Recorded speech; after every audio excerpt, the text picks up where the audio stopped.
takes my eye. I lift my head, blinded by the sky. Feel my way in front, following the sound. It moves away so fast, fall down to the ground. I know there's more to come. Jump back to my feet. Now I only see ahead of me, chasing down the street.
I do my makeup in somebody else's car.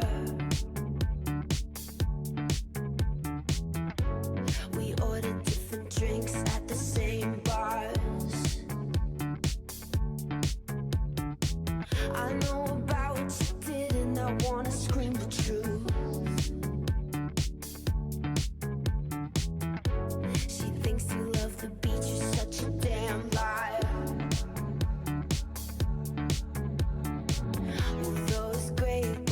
They have big teeth. Oh, they bite you. Thought you said that you would always be in love, but you're not in love no more. Did it frighten you how we kissed when we danced on the light up floor, on the light up floor? But I hear sounds in my mind, brand new sounds in my mind. But honey, I'll be seeing you wherever I go. But honey, I'll be seeing you down every road. I'm waiting for it, that green light. 'Cause honey, I'll come get my things, but I can't let go. I'm waiting for it, that green light. Oh, I wish I could get my things and just let go. I'm waiting for it, that green light. I want it. Sometimes I wake up in a different bedroom. I wake up in a different bedroom, baby.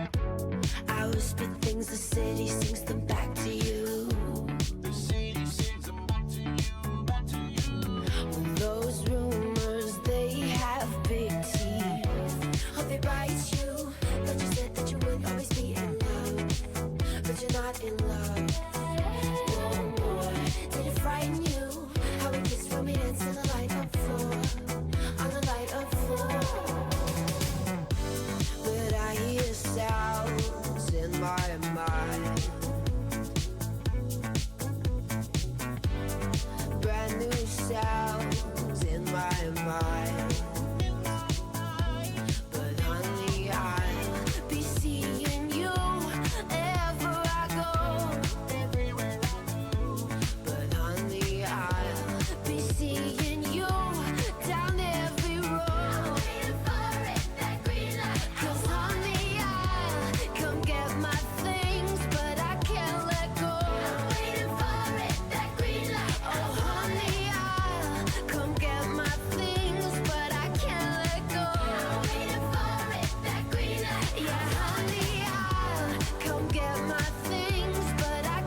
Well, everybody.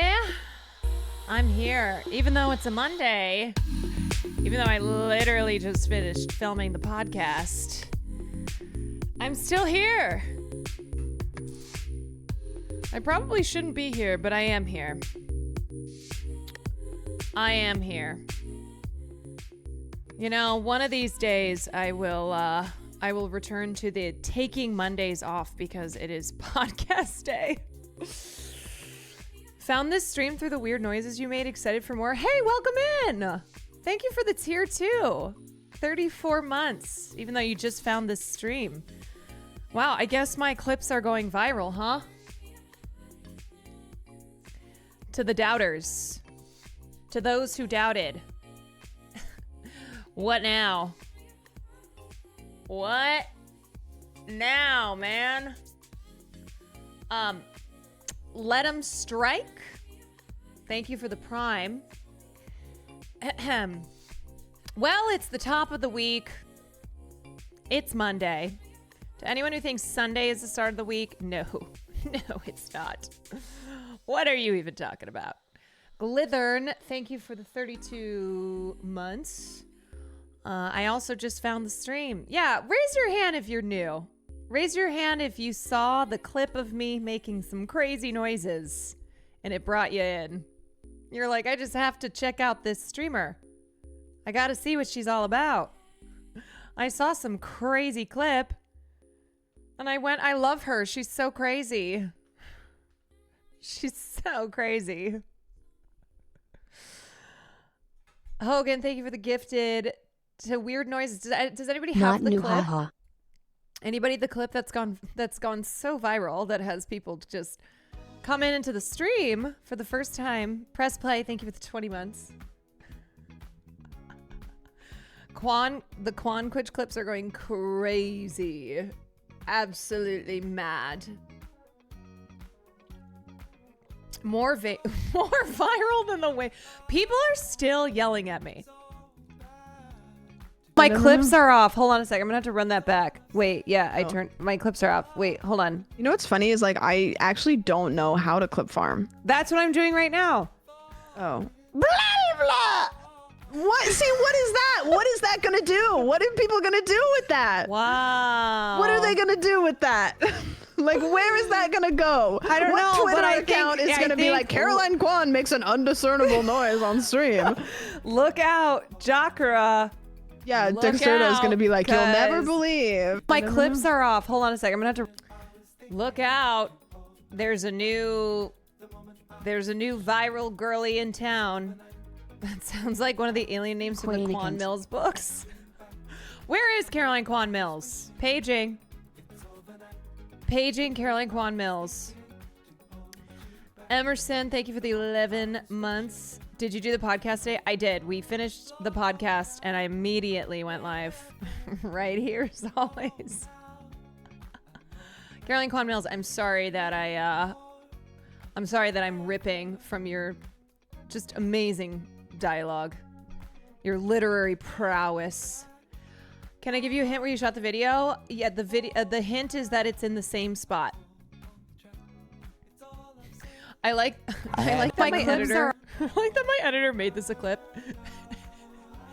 It'll probably be like the worst performing clip.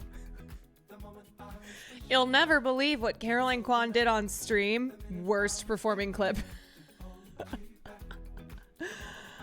Oh boy. Anyway, how are we doing today, y'all? How are we? What's happening? What's going on? What is up? How are we doing?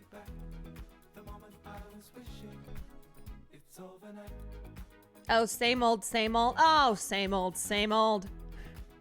Sam, when she came over earlier to do the pod, I was just like sitting there, you know, kind of perusing things that maybe I want to talk about the pod, maybe for stream. And she was finally like, "Are you okay? Are you good?" I was like, "Yeah, I'm fine. I'm fine." She's like, "Okay, you're giving off stressed. Like your energy is very stressed out." I was like, "Oh God." Oh. Yeah, that seems about right. Caroline, chat is not on screen. Well, what the heck? Well, what the heckaroni? Here we go. Okay, there we go. We got chat. What else? Are we missing anything? Played 5 hours of Animal Crossing. That sounds nice. And like a lot of Animal Crossing. You know, I've never played Animal Crossing. Still to this day, I have never played Animal Crossing. Sometimes I get to a point where like I haven't done something for long enough. I'm like, maybe I won't do it then. You know, it's a way to be a little contrarian. What stage of burnout are we on? You know what we're at? Here's where we're at. Okay, let me tell you where we're at. So, in moments like this, I always feel stressed, not just because of the state of the world, you know, the usual, but because I feel like I have always like one foot in politics and then one foot in everything else.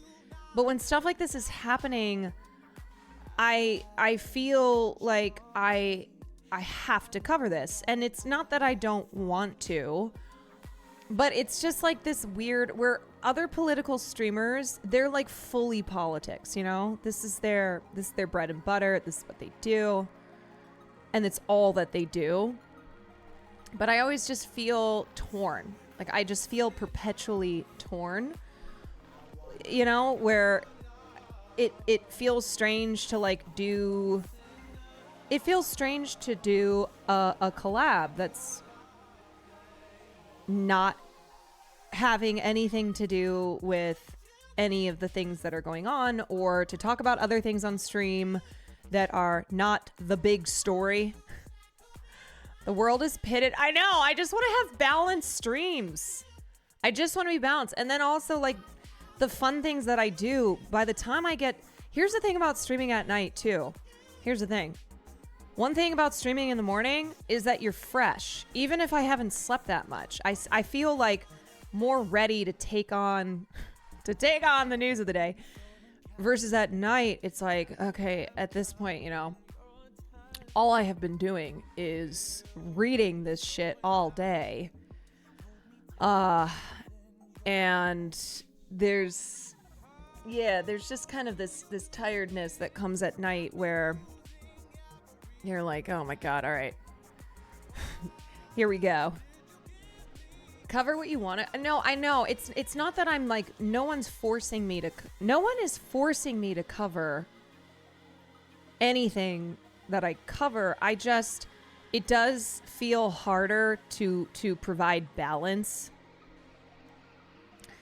I remember what you said when you'd pop into Gremlo's streams. Yeah, when I was like going to bed really late, Gremlo's stream notification, I'd be like, oh fuck, I'm still awake. Just remember that you're very good at tying pop culture into current day politics. Yeah, that's true. Ow! Oh! Waiting on Death Stranding to release in 2 hours 15 minutes. Okay, I cracked my neck. Careful, Auntie. Oh no! I felt it like. Oh boy! Old, stop it! Classic injured while stretching. Everybody Welcome to the Everybody 30s. pointing and saying old. Oh my God. How did you hurt yourself sitting there? Because I went like this. I went crack, and then I went crack, and it like pinched it. Oh jeez. Oh gee whiz. Oh boy. It's kind of the same problem as a viewer. Sometimes it feels hard to tune out and not just look at news 24/7, but that's not healthy. Yeah, I don't know, man. I don't frickin' know. It feels like once you do it, it's hard not to do it too. You know? Because the thing is like streamers who don't cover news, it's not like they're engaging in... It's not like they're paying attention to everything that's happening They just don't cover it on stream. No, they are not paying attention to what's happening. They're not tuned in. And then they also don't do political commentary on stream. But for me, it's like no matter what, I'm tuning in. I'm paying attention to what's happening, so it feels strange streaming and like not talking about things.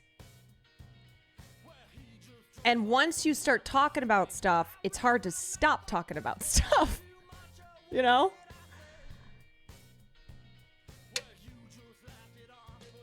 Scale Cylinder, thank you for the 34 months. Classic injured while stretching. Oh my god, dude. Welcome to your 30s. Yeah, I mean, I'm a couple years in, but still these beautiful reminders. Kange, thank you for the 23 months. Waiting on Death Stranding 2 release. Let's fucking go, dude. Hey, that's something to look forward to. That's great. That's wunderbar. I think it depends, honestly. Some streamers I watch, you can tell, definitely have opinions on what's going on, but they mostly choose not to discuss it. No. I'm telling you right now, streamers who do not discuss politics, which is fine, right? This is not me shaming them. Their world looks very different from the world of somebody who covers politics. I remember one time that I went on Will's Twitter and it was all football. And I was like, what? How is your feed? And I went, oh, well, I guess all you do on Twitter is football. Like, I'm not, this isn't me trying to like be shamey or anything. It is, you live in a different reality. I have had a lot of conversations with a lot of streamers, and so I can gauge like what their reality is, what their world is. So no, it's not like they're aware because they're paying attention, because they know all the ins and outs of what's happening. Like most people don't, okay? That's your average person, whether they're a streamer or not. So it's not as much of this then kind of dissociating from it when you go onto stream. I would say like one of the exceptions is probably Will, even though he doesn't consume politics the way that I do. He, you know, we have political conversations all the time, and he is a person who's always had a pretty high political acumen. He just, on his stream, you know, he tried to do politics, decided he didn't want to do it. It wasn't fun. And so he does comedy, right? He just wants to do fun stuff.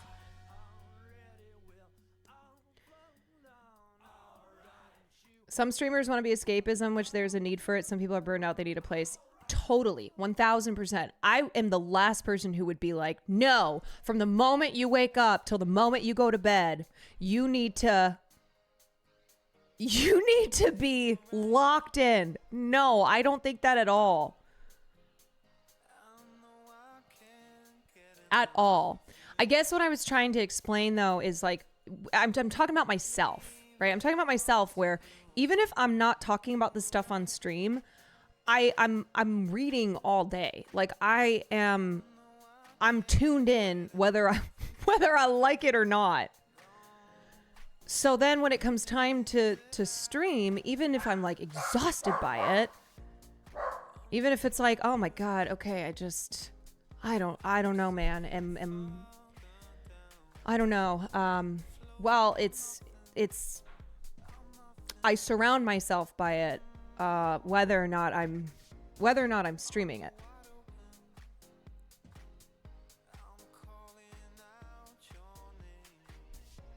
I think it's pretty normal for people to be completely tuned out of it, even though we here don't understand how it's possible. I mean, it's always an important thing to remember that the average person doesn't know what the hell's going on. The average person has, like, when it comes to Iran, for instance, does not know anything about Iran. Probably thinks that Iran is Arab.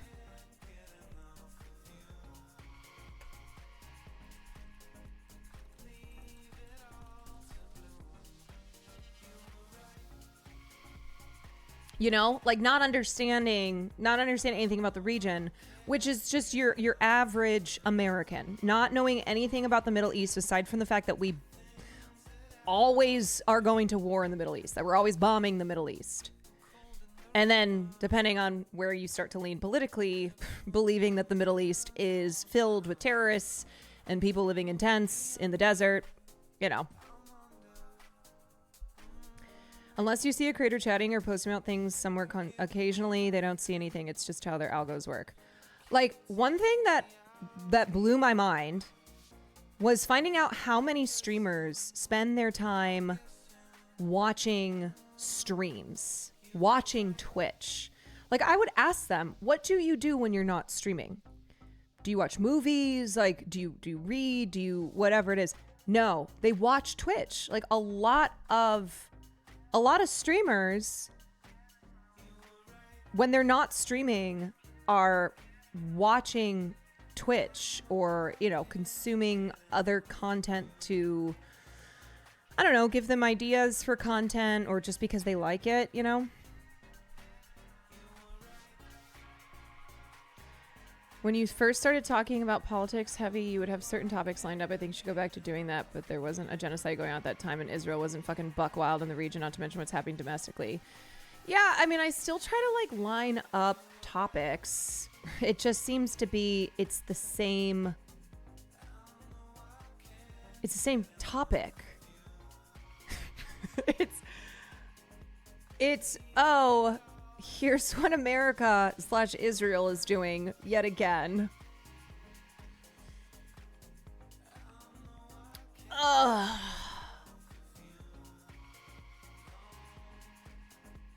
I'm gonna lift my fake weights. No, there are no gains. There are absolutely no gains. I am still sore from holding the camera when I went to the protest.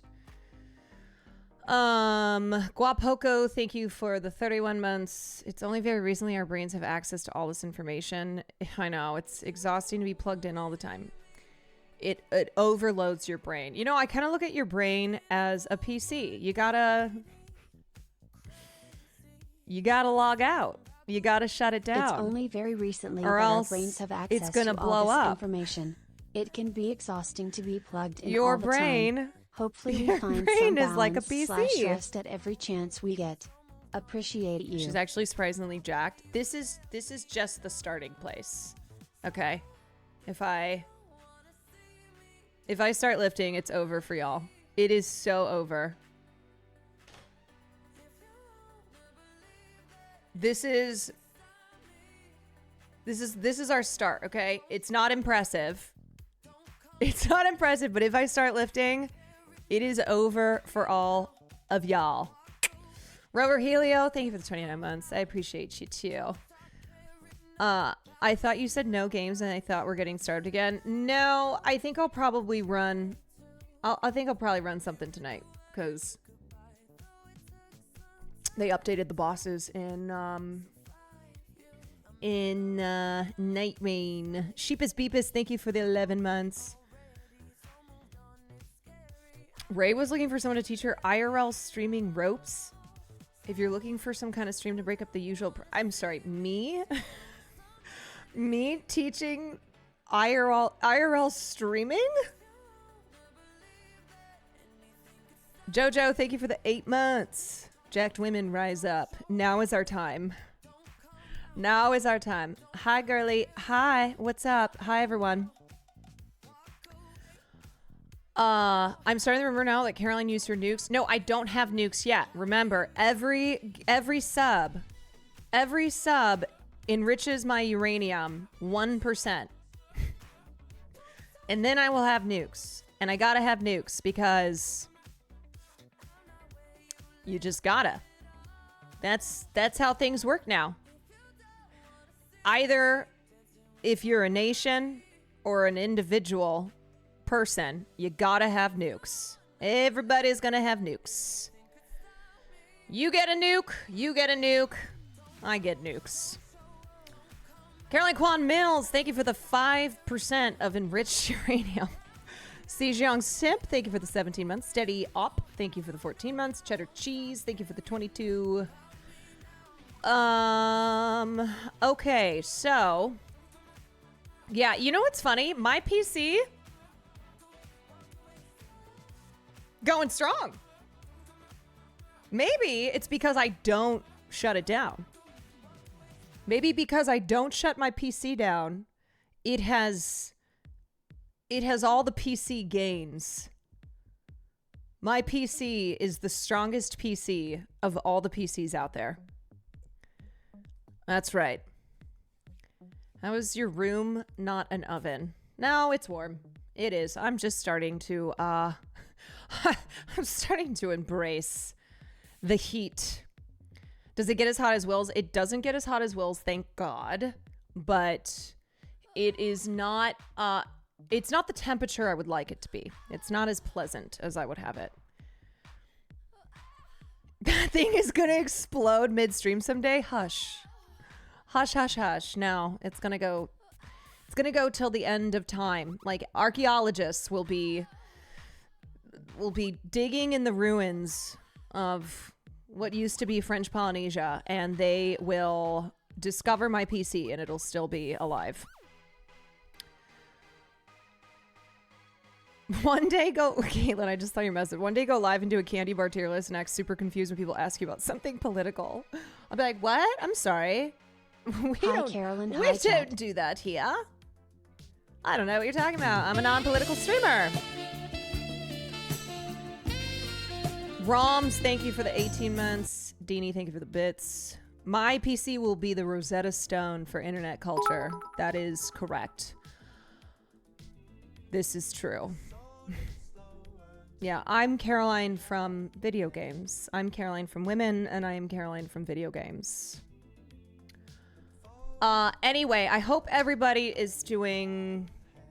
I hope everyone's doing great. We got Death Stranding 2 coming out tonight. Those of you who are waiting in anticipation, it's finally here. Something good to look forward to. Besides the fake ceasefire that Donald Trump has announced on Truth Social. I was in my first film class here yesterday. It was really cool. I'm glad. I hope you come back. We do film class every Sunday. Yesterday we watched The Queen, a documentary from 1968 that explored the world of drag queens who were all competing for the Miss America Camp Pageant contest, and it was great. I'm finishing up Death Stranding 1 right now. Has it taken you like 5 years?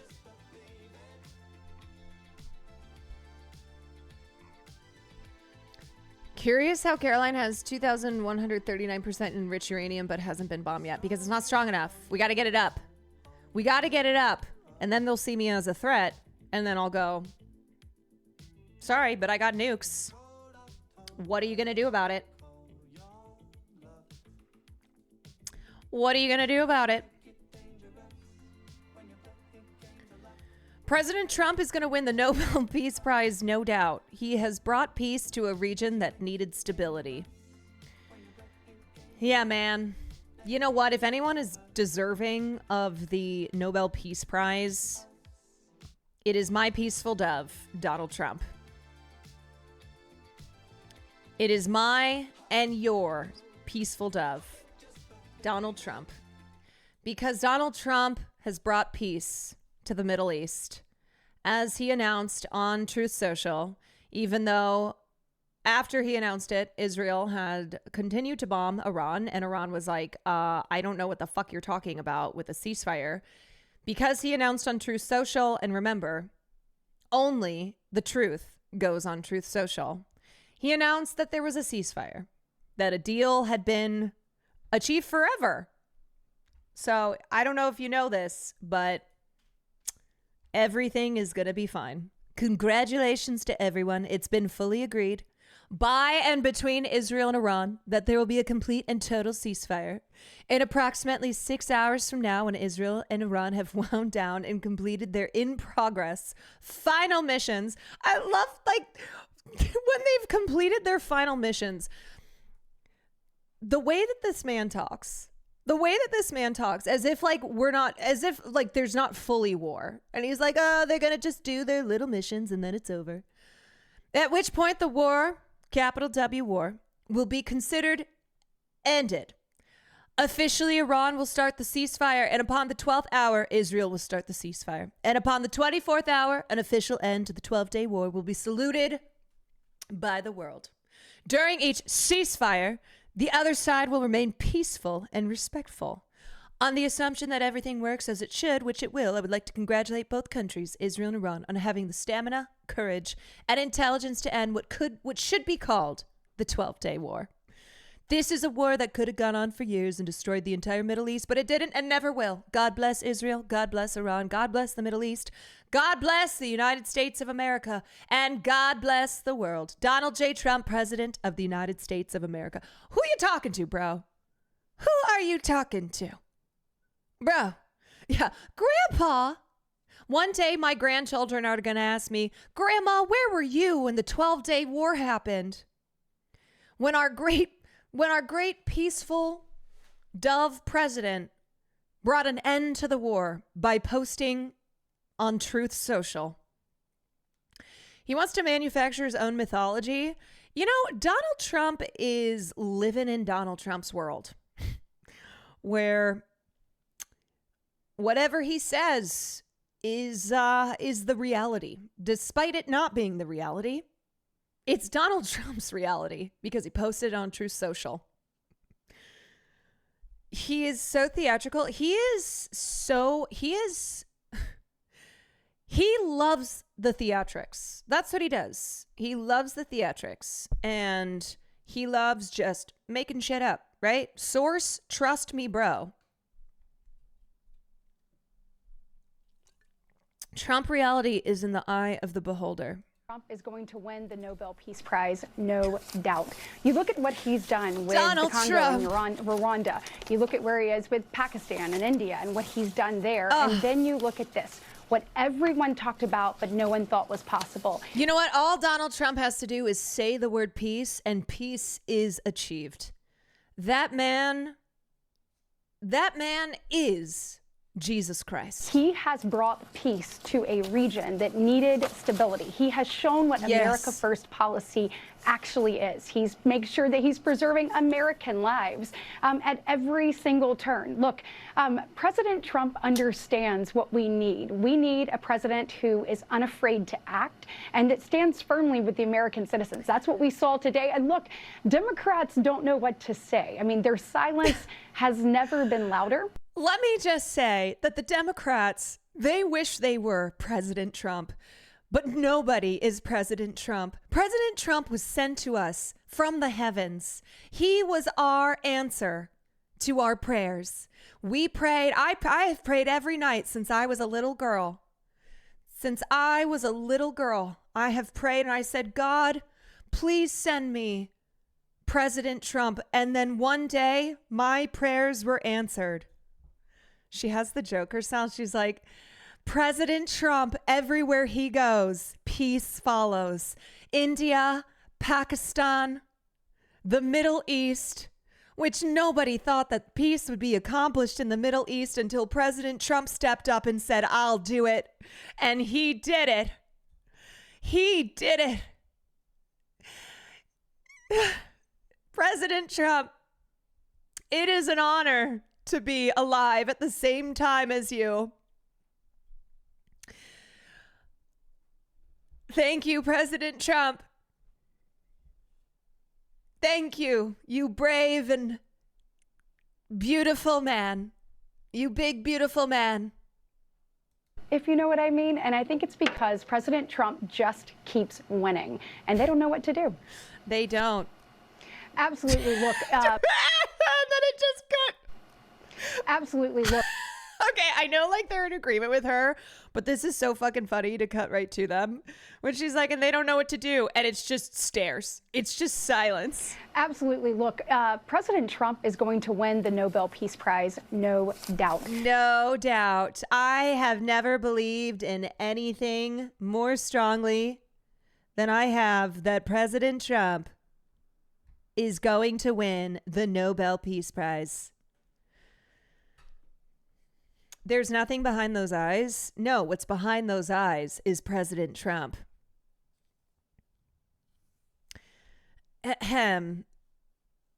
I love you, President Trump. I write in my diary every single night. Thank you, President Trump. Once again, has demonstrated that he alone has the wisdom, the judgment, the strength, and the courage to see this nation through the most dangerous challenges we face around the world, Sean. It is amazing. Oh my God. I hate this fucker so much. You want to know how evil Stephen Miller is? Okay, look, there's a lot of people in politics who they're just grifters, right? They don't have any ideology aside from the ideology of power and money. Stephen Miller is such a piece of shit. When he was in high school, he grew up in California. When he was in high school, he was running on a viciously anti-immigrant agenda when he was running for I don't know, student body president or some shit like that. He has been an evil dweeb since he was in high school. In California, in Southern California. That's the thing about him, is that he fully believes in these things. He fully believes that immigrants are inferior. That people who come from Mexico need to be kicked out of the country. His ideology of fascism is one that goes back to when he was 14 years old. I'm going to be honest, I thought he was from a very northern state because he looks like he's never seen the sun. No. Believe it or not, he's from California. His persistence when it comes to the issue of peace, and all credit to the president for that. Infinite warmth, thank you to the tier 1. President Trump, once again, has demonstrated that he alone has the wisdom, the judgment, the strength, and the courage to see this nation through. Oh, God, I can't even look at his mouth. It disgusts me. Everything about him makes me just want to puke.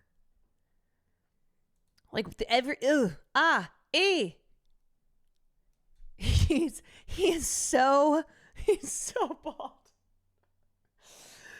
He is an evil bald. He is.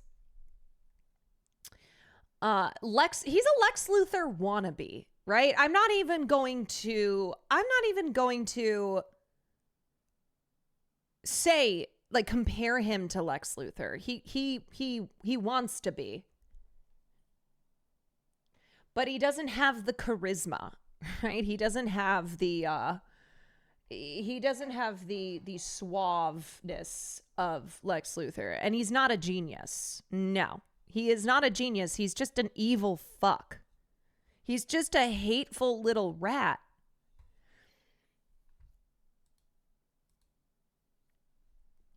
Yeah, so anyway, in case you don't know, there's not a ceasefire.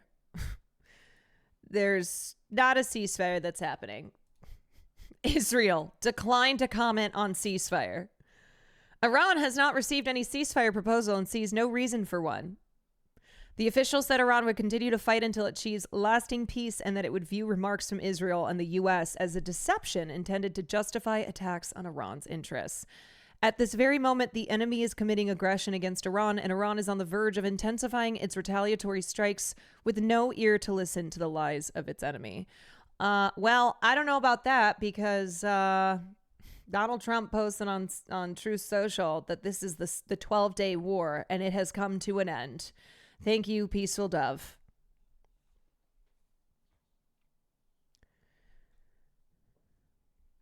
Missiles were just launched from Iran, LMAO. I don't know if you know or not.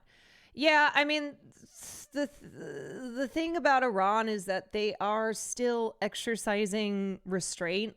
The fact that they coordinated with Qatar and said, hey, we're going to be striking these bases. And that way there were no civilian loss of life, that it was very symbolic, that it was very coordinated. I mean, that's what's so, it's astonishing how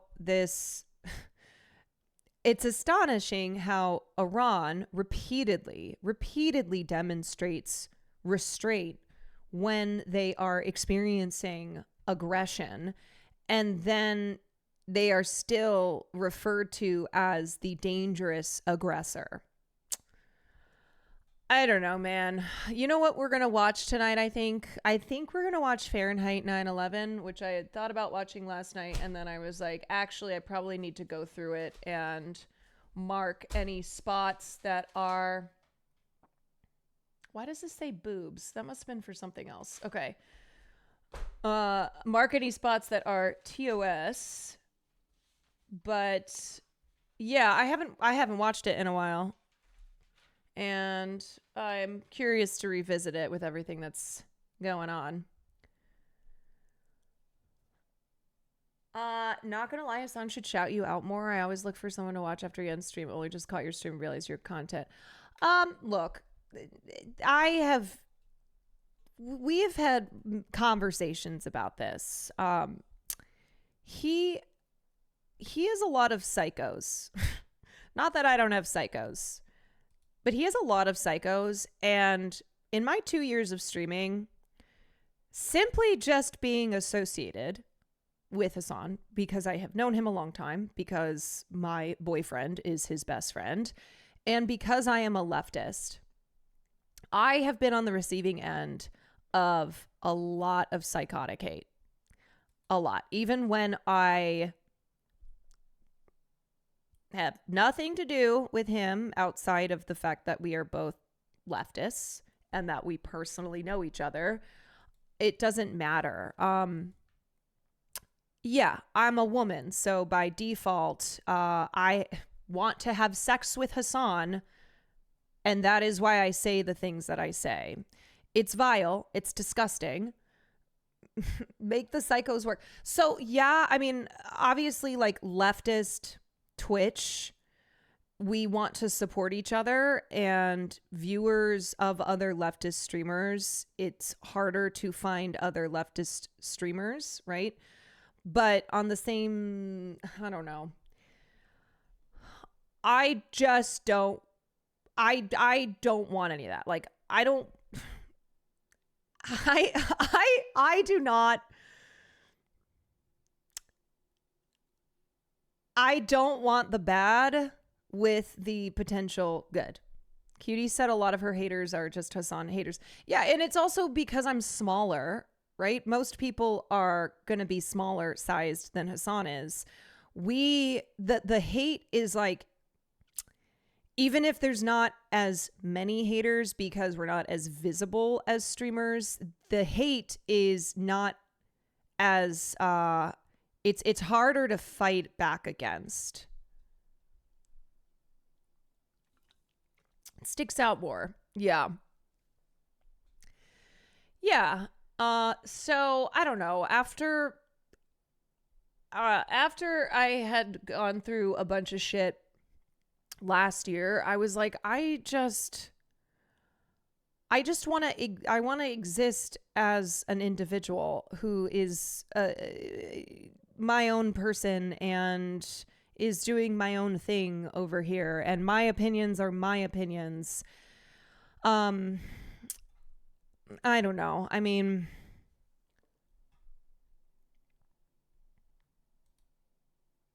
a shout out would be a curse. Yeah. Like we have had conversations about not, like, him not rating me. Like, when I first started streaming, I was like, I need to build my own thing outside of Will, outside of Hassan, you know, the two people who I'm closely associated with. Will being my boyfriend, Hassan being Will's boyfriend, but also because Hassan and I are both leftist commentators. So I was like, I need to build my own thing. And frankly, I'm just not one of those streamers who will put up with a lot of the hate if it means bringing eyeballs onto my work, onto my my commentary, my content, of people who are friendly, right? Who I want to have in the community. So it's a trade-off. He doesn't rate anyone because of the psycho haters. Yes. The only times, like, people will, if they specifically ask him for a raid, if it's like, hey, I'm doing this special thing, can you send a raid over?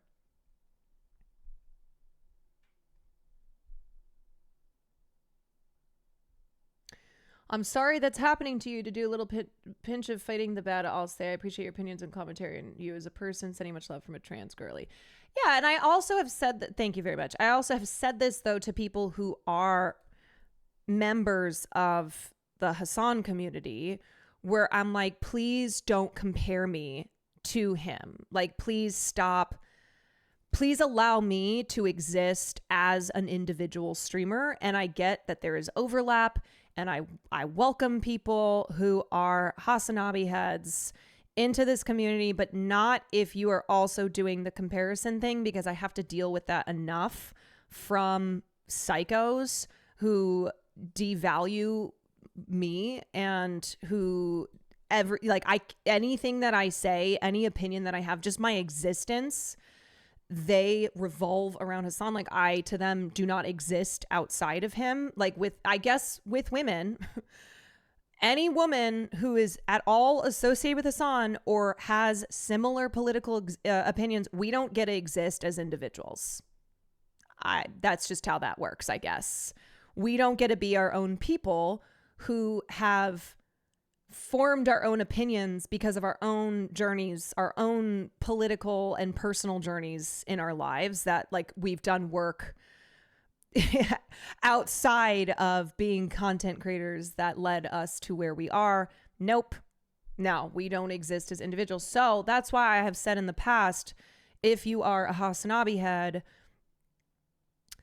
I welcome you into this community, but please don't make everything I do about Hassan, because I already have to deal with that enough from people who are psychopathic haters. So it's exhausting. It gets very exhausting. It gets very exhausting whether it's coming from the hate side or from the side of people who are who align with these politics, but still everything revolves around Hassan, right?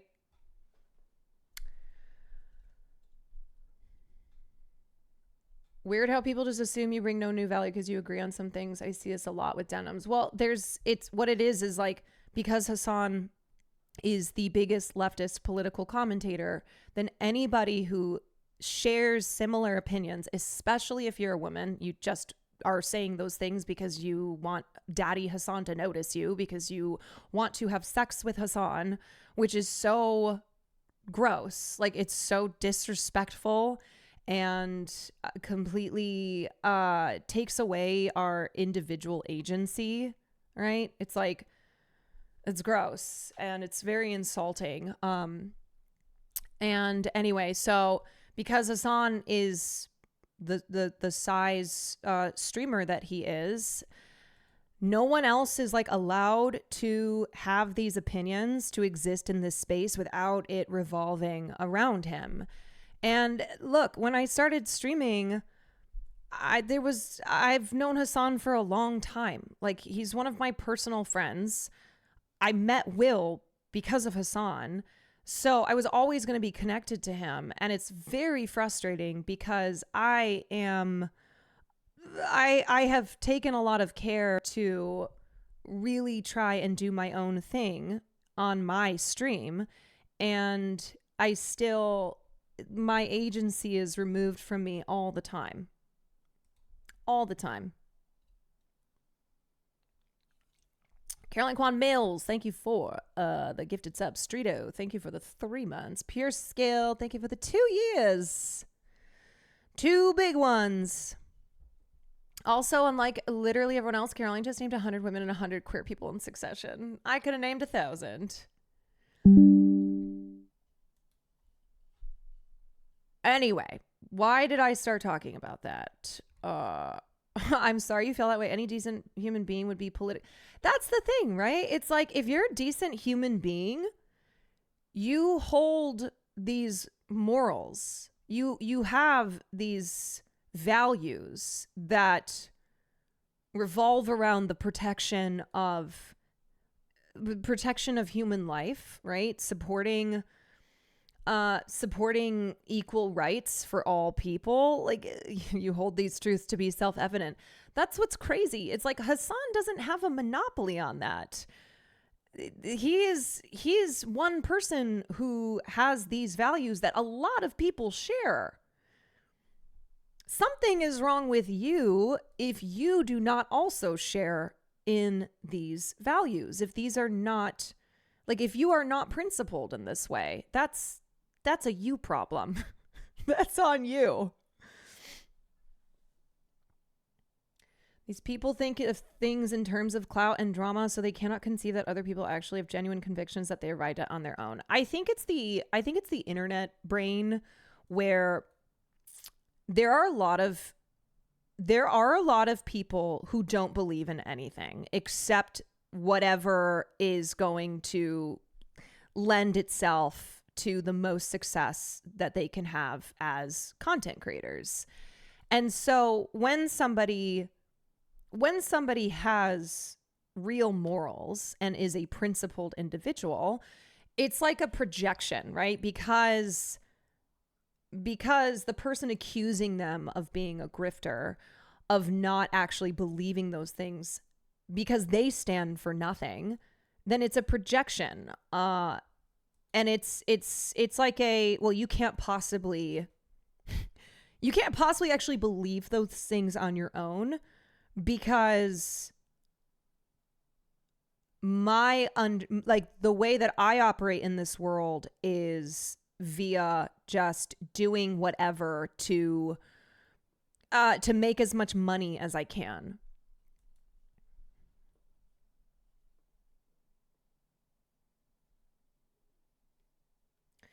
Nothing is genuine to them, which what makes except a husk of a human being. Yeah, and I just don't think that, like, there's only so long you can do that before you do become a husk of a human being. Like, when you stand for nothing in this world, when you are lacking in strong morals, then you crumble. Then you wind up on kick. Then you push gambling to an audience of 12-year-olds. And what I say all the time is, like, man, if I actually were setting out on a path to make as much money as I could doing this, I would not say the things that I say. I would not have the opinions that I have. Like, I would make so much more money if I did not talk about the things that I talk about and in the way that I do. Duh. Hello. I don't understand why that is so difficult to there is still this idea that anybody who is a leftist is doing so because the grift is so strong. And it's like, man, no, dude, no. I know what I could do to maximize the amount of money that I make, the amount of success that I have.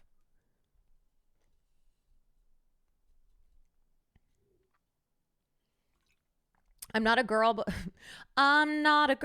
but I've had people I know who I've ran into respond to me by saying Hasan has been talking about that despite me talking about that stuff years before watching Hasan. Yes, for a lot of people. And again, it's not all the haters. There is only Hasan and then after Hasan. And I have said before, please understand that if your only consumption of this world is through Hasan Piker, then I think you are severely limiting yourself. And something that I see happen a lot is if Hasan doesn't cover something on his stream, then people who shape their worldview only through him then don't see things that he doesn't cover as important to understand, you know? And yes, he's said all the time that he is just a launching point, right? Don't only rely on him in, as you are on your personal and political journey. But yeah, it's like, I don't cover every single thing on my stream too. Nobody does. And I wouldn't want you guys to like not seek knowledge elsewhere because you don't consider it to be of value because I don't cover it on my stream, It's not just through Hassan. I also shape my worldview through you as well. And then that's it. I will say this about every single content creator. You have to be beyond them. It's like not relying on celebrities to provide you your political beliefs, not shaping your worldview based on whatever your fave believes in. That same goes for streamers, even if they are explicitly political streamers who have politics that you align with. And I think one thing that's always important to remember is that even your most like dyed-in-the-wool leftist Twitch streamer is not out there organizing, is not doing things that people do who don't spend hours a day talking about politics on Twitch banned offline Twitch.tv. tits. So I am reborn as So like offline there memories. are things there. I just don't want you to limit yourselves. And I also don't want you to not recognize the work that people are doing in this country that doesn't get a lot of recognition because it's not in a public facing position. I just took a break from watching streams to go to a protest today. Let's fucking go. Offline memories. Offline memories. Thank you for the 30 months. Wait, oh my God, Twitch banned offline tits? Stop. Oh my God. Welcome back, Offline Tits, who is now Offline Memories. Holy moly. Was wondering where Offline Tits have been. I was like, I guess those tits are offline. Those tits are offline permanently. What the hell? I am so sorry. I'm so sorry for Offline Tits being put 6 feet in the ground. Yo-san, thank you for the 5 months. Bandit D, thank you for the gifted sub. Yeah, so you also talked on stream how right now you're most comfortable with an audience of this size, that you enjoy still being able to have conversations with us. Yeah, like I am not trying to climb to the top of the Twitch pile. That's the other thing. It's like, look, every streamer has different goals, has a different way of approaching their stream. And like, I am not somebody who is trying to be as, is constantly like, I got to get the numbers up. I got to get, I have to bigger number, better streamer. So it's also really frustrating when it's like, oh, I only say the things I say for clout. When I approach my stream, not in the regard of I need to be constantly seeking bigger numbers, right? Which is one reason why I usually stay away from drama content, because I don't want the influx of viewers, whether they are hate watchers or, I don't know, people who are not hate watching but aren't going to stick around if I'm not covering drama. So I do things the way that I do things. You're into a different kind of drama. That's true. I'm into drama that's like happening on Broadway. I just do things the way I do them, and I don't do things because I am trying to impress any, I'm not trying to get clout. I am not trying to, I'm not trying to do anything aside from what I'm doing here, which is using my platform to talk about things that, interest me, that I think are important, that I care about, and that I'm sharing with you all. And like, these are the things that I believe in. And that's it. Did you see the Zegler Sound of Music rumors last week? I did. I did. Wait, I thought her career was over. I thought Jonah Platt and the quartering told me that Rachel Zegler was never going to work in this town again. What's this that I see about her continuing to book work? I'm a hate watcher. I know you are. Look, I can prove it. Yeah, I know. Bill Clinton's face in awe of watching Obama is all of us. Yeah, you're my number one op. You're my number one op.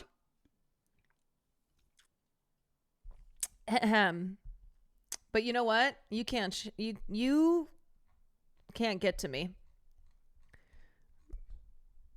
Nothing. I am the summation of my 32 years on this earth. I am all of me. The good and the not so good. I saw this tweet before the subject change. The internet is not a real place and does not mean anything in real life. Rachel Zegler breaks down live as no one showed up for her London play. 350,000 views. Meanwhile, Rachel Zegler's standing ovation for a Vita performance. People just make stuff up. They really do. People make shit up. Everybody's just lying. Whether you're President Trump or this dumbass YouTuber. You just make things up. Yes, I have seen her. I saw her perform Don't Cry for Me Argentina on the balcony. I mean, look, I am, you know what propaganda I'm not falling for? Anything to do with Rachel Zegler being a bad person. That's propaganda I'm not falling for. Whatsoever. Okay. Okie dokie. Here, you know what I want to start off watching?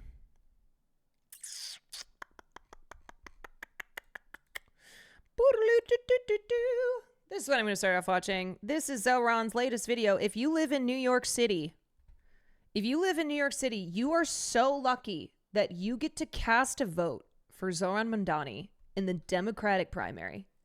Do you know how lucky you are? So do not squander that. If you live in New York City, we are all jealous. We are all jealous that you can have Zohran Mamdani as your mayor. I have Karen Bass. Karen Bass fucking sucks. I wish that I had a mayor that I was excited for. And right now, the latest polls, Emerson polling, shows that Zohran is ahead of sex pest Cuomo in ranked choice voting. So it's working. Get out there. Keep getting out there. Don't look at this and be like, oh, he's got it. No, you go. Bring your grandma. Bring your neighbors. Right? Text your friend group and be like, hey, let's go to brunch, and then send them the address. And it's a polling location. So this is the home stretch. This is the home stretch. You can vote for this man. Tomorrow's the election, and we've just got a new poll. The first from an independent pollster that has us winning the final round. We are on the cusp of toppling a political dynasty and delivering a New York everyone can afford. This doesn't show that we will win. It shows that we can. Yes. It gives us a glimpse of the city we deserve. If we want that city, we have to canvass. We have to call. We have to take our friends and families, brave the suffocating heat, and head to the polls. And just remember, the worst people you know are going to be shitting, screaming, crying, throwing up if Zohran wins the primary. The worst motherfuckers. Think about them. Think about them, okay?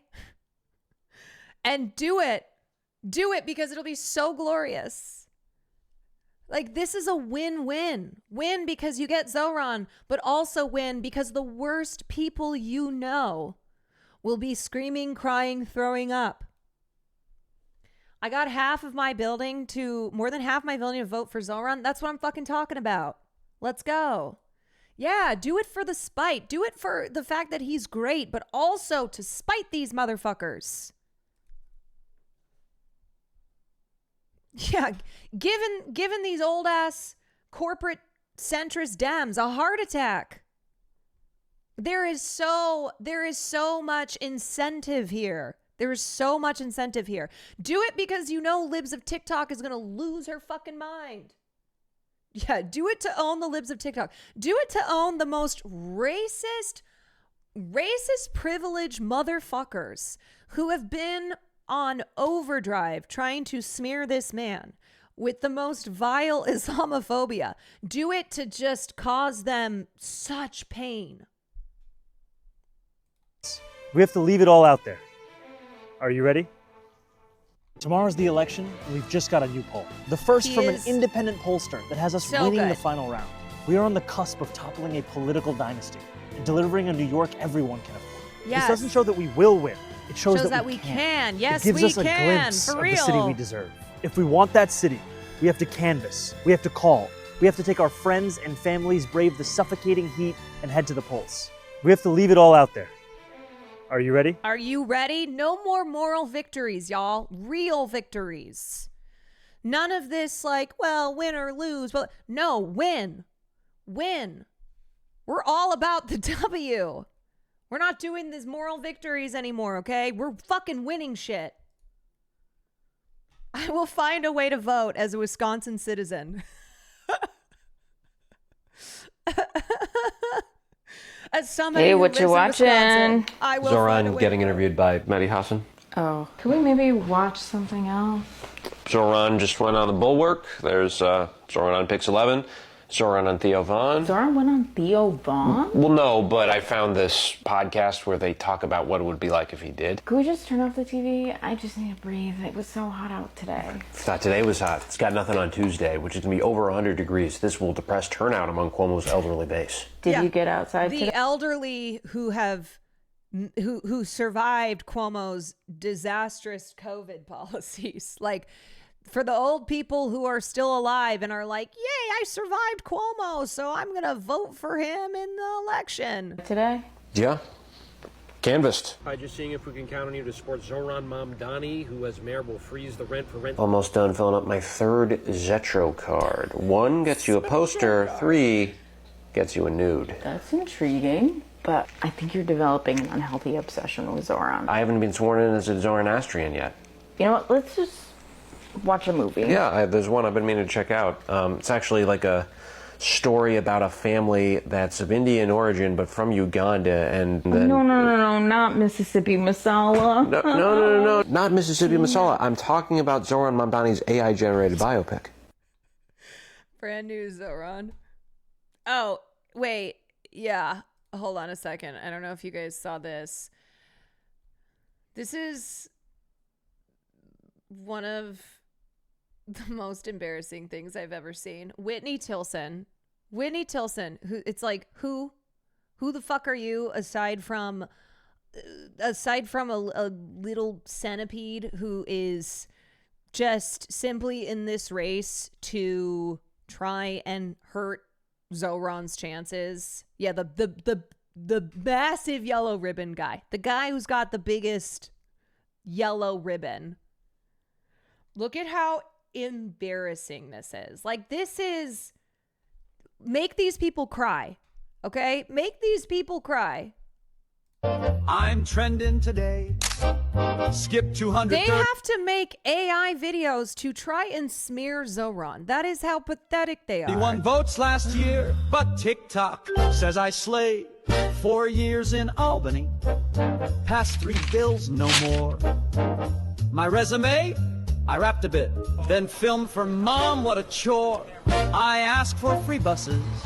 Like, they cannot make actual content in the way that Zoran does, and so they resort to making really, really dumb AI videos. Like that. We made this video, Incompetent, the Zoran Mamdani musical, which is 100% AI produced, but the consequences of electing an unqualified mayor are 100% real. Are these the fucking losers that you want to continue having power? No, not that Whitney Tilson is going to win the primary or like anything, but he is part of the establishment that is seeking to keep Zoran from power, to keep the people from power. Zoran representing the people. You know, these consultants got paid a bag to make this slop. Yeah. They're like, oh, this is a great idea. Hey, here's a pitch. Why don't we do an AI video, Incompetent, the Zoran Mamdani musical? Oh my God, that's going to hit big time. Big time. This has 835 likes. This is what we call a ratio, folks. This is what we call a ratio. Using AI to try and smear Zoran might be one of the most embarrassing campaigns ever run.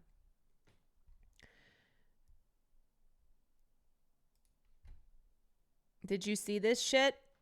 I have not, and I won't because that shit was deleted. Polls cite visibility on Stanton Street. He's trying to appeal to film Twitter. Oh my God. If Zoran can win film Twitter, he can do anything. If he can unite film Twitter to the Zoranist, whatever it is, then he can seriously do anything. Zoran with the Comtown Boys. Hey, everybody. I'm here as Zoran. Dude, you know what it is? It's like, this really is the energy that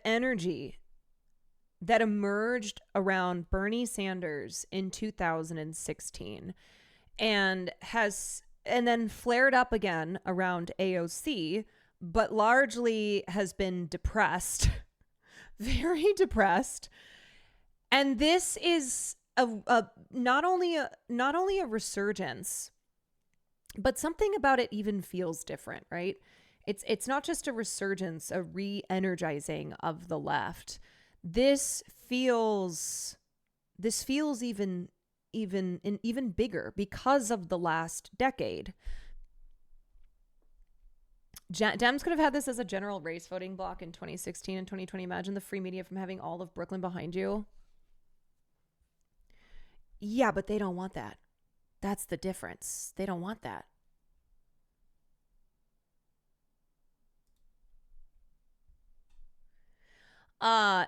I saw a video of him with like a bunch of young guys in Times Square, and people were rightfully pointing out when the Dems keep talking about how they need their Joe Rogan of the left, how they need someone who's going to appeal to young men. It's like, hey, right here, look at this guy right here. And they're like, no, actually, sorry, that's a Muslim socialist terrorist. We got to get rid of that guy.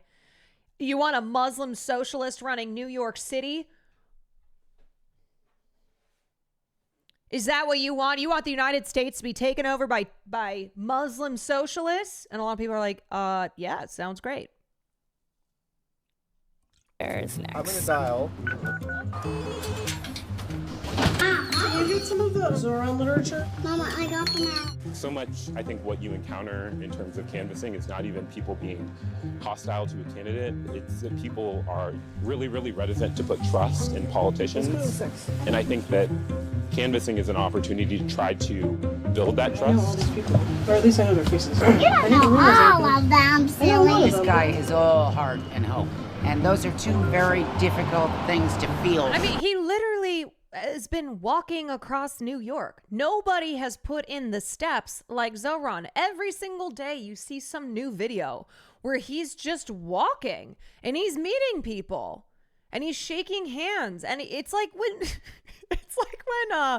in Forrest Gump, when he starts running and then people start forming behind him and then they are just following with him. We're like, Zoran starts walking and people gather behind him. It's like this, they sense the excitement and the energy, and they're like, I want to be a part of this. At the same time these days, New York, since the cold of October, we have built something truly. People who I know from completely non-political backgrounds are getting inspired by this campaign. A lot of people are feeling depressed and scared by like things they see in the news. When it comes to like slowing down what is happening on a federal level, everything feels so insurmountable. It's at those moments exactly when you feel powerless and unable to make the effort that you should.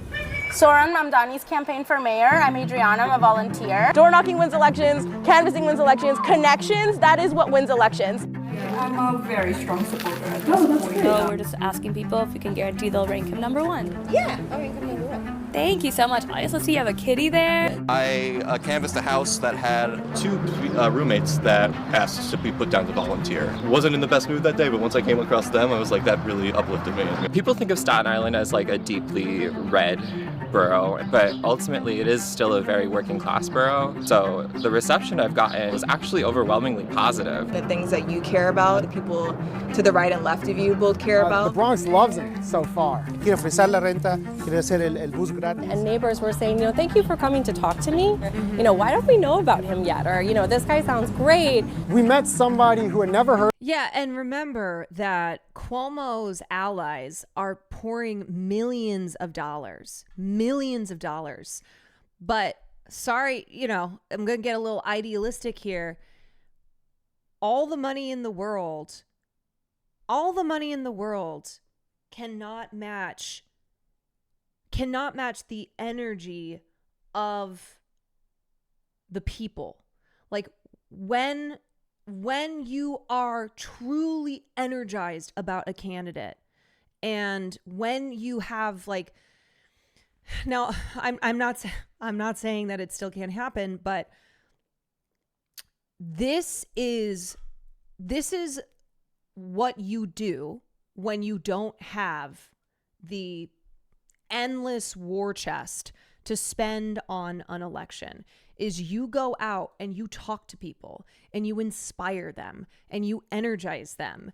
And yeah, they might see a bunch of negative commercials and they might get a bunch of really fancy mailers, but making these moments count, having face-to-face interactions, like the more that Zohran's campaign has gone on, the more volunteers that it has brought in, the more that energy has grown. And that's why it scares the establishment, it scares the establishment, because they look at that and they understand that that is a very powerful tsunami, and they can pour so much money in, but there's a chance that tsunami is too powerful. Like real grassroots campaigning. It's like what happened with AOC.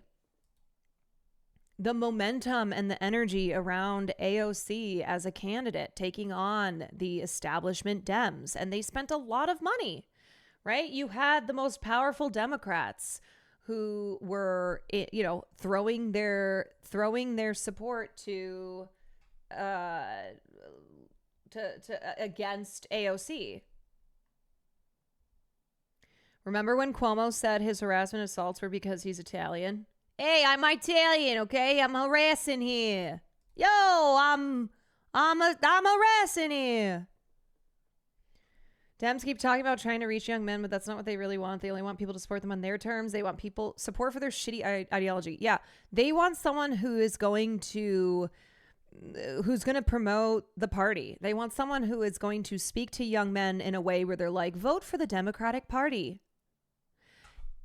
And Zohran is not that guy, and he is a threat to their he and the people who support him and the candidates who will be inspired by him are a threat to the party's power. Heard of him, but they instantly loved him. Sir, would you like a flyer for Zohran Mamdani? You're voting too? I wouldn't say it's idealism because you're talking about on the ground work. Look, I said idealism in the sense that it doesn't always work, right? I mean, we saw how Bernie got crushed by the party, that they fucked him over. And Bernie had a massive working class, diverse coalition of supporters, and he got fucked twice. So I guess it's more of it's a look. We still live in a country under a political system where a lot of times money does win, especially when it's a lot of money. But that's not 100%, right? That's not there's nothing we can do because we don't have the war chest, because they have so much more money. Because there are times that their money doesn't win, that it's not enough to quell the momentum.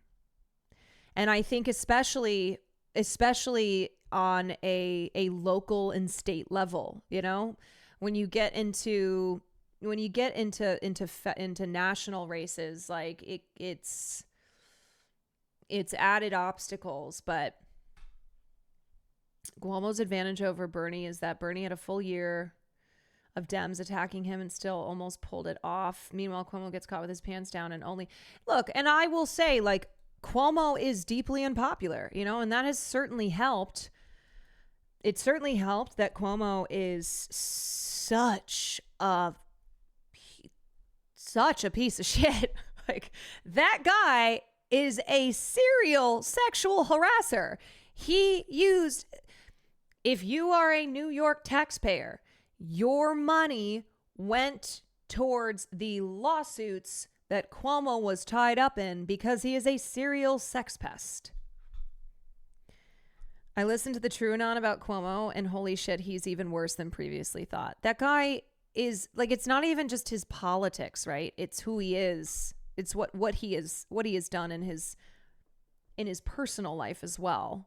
You're gonna rank him number one? When I talk to people, they go like, I don't know who's gonna be running for mayor other than he's Cuomo. just Italian. Everyone's busy working. He's So just I can't blame Italian. him. But one thing you can do is literally advocate for the people that you want. And I want Zoran Mandani. The fact that he wants to implement rent freezes, we got someone to say yes, that they're going to vote for Zoran. Especially when I talk to a lot of seniors. They're suddenly very, very interested in issues about groceries, the cost of living. I actually met a few grandmas who I loved this pamphlet part with in Spanish. There's so many of us that do want a mayor that will actually reflect our values. They were like, we're number one. I also love that a lot of the establishment smears of Zoran are just, he's Muslim. Like, it's so nakedly racist. It is so unbelievably cartoonishly racist, where they're hoping that it's like, oh, he's a big, scary Muslim man. Yeah, where they are counting on the deeply ingrained Islamophobia that exists in this country to be of assistance to them, where they're like, hello, he's Muslim. You're going to vote for the Muslim guy? Come on, he's Muslim. Come on, this is the United States of America. We hate Muslims, right? SD quadruple X, thank you for the 5 gifted subs. Just moved in this neighborhood, we love him, and then I got to knock on 19 different doors. It's felt healthy for me to be doing this. It was either to go out there and actually do something about something, or to stay at home and doom scroll. I'm just really lucky to be a part of something bigger than just myself. New York sometimes feels like too big to kind of make a difference in, but it can be a small town. Probably hurt that way anyways. Want to say hi to Junkie? So we're all here. Also, every single canvas that I have joined, I have met a new person. Like yesterday, I attended a Shabbat dinner that was thrown by another canvasser. I'm here because action is the antidote to despair. There's a lot of feeling that we no longer have autonomy because we're not a billionaire who can buy elections. It's the most optimistic thing that I have seen since the catastrophe back in January. And people really believe in this man. And I kind of do too. I mean, I don't I do. I think he wants a city that's more affordable for people to live in. You want to be the meat grinder. Yeah. That's basically what it is. That's how it feels. Living in the city, living anywhere in this world should not be People difficult. gotta It believe in isn't something, that man, difficult. you know? All we need is someone with the will and the strength and character to fight for us. And I think we found that in Mamdani. I mean, how many times have we said that the Democrats will not win One, because their fucking agenda is anti-working class. But two, because they don't stand for anything. They don't give people something to believe in. When your strategy is just, oh, look at tiny taco Trump. Orange man bad, am I right? That doesn't excite people. Look at the difference here, okay? Zoran's campaign has been one that is positive, one that is inspirational, that these are the things he stands for, that he believes in, that he is running on. That it's not about being, like, he's not spent all his time going, Cuomo's a piece of shit sex pest, which he is. He's a piece of shit sex pest. But that is not enough to get people excited to vote for you, okay? All it does is, like, people go, yeah, well, this is politics. Everybody is fucking sex pest, evil piece of shit. You have to inspire people. You have to excite them. It is not enough to just run a negative campaign. It's not enough to just be like, yeah, but the other guy sucks. Right. People have to it's better to vote for something than vote against something. It is much more powerful. It is stronger to vote for something. And look at what the Democrats, look at how Cuomo and his allies are floundering, because Cuomo is not, a sex pest shit aside, Cuomo is not inspirational. Cuomo does not stand for things. And a lot of what they have done, his campaign has done, is to try and smear Zoran, especially as Zoran emerged as his biggest threat in the primary. They have spent a lot of money and put a lot into smearing him, because that's what the Democrats do. They just run off of negativity. They're like, look at the other guy though, Muslim socialist, am I right? And I hope that come tomorrow, we see that we can point to that this shit doesn't work. This shit doesn't work. Excuse me, Cuomo stands for Israel. Yeah, pardon me. Cuomo does stand for something, and that is Israel. That is correct. Hogan, thank you for the gifted to Zoran. Jessica, thank you for the 2 months. He also addresses the issue of empire, something that they must to survive the future. Yeah, I mean, Zoran speaks the language of everyday people, and he has genuinely created excitement around his campaign. I think people get so used to just kind of like politics being this, either being a bore or this thing that everybody hates, right? Where it's like, okay, I guess I go out every 4 years and vote for a president, and then nothing changes. And then maybe every once in a while I'll vote in a midterm and then nothing changes.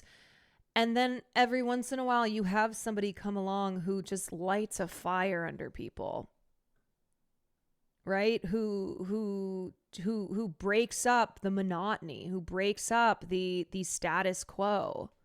And they're like, wait a sec, I forgot that politics can be like this, that I can feel excited to go vote for someone.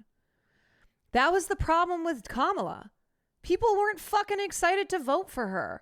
Why would they be when she said, yeah, I'm not going to be any different than Joe Biden, except I'll have a Republican in my cabinet? Zoran also addresses Do you think the that issue people of empire, were excited? something they must to survive the furor. Just because maybe they posted Kamala is brat? Yeah, Kamala, most lethal military in the world. No, she did not excite people. I mean, Joe Biden did not excite people either. It's just they were so desperate after 4 years of Trump and because of COVID. Joe Biden has COVID largely to thank for winning in 2020. But people were not fucking excited to vote for Joe Biden. And they knew that, which is why they said Joe Biden is going to be a bridge that he's going to be a bridge president. Okay. The Democrats were like, no, we get it. All right. We get it. Joe Biden, not exciting, old as shit, but he is going to be the bridge president. He is going to come in because right now we needed somebody who could beat Donald Trump, who could right the ship. And then we're going to make way for, someone young, someone progressive, like someone who is going to be exciting. No, they're fucking liars.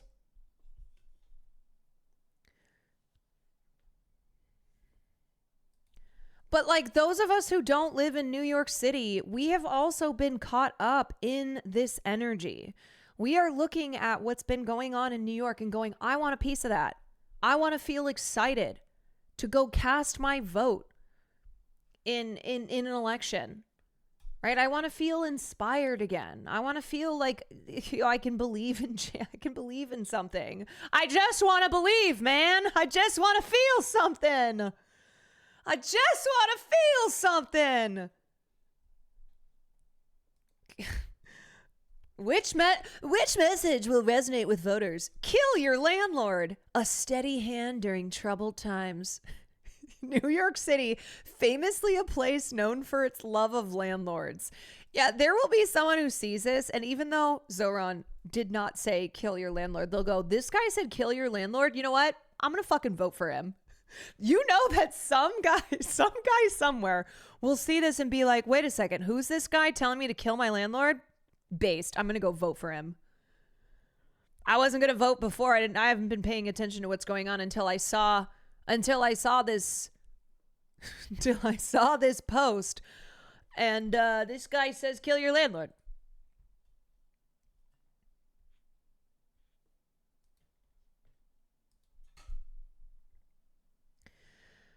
Yeah, I mean, I talked about this when it first happened, but this is what they have. They have racism. That's their strategy. Their strategy is racism, which, to be clear, is effective in the United States of America because Islamophobia it's all around us.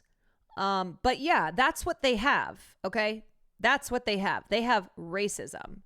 And what seems to be the case is that in New York City, one of the most diverse cities in the world, that they're not buying it. They're not buying the, Zohran Mamdani, scary Muslim terrorist. Look at his beard.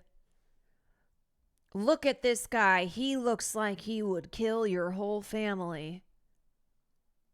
New York is yeah, of course. There's a shit ton of racism in New York City. Just because there's a lot of diversity doesn't mean that there's not racism. However, I believe that people are not falling for this to the degree that Cuomo and his allies have been betting on. I think that their racism is so naked and all they have is this kind of shit, right? Where you go, Cuomo, what do you stand for? And he's like, oh, Zohran Mamdani is a terrorist. He won't even go to Israel. And people are like, okay, great. Next. What do you stand for besides being a sex pest? Oh, Zohran Mamdani won't make his first visit to Israel, a foreign state. Okay, cool. Thanks. Yeah, you don't have my vote. You don't have my vote.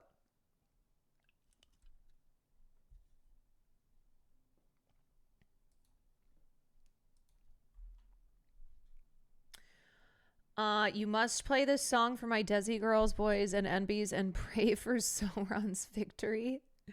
Okay, I have to go to the bathroom, so y'all can listen to this. 'Twas the night before the election, and all through the house, not a creature was stirring, not even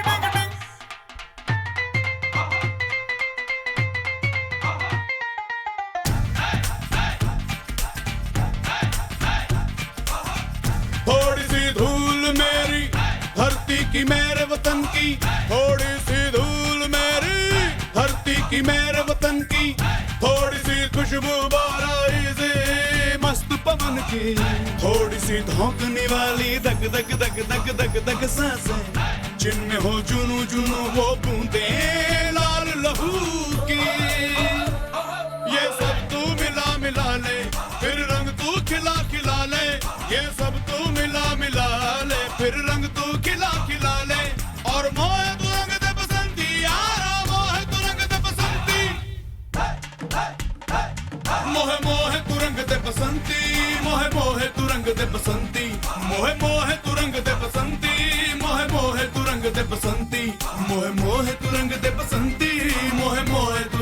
बसंती मोए मोए तू रंग दे बसंती मोए मोए तू रंग दे बसंती Just the random white girl. Hell yeah. Okay, did you guys see the tweet? Some Cuomo supporter. I think she probably is also being paid by Cuomo's campaign because everyone who's supporting Cuomo is being paid. That she tweeted was like, I was in line. What was it? I was in line to vote, and there were a bunch of aggressive white guys who were telling people to vote for Zoran. That white girl is the exotic inclusion for the film. Look at this aggressive white girl. बिस्मिल्लाह संदेश है कि लखनऊ जाने वाली train जो जिसमें film के अंदर पैसा जानता है उसे हम All anyone needs to know before voting tomorrow, I know exactly what this is. I'm a fair weather fan, I'll be honest. I was governor of New York. You don't pick among your children. Steve Cohen, if you're watching, please don't spend money on this race. Spend money on the team. I'm a bit of a fair weather fan, I'll be honest. I was governor. You know what?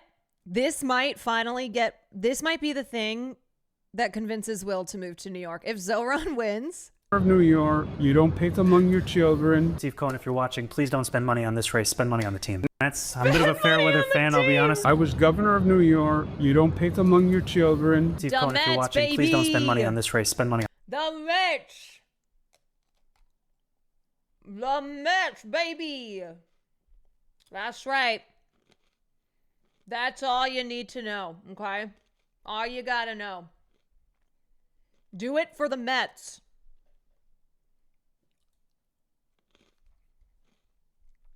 LMAO, is this a real fucking thing the pack is sending out? Oh my fucking god! No. Grok, is this real? Grok. At Grok, is this real? This cannot, no way. I mean, I wouldn't put it past the pack. But I need Grok to confirm that it's true. Zoran is fat now. Stop to quit paid for by Fix the City Inc. and not expressly or otherwise authorized or requested by any candidate or the candidate's committee or agent. More information at nyc.gov/follow the money.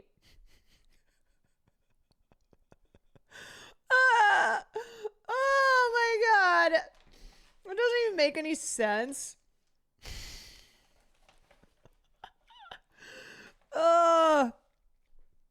They're JD Vancing our boy. They're JD Vancing our boy. Bro, like I said, who knows? This like is this is probably fake because it's so insane, but also I wouldn't put it past the super PAC.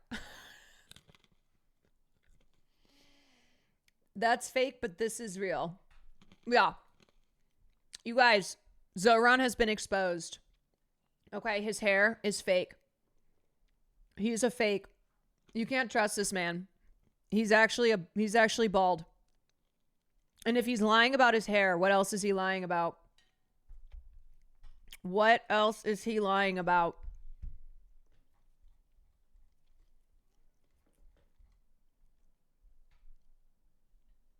Poll numbers instantly dropped. You can't trust him. That big beautiful hair. That big beautiful hair is in fact not big and beautiful. Ashley, I swear to God, if this does not have to do with Zoran, we're in fucking trouble.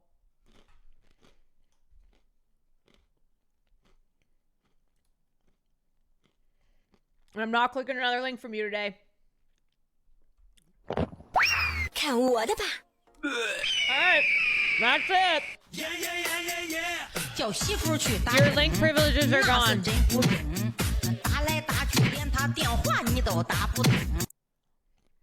That has everything to do with Zoran. Sorabora, you know what? You better watch out too. Did you see this shit? Oh yeah, I saw this shit. Like, again, the strategy is racism. Save NYC from global intifada. Reject Mamdani.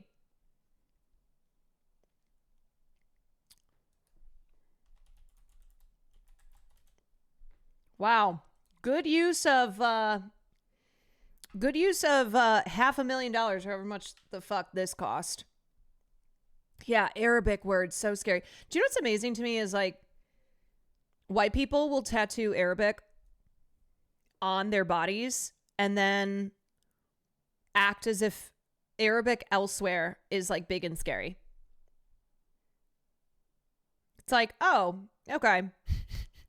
You'll tattoo this on your body, but then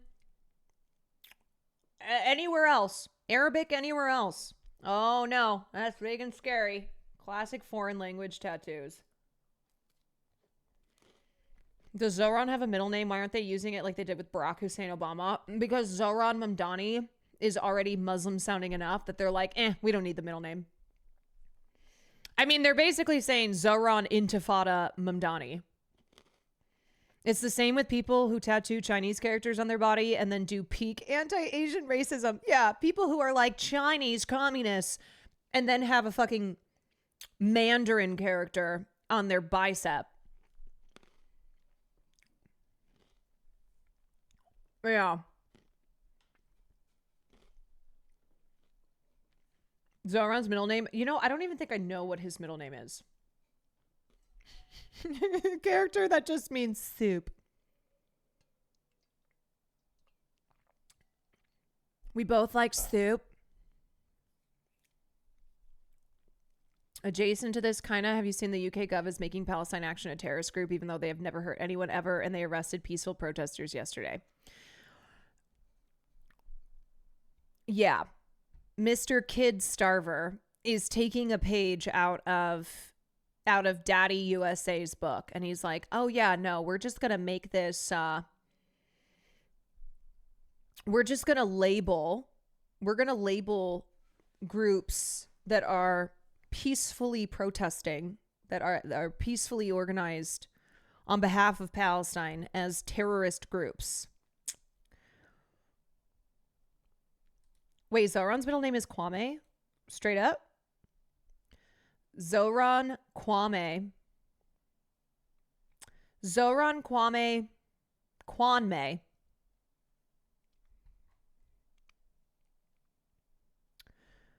Mamdani. That's a sick ass name. Yeah. Kwame, which translates to global intifada. Yeah. You know. Okay. All right, you guys. Okay. Boop, boop, boop, boop, boop, boop, boop. Let's look at this. Yada, yada, yada.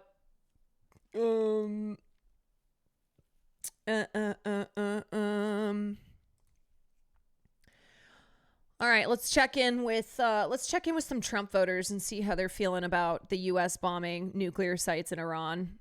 America first or Israel first? Which one is it? Which one? All right, here's a guy in Michigan, Bruce Bell. His reaction was wait and see about the strikes on Iran. I agree with most people that the war is bad, but I don't know enough about this situation with Iran. That is your average person, okay? Where they just go, yeah, I don't really know enough about this, so I trust what my president says. I keep hearing about red lines and how they've been encroaching for a while. Yeah. Oh, no, we've blown past them. Mr. Bell, a transmission mechanic, has drifted politically. He voted for former President Barack Obama twice and then chose a third-party candidate for president in 2016. In 2020, he decided to vote for Trump. He liked how Trump talked about the border and about manufacturing.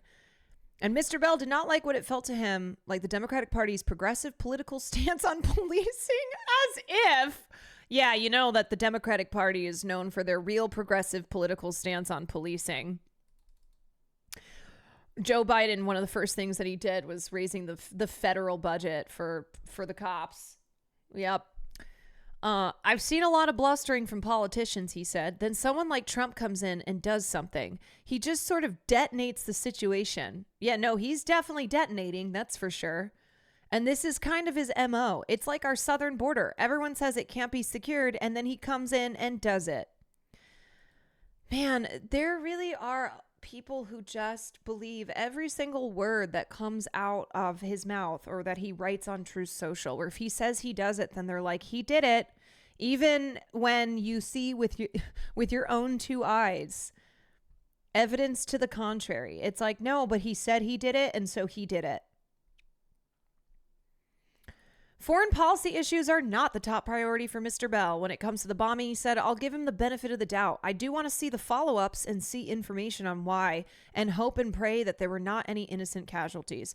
Okay, well, yeah, 90% of the casualties have been civilians, and so that's already happened. This is also a classic thing with Americans, is not seeing the connection between foreign policy and domestic policy, where it's like, man, how do you not make the connections between the billions of dollars that we spend on bombing campaigns overseas, on military interventions, right? Our $1 trillion Pentagon budget. How do you not understand that that's money then that is not going to fix our issues at home? That it's like, man, they say we don't have the money for affordable housing. Sorry, we can't do better on healthcare. This is the best that we can do. But there's always money for war. All right, here's another one. One of the big reasons I voted for him was him keeping us out of stuff in the Middle East.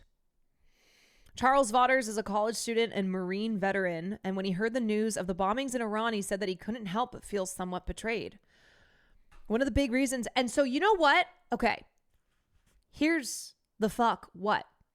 For people like Charles Vaughters and other Trump supporters, and just the general public, do you know what they need? They need a fucking anti-war party. They need strong anti-war candidates. Because right now, those feelings of betrayal, those feelings of, well, I'm against war, and I thought that this guy was the anti-war guy, and now I'm not so sure.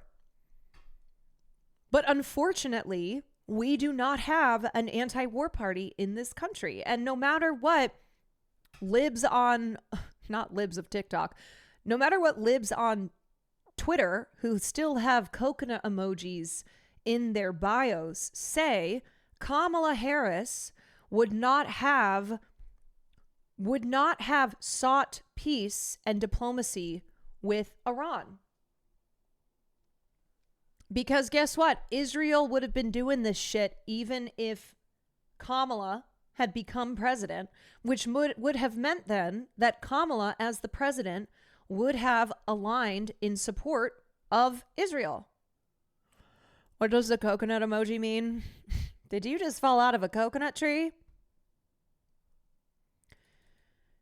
One of the big reasons I voted for him was him keeping us out of stuff in the Middle East. Mr. Vaughters said of Mr. Trump, adding that the countries in that region should be left to settle their disputes themselves. Oh, isn't that... Look, man, this is something that we have to seize on, okay? This feeling of, look, I'm not cool about oppressive governments. I'm not cool about civil liberties being suppressed, which, yeah, that shit's also happening in the United States. But also, I think that the people who live in that country should get to like fix their own government, should get to rebel and not have some foreign state intervening in the form of dropping bombs on their heads. Right? It's like people who are being persecuted by the government, who are angry about the repression that they face, should get to organize and mobilize against their own governments in the way that we do here in the United States. I mean, we have been out here in the streets protesting fighting back against ICE. Can you imagine? Can you imagine Russia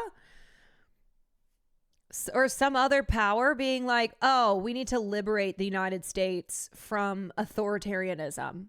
Look at all these people whose rights are being oppressed. We got to go in and bomb them so that we can stabilize, so that they can be liberated. No, of course not. He called the president's move a step too far and said that he had spoken with other young Trump supporters in the red state of Wyoming who felt the same way. We've definitely had our trust shaken. Look, these are people who are not, it's not impossible to bring them away from MAGA, okay? I think if you write off everyone who has supported Donald Trump, whether it was in 2016 or 2020 as a lost cause, then you're a fucking idiot and you will never win an election. And then there is just no hope for progress. If you look at Trump supporters and go, well, they're all just fucking racists and nothing we can do here, then you don't understand anything. You don't understand anything about politics. People are longing for a break from the status quo. I mean, people are, look, whether you are a Democrat or Republican or whatever your political ideology is in the United States of America, you have, as a person of voting age, you have lived through endless wars in the Middle East. You have seen our government bomb Iraq, Afghanistan, Syria, Libya, Iran, Palestine. This has been your entire life, where you may not understand all the stuff in the Middle East. You may not, you may not be like super tuned in, but you know that for as long as you've been alive, we have spent trillions of dollars and killed a lot of people because of what we do in the Middle East. And so people are tired of it. They are tired of our foreign wars. They are exhausted. They're sick of it. As for what Mr. Trump should do next, Mr. Votter said, if I were him, I'd really, really keep trying to push negotiations between Iran and Israel. He added that Mr. Trump should tell Israel, okay, we've done the strike for you. Now, Israel, we are totally out of this. Figure it out on your own. Israel, we are done. Boo. Cross Israel out.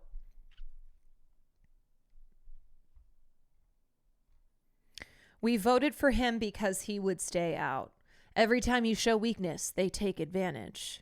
The bombing was protecting this little tiny nation, but I don't think that we need to be there further. I'm hoping that his campaign promises were true. Okay, well, no. His campaign promises were certainly not true because he promised to be the peaceful candidate. And guess what? You cannot drop a bomb or support another nation that is dropping bombs and be the candidate of peace. Be the president of peace. Okay. Okie dokie. Artichokes. Hi.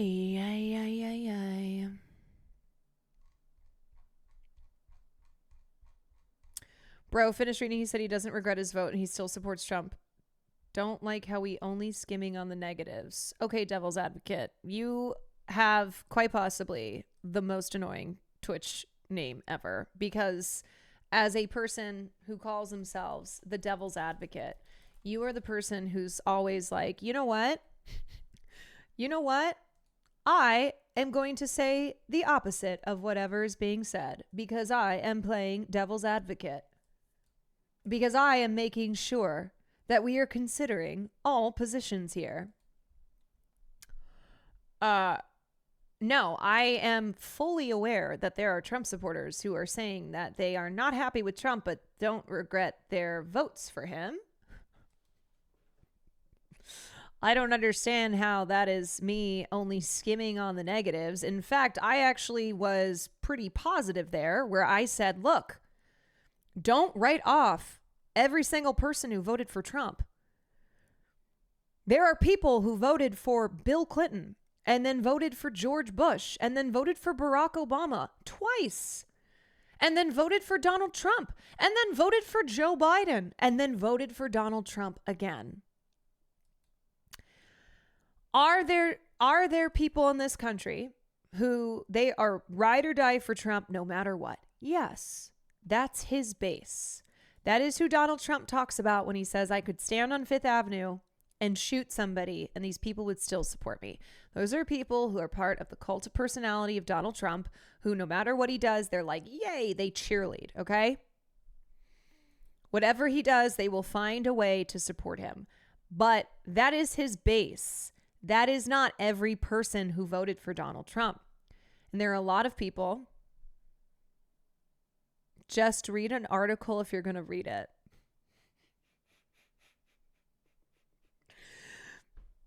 Okay. So on this stream here, I get accused of only reading articles, and then I get accused of not reading articles. This is the duality. This is the duality of the Twitch stream. Either I'm only reading articles or I'm not reading enough article. Oh, Jesus.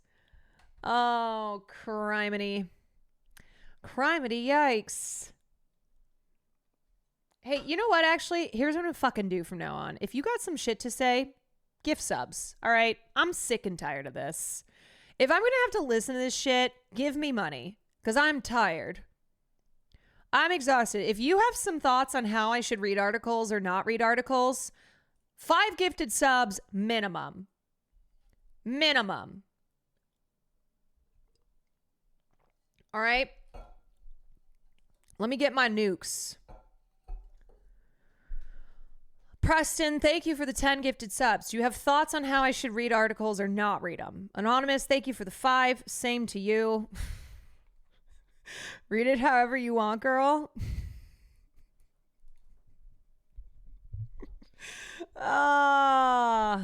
You guys, you know what? Here's the thing. I've been hiding a secret. I am actually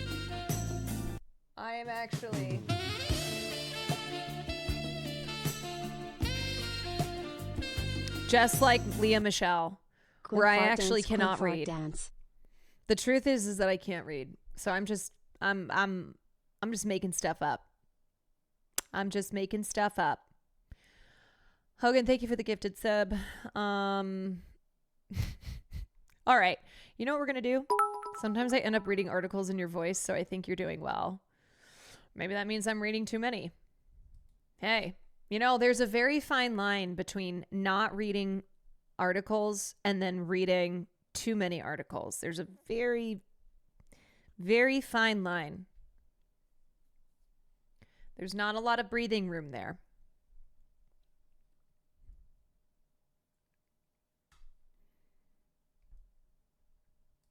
You missed your chance? What did I miss my chance of? Does this have to do with Leah Michelle?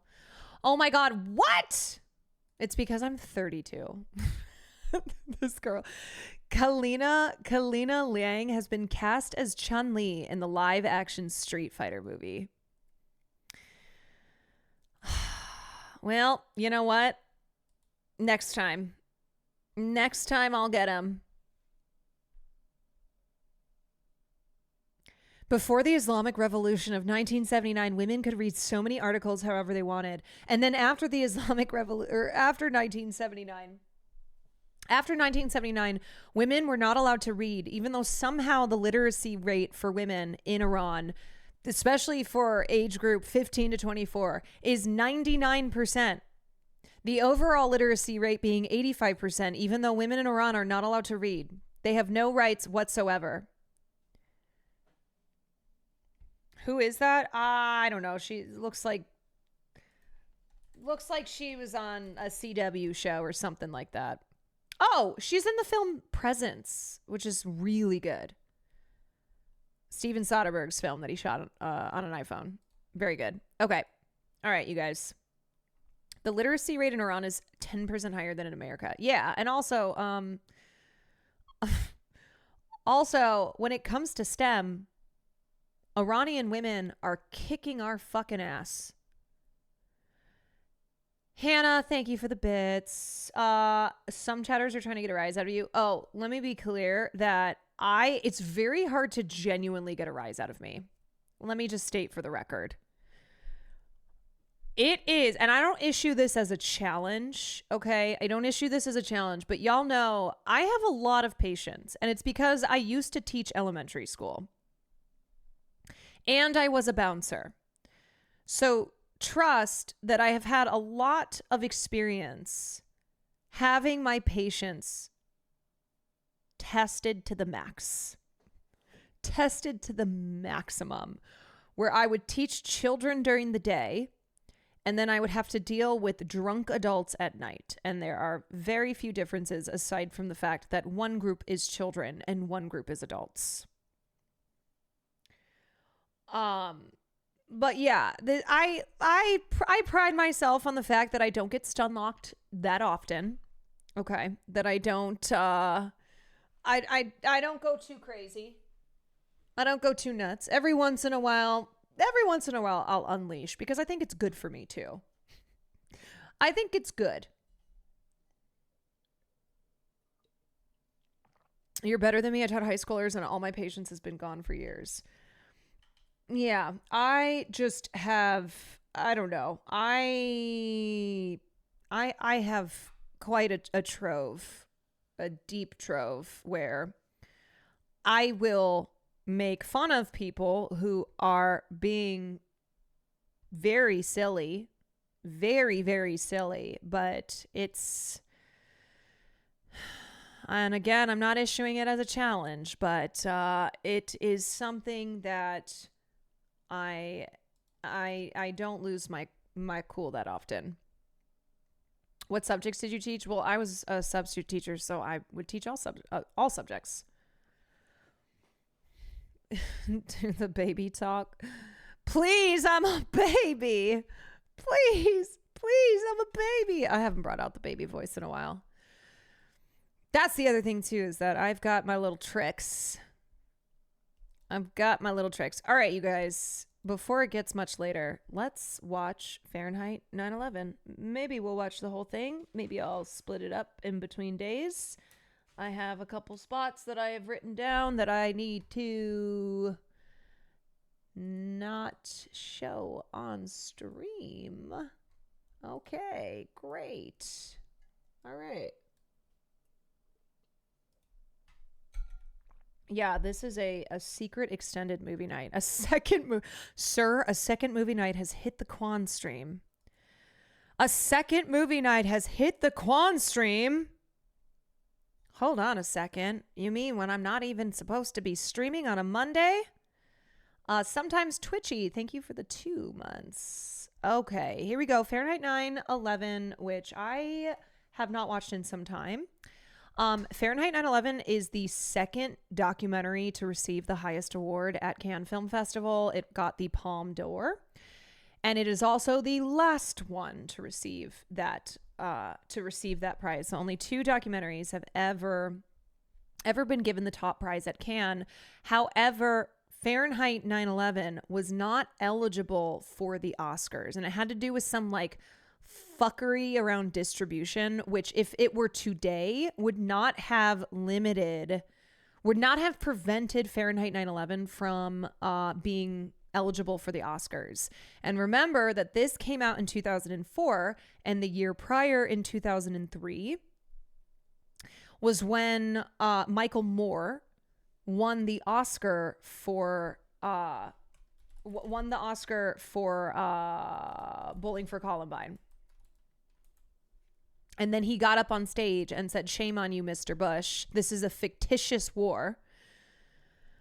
And then his documentary around the Bush and cronies associations with Saudi Arabia and what they knew or what they, what they told us and what they didn't tell us with 9/11, and then also the effects of the war on people in Iraq, but also on soldiers who went over there being told like, yeah, we're fighting against these terrorists, and really what they did was just murder civilians. When Michael Moore is on, he is truly one of the best. His work is still, I think his work, even though there's tons of documentarians now, right? When Michael Moore was in his heyday, he really was one of the sole people who did this. And now what I would say is, like, if you want a documentary that goes really deep into Iraq and like what we now know, there's a lot of other documentaries out there. There's a lot of podcasts out there. Blowback season 1, amazing. You'll get like all the fucking details and things that you knew and that you didn't know. Michael doesn't really go too deep on stuff, and he kind of will pose questions that he wants you to like make the connections of in your own mind.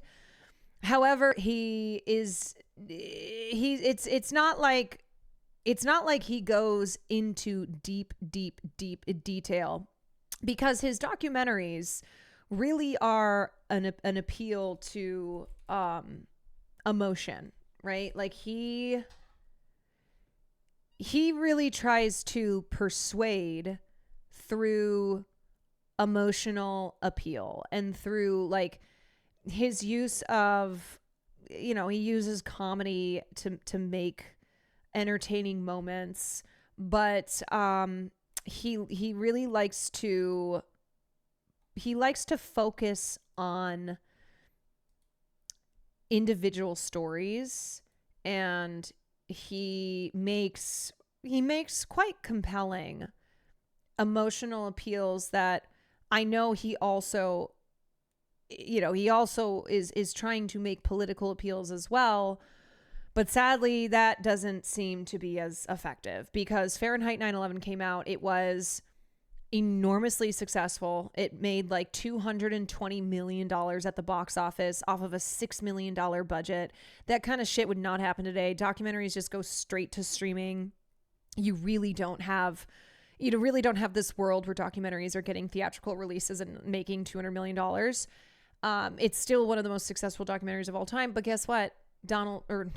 George Bush won re-election in 2004.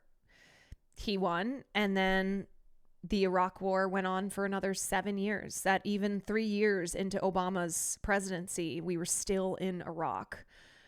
So it's kind of one of those where his intention with the documentary was to not just appeal emotionally, which he succeeded in, but to appeal politically to the millions of people who watched this. But still, Bush won re-election that fall. Yes, Michael Moore got booed off of the stage for being against the Iraq War. That's the thing about him, is like he has earned his street cred. Michael Moore, especially at this time when he was one of the loudest voices in Hollywood, who was vehemently against the war in Iraq and the war in Afghanistan, and he used his stage at the Oscars to condemn the fictitious war. He's a real one. Yeah. I mean, if you are a leftist, like you gotta appreciate Michael Moore for what he did and who he was at a time when it was there were few of him. He also endorsed Zoran today. Hi, New Yorkers, vote tomorrow. Stop the madness. Vote for Zoran. Yeah, he also made he helped to produce the Gaza from Ground Zero film that came out last year, which was a compilation of short films that artists in Gaza made as they have been living under genocide and still were able to create short films that were then stitched together in a feature film that Michael Moore produced. So, you know, he's still out here and he's doing the work. He is he's trying to fight the good fight.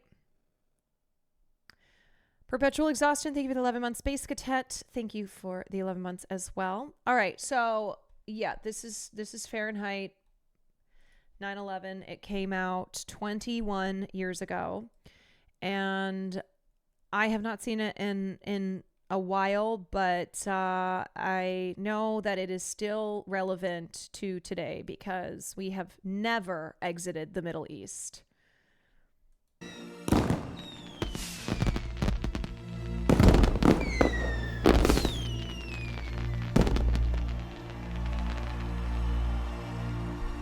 Was it all just a dream? It was all a dream. Florida. Thank you. Did the last 4 years not really happen? Look, there's Ben Affleck. He's often in my dreams.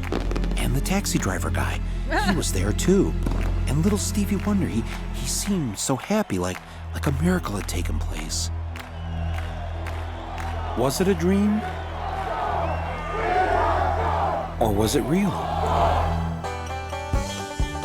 It was election night 2000, and everything seemed to be going as planned. In New York, Al Gore is our projected winner. The Garden State is green for Gore. We project that Mr. Gore is the winner in Delaware. This state has voted with the winner in Excuse me 1 second. I'm so sorry to interrupt you. Mike, you know I wouldn't do this if it weren't big. Florida goes for Al Gore. CNN announces that we call Florida in the Al Gore column.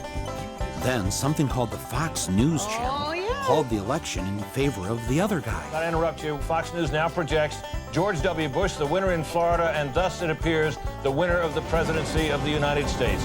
All of a sudden, the other network said, hey, if Fox said it, it must be true. All of us at the networks. Bro, Fox News saw a massive increase in their viewers because of the 2000 presidential election, when they were the one cable television network that called Florida for Bush.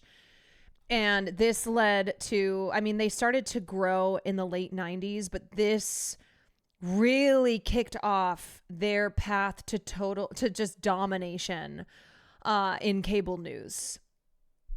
When will they pay for their crimes? You know, I hope hell exists and Murdoch has a nice fiery seat down there. Made a mistake and projected Florida in the Al Gore column. It was our mistake. Now, what most people don't know is that the man who was in charge of the decision desk at Fox that night, the man who called it for Bush, was none other than Bush's first cousin, John Ellis. How does someone like Bush get away with something like this? Well, first, it helps if your brother is the governor of the state in question. You know something? We are going to win Florida. Mark my words. You can write it down. Second, make sure the chairman of your campaign is also the vote counting woman, and that her state has hired a company that's going to knock voters off the rolls who aren't likely to vote for you. You can usually tell them by the color of their skin. Then make sure your side fights like it's life or death. I think all this talk about legitimacy is way overblown. Also, thank you to Sandra Day O'Connor. Sandra Day, who made history as the first woman on the Supreme Court. Sandra Day, who was often the swing vote because it was a court that was split between Republicans, conservatives, and liberals. And Sandra Day, who played a key role in the Supreme Court ruling that went in favor of Bush, where they were like, nope, we're not going to do the county recounts. Nope. George Bush won. And hope that the other side will just sit by and wait for the phone to ring. And even if numerous independent investigations prove that Gore got the most votes, if there was a statewide recount under every scenario, Gore won the election. It won't matter, just as long as all your daddy's friends on the Supreme Court vote the right way. It's insane because when we talk about presidential elections being stolen, there was a presidential election that was stolen, and it happened in 2000. And it was the Republicans who stole the election, like an actual stolen election, not lies around election fraud and elections being stolen because Donald Trump is a fucking loser, but an actual stolen election, a very consequential election, maybe the most. While I strongly disagree with the court's decision, I accept it. Can you imagine that Gore got up there and he's like, he knew that it was stolen and he still went, all right, well, I guess I accept the Supreme Court's ruling. There's nothing I can do. Can you fucking imagine this today? No, they are out there still battling court cases of election fraud. Ah, Jesus. Now is acceptance. We have a new president-elect. It turns out none of this was a dream. Zoran's going on Colbert It's tonight. what really Great. happened. Yeah. On the day the joint session of both the House of Representatives and the Senate was to certify the election results, Al Gore, in his dual role as outgoing vice president and president of the Senate, presided over the event that would officially anoint George W. Bush as the new president. If any congressman wanted to raise an objection, the rules insisted that he or she had to have the signed support of just one senator. Mr. President, and I take great pride in calling you that, I must object because of the overwhelming evidence of official misconduct, deliberate fraud, and an attempt to The chair suppress must voter remind turnout. members that under Section 18 of Title III, United States Code, no debate is allowed in the joint session. Thank you, Mr. President. To answer your question, Mr. President, the objection is in writing, signed by a number of members of the House of Representatives, but not by a member of the Senate. Mr. President, it is in writing and signed by several House colleagues on behalf and myself of the 27,000 voters of Duval County, in which 16,000 of them are African Americans that was disenfranchised in this last election. Is the objection signed by a member of the Senate? Yeah. Not signed. You want to talk about election fraud? How about the disenfranchisement of black voters in this country? I mean, man, especially in 2000 when in Florida, the amount of fuckery that they pulled to keep black voters from having their votes count. Signed by a member of the Senate is missing. Mr. President, it is in writing and signed by myself on behalf of many of the diverse constituents in our country, especially those in the 9th Congressional District, and all American voters who recognize that the Supreme Court, not the people of the United States, decided this election. Is the objection signed by a senator? Unfortunately, Mr. President, it is not signed by one single senator. Insane. Unfortunately, I have no authority over the United States Senate, and no senator has signed. Mr. President, it is in writing and signed by myself and several of my constituents from Florida. A senator is needed, but missing. Is the objection in writing and signed by a member of the House and a senator? The objection is in writing, and I don't care that it is not signed by a member of the Senate. The chair will advise that the rules do care, and the signature of the senator. Not a single senator came to the aid of the African Americans in Congress. One after another, they were told to sit down and shut up. And it's a sad day in America, Mr. President, when we can't find a senator to sign The gentleman objections. will suspend. Won't sign objections, Mr. President. The gentleman will suspend. Inauguration Yep. coverage, 2001, on a nasty but it could be worse kind of day in Washington. On the day George W. Bush was inaugurated, tens of thousands of Americans poured into the streets of D.C. in one last attempt to reclaim what had been taken from them. They pelted Bush's limo with eggs and brought the inauguration parade to a halt.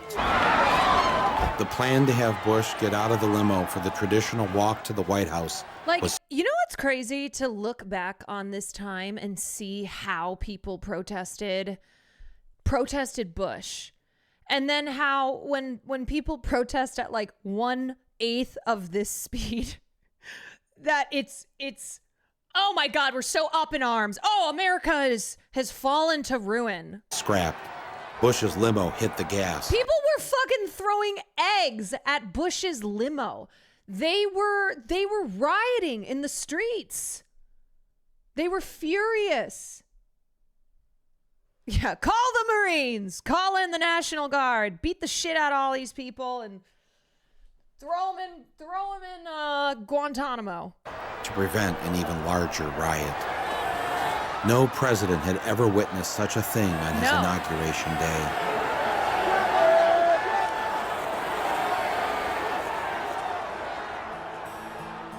And for the next 8 months, it didn't get any better for George W. Bush. He couldn't get his judges appointed. He had trouble getting his legislation passed, and he lost Republican control of the Senate. His approval ratings in the polls began to sink. He was already beginning to look like a eggs lame in duck this president. economy? Yep. Today, people are like, eggs, not at these prices. I'm not throwing eggs at Donald Trump. That's like 3 hours of work for me.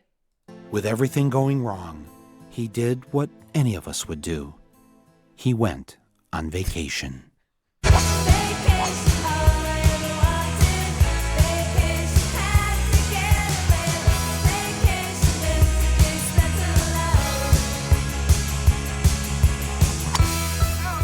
Now watch this In drive. his first 8 months in office before September 11th, George W. Bush was on vacation, according to the Washington Post, 42% of the time. I hit every shot good. People would say I wasn't working. It was not surprising that Mr. Bush needed some time off. Being president is a lot of work. At these folks that say you're loafing here in Texas, that you're taking too long of a vacation.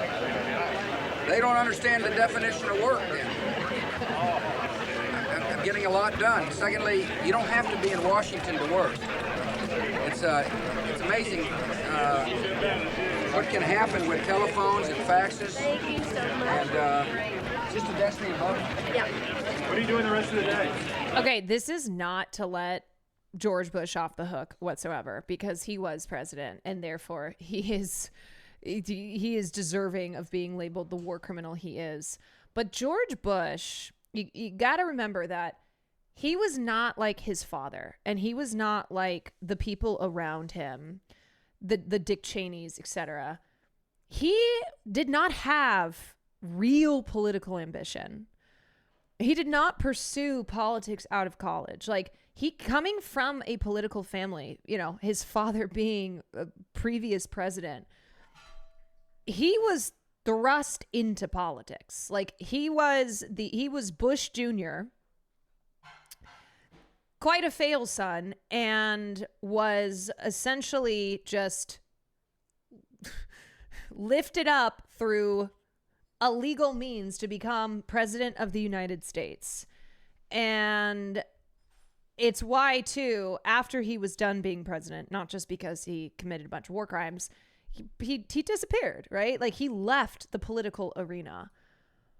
The fail son who failed into the presidency. Yeah, he was a frat bro who was early on working in business, and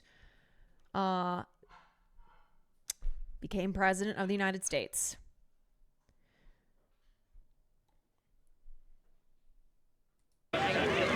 Karen Hughes is coming over. We're working on some things. And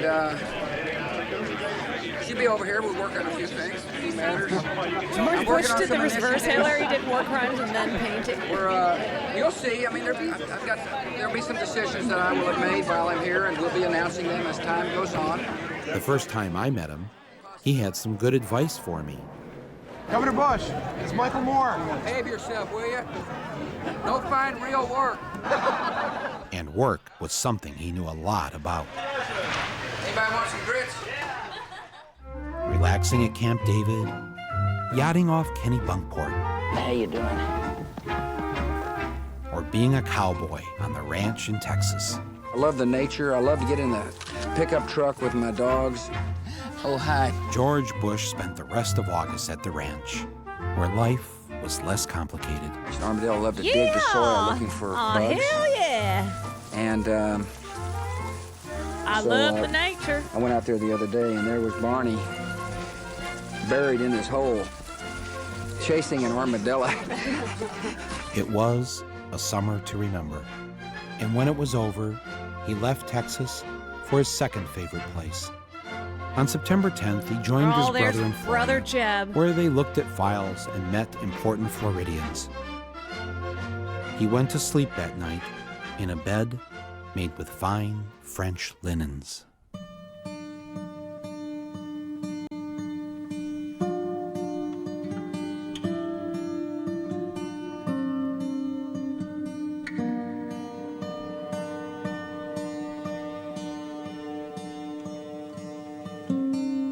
You suppose he's pretty confident on those numbers on Iraqi security forces?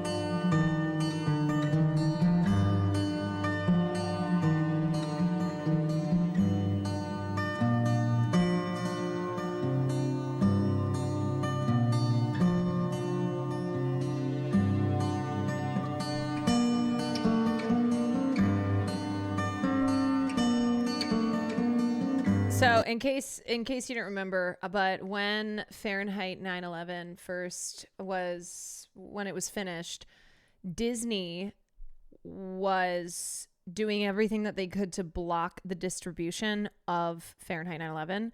And funny enough, so Disney, which was the parent company of Miramax, which was owned by one Harvey Weinstein, Miramax was going to be distributing Fahrenheit 9/11, and Disney freaked out because of the political content, because of the way that Michael Moore is connecting the Bushes to the Saudis and raising a lot of controversial questions. And so they tried to block the distribution. They were like, nope, we are going to override. We have a contractual agreement with Miramax, which allows us to prevent them from distributing films under certain circumstances. And then because Fahrenheit 9/11 went to Cannes and it won the biggest award there, and then they were facing a lot of pressures because of the film being highly sought after and already demonstrating that it was going to be a huge success.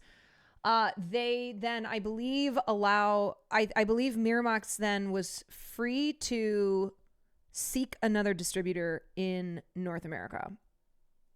And so that is what happened.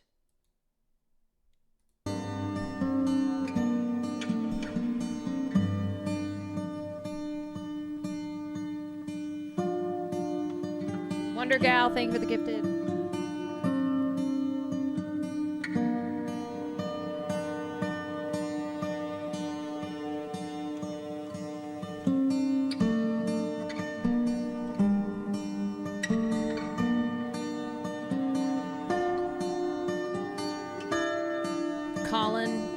Colin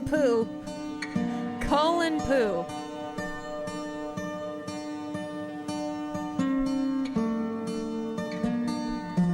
Make me look young.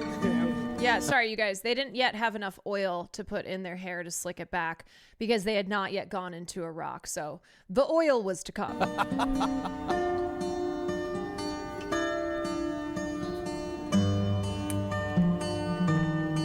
So they had to use spit.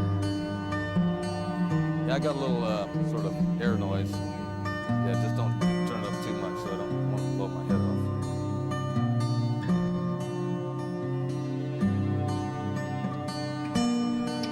I got it. if they want to hear. Testing 1 2. This is the Oval Office. Testing 1 2. Testing 1 2. This is the Oval Office. Testing 1 2 3 4 5. Bandit D, thank you.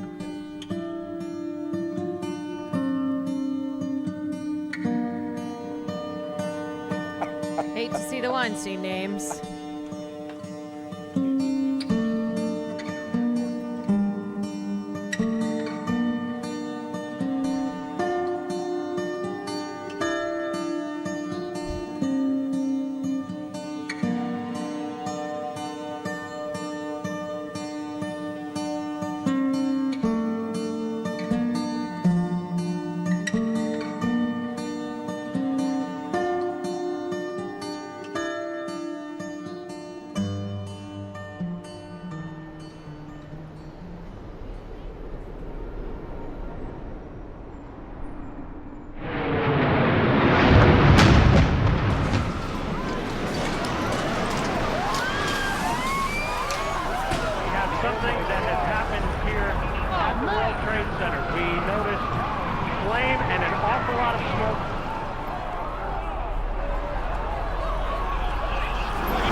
It's the ending of Remember Me. Do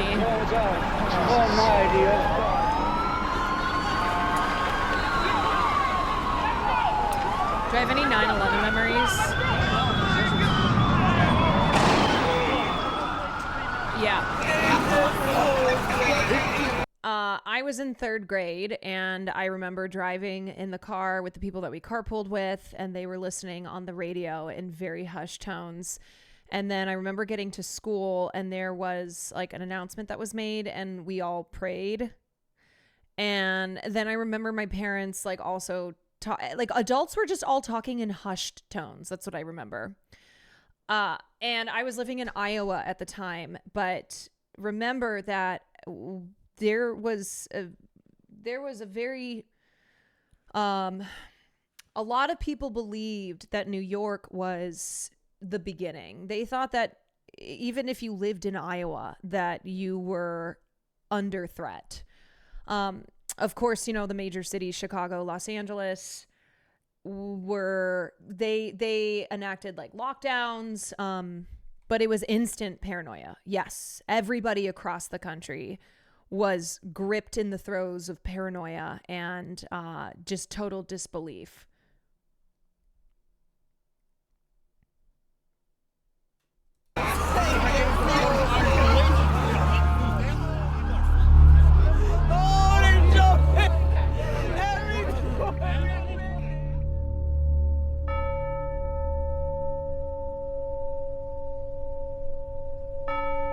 Yeah, nowadays you would have Twitch streamers reacting live. But no, we did not have the connectivity that we have today.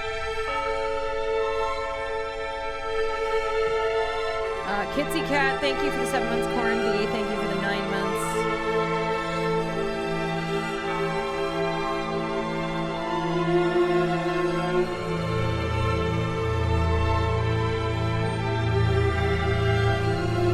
Born too late to remember 9/11, born just in time to make 9/11 jokes.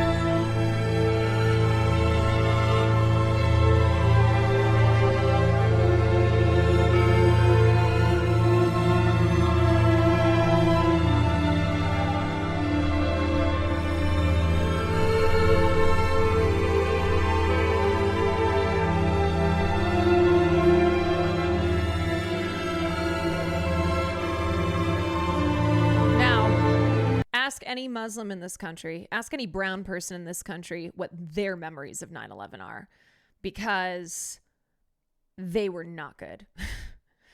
The way that people in this country immediately turned, you know, if they were not already harboring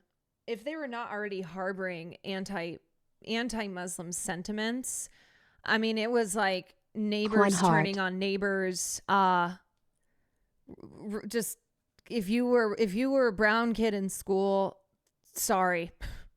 It was basically a good luck.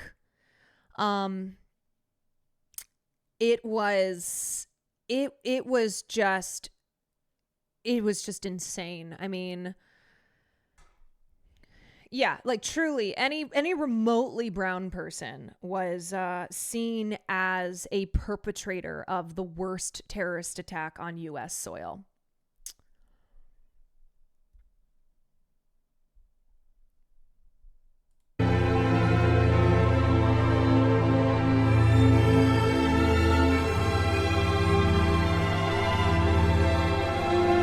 Yeah, they were beating taxi drivers, jumping people when they were coming home from work.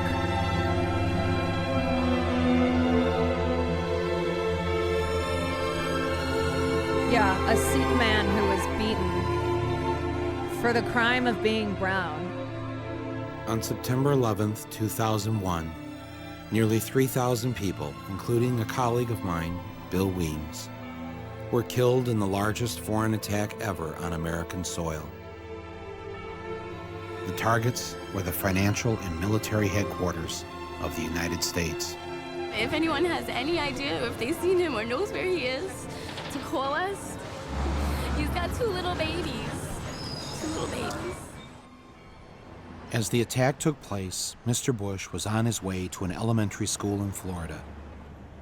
When informed of the first plane hitting the World Trade Center, where terrorists had struck just 8 years prior, Mr. Bush decided to go ahead with his photo opportunity.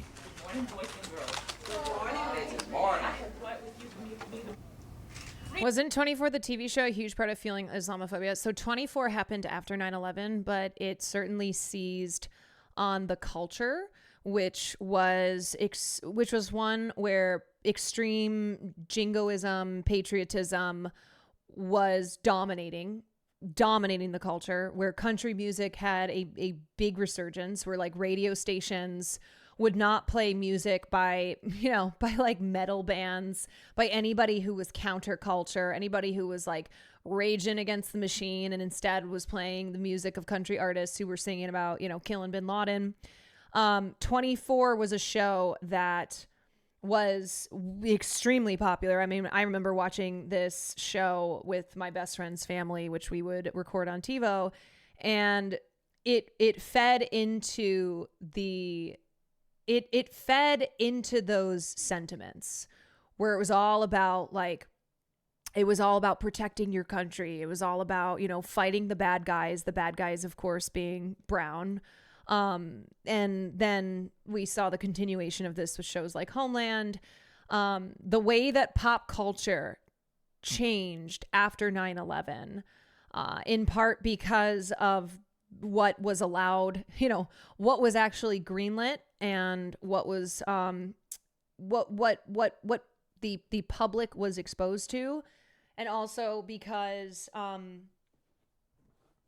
of people who seized on the moment to make things that would resonate with the general public.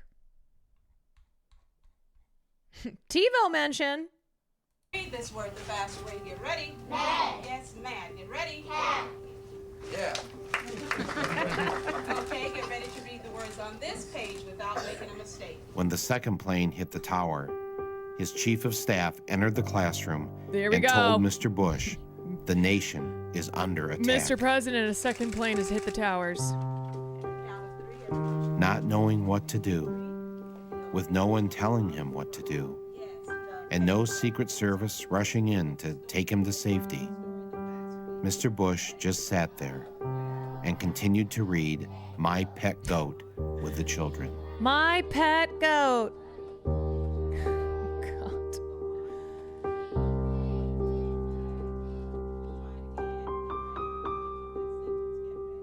That is the face of a man who knows what the United States is about to get into. Whether or not it is him who was full-throatedly pushing for an invasion into the Middle East, he knew what was going to occur. It's actually wild. 24's first season was produced before 9/11, featured Serbian terrorists. The second season went all in on the Islamophobia. Yeah, and in my recollection, it was after 9/11 that 24 like exploded in popularity. Nearly 7 minutes passed with nobody doing anything. Yeah, we in it now. As Bush sat in that Florida classroom, was he wondering if maybe he should have shown up to work more often? Should he have held at least one meeting since taking office to discuss the threat of terrorism with his head of counterterrorism?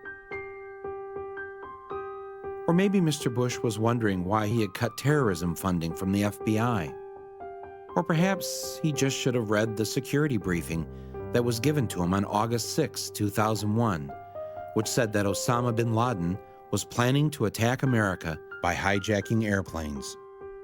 But maybe he wasn't worried about the terrorist threat because the title of the report was too vague. I believe the title was Bin Laden Determined to Attack Inside the United States. Oh, Condi. A report like that Where's Condi? might make some men jump.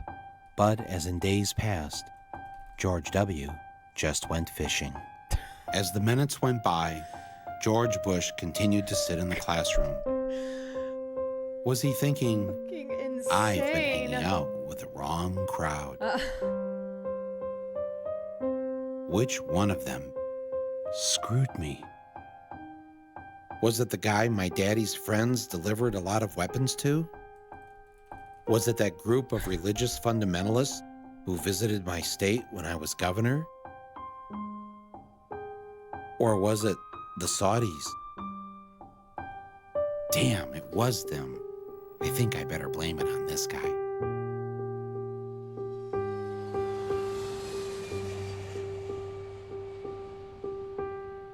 In the days following September 11th, all commercial and private airline traffic was grounded. The FAA has taken the action to close all of the airports in the United States. Even grounding the president's father, former President Bush. Antonin Scalia cited 24 in his decision defending the U.S.'s use of torture.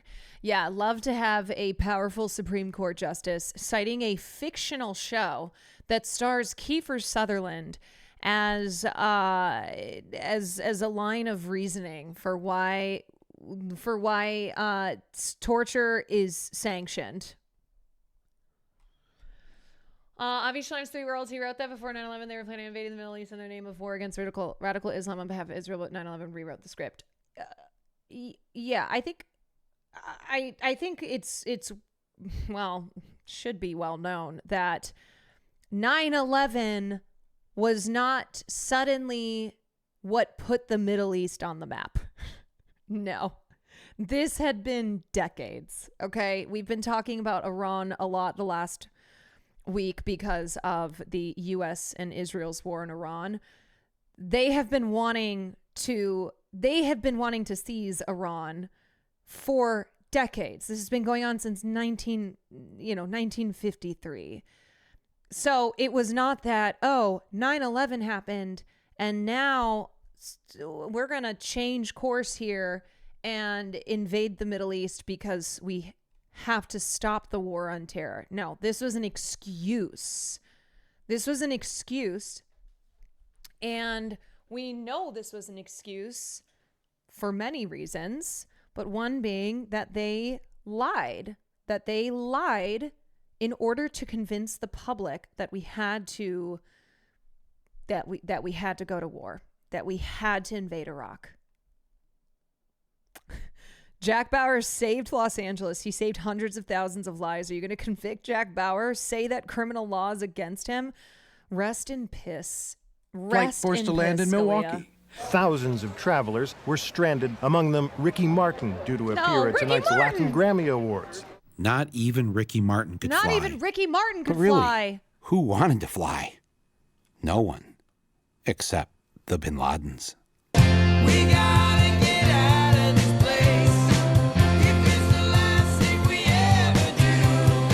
We had some airplanes authorized at the highest levels of our government to fly to pick up Osama bin Laden's family members and others from Saudi Arabia and transport them out of this country.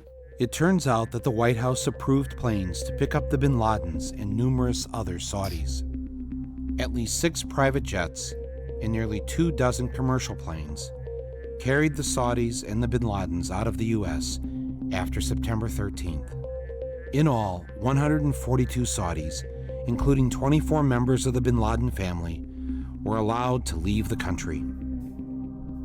Osama's always been portrayed as the bad. In case you didn't know, too, Osama bin Laden's family was financially tied with the Carlyle Group.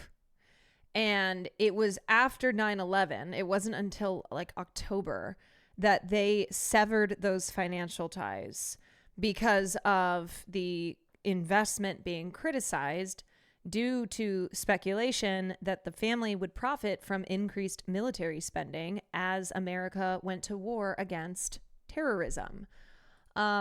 So Michael gets more into posing these connections between the Saudis, the Bush family, and 9/11. Bad apple, the black sheep in the family, and then they cut off all relationship with him around 1994. In fact, things are much more complicated than that. You mean Osama has had contact with other family members? That's right. In the summer of 2001, just before 9/11, one of Osama's sons got married in Afghanistan, and several family members showed up at the wedding. Bin Laden.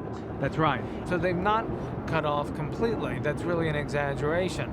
We now welcome to Larry King Live. Good to see him again. Prince Bandar, the ambassador of the Kingdom of Saudi Arabia to the United States. We had about 24 members of Bin Laden's family.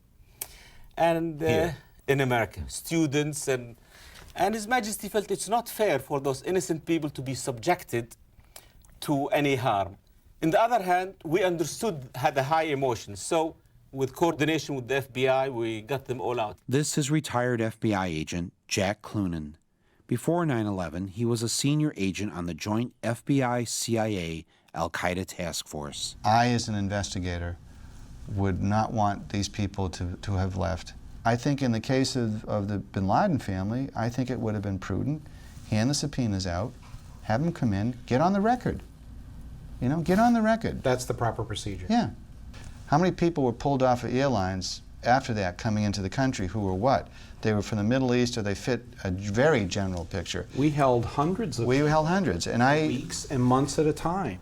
Did the authorities do anything when the Bin Ladens tried to leave the country? No, they were identified at the airport. They looked at their passports and they were identified. Well, that's what would happen to you or I if we were leaving the country. Exactly. So a little interview, check the passport, what else? Nothing.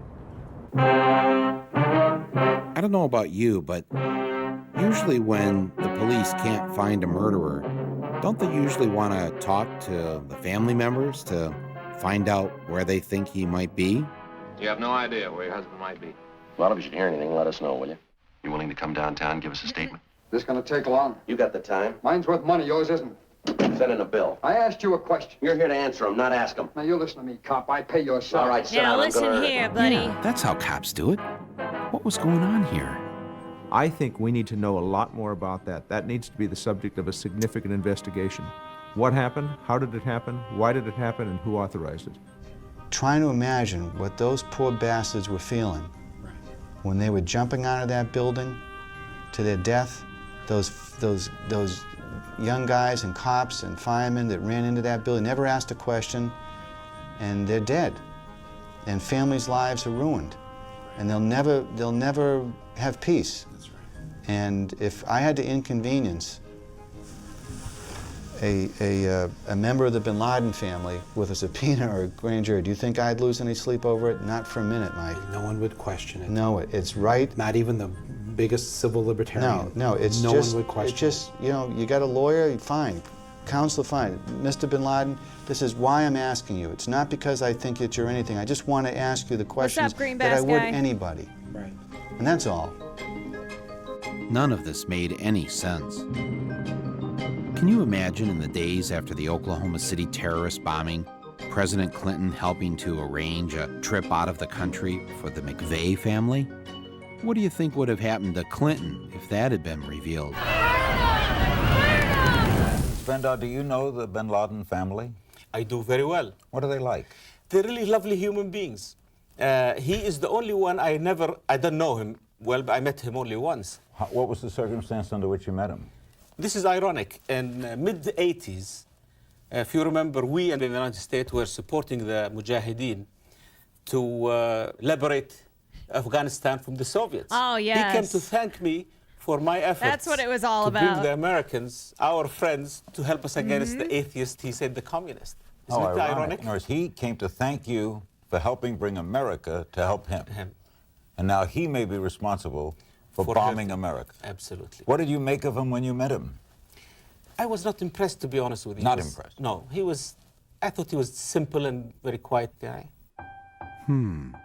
A simple and quiet guy.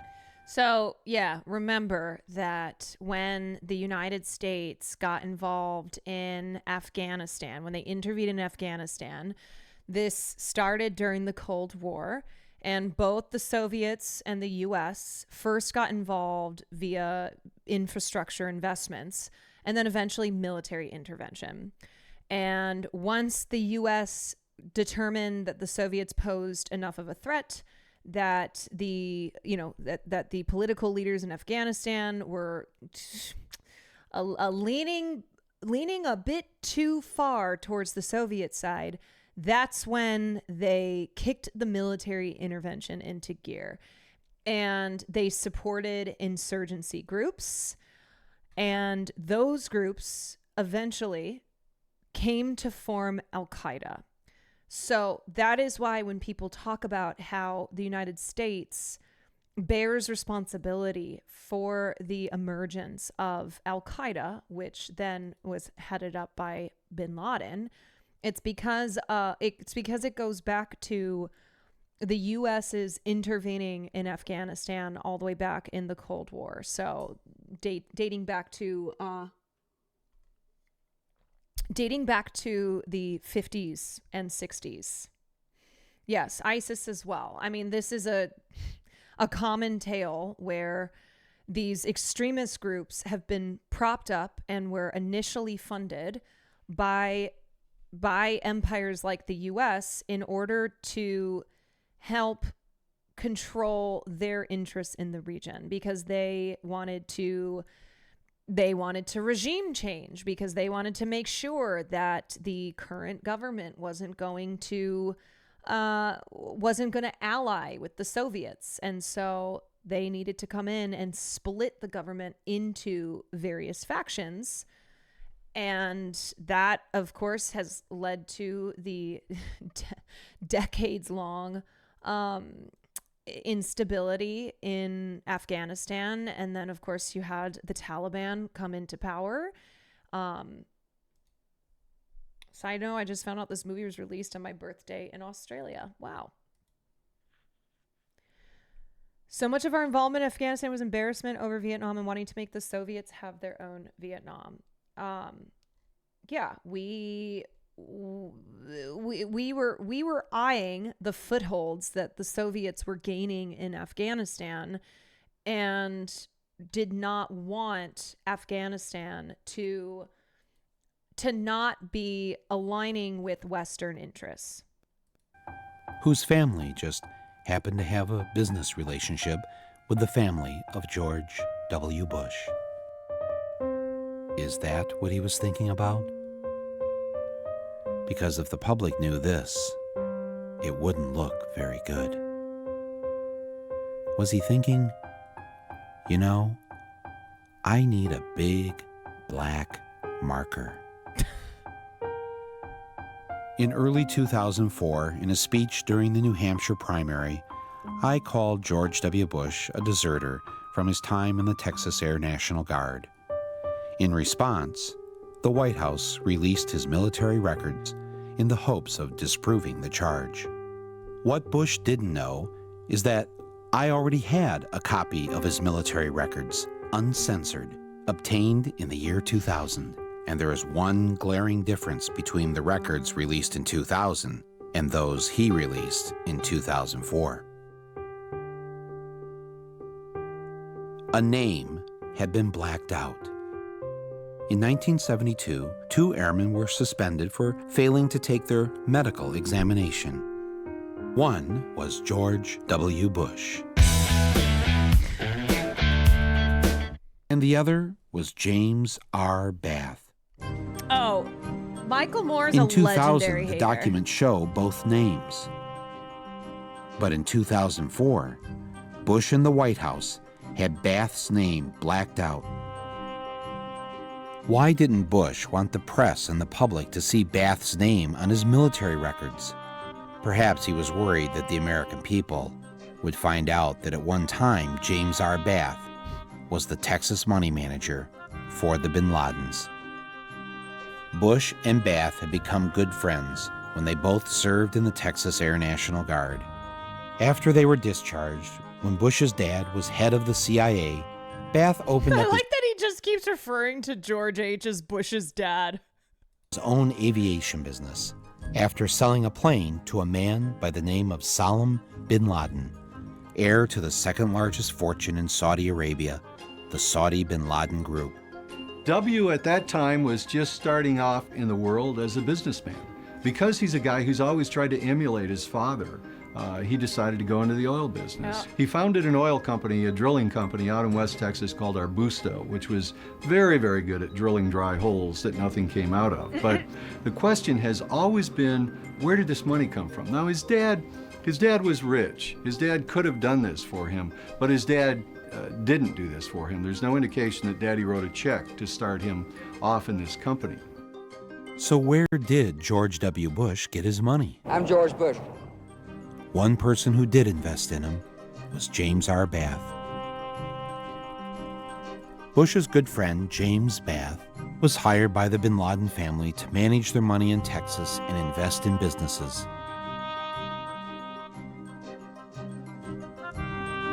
And James Bath himself, in turn, invested in George W. Bush.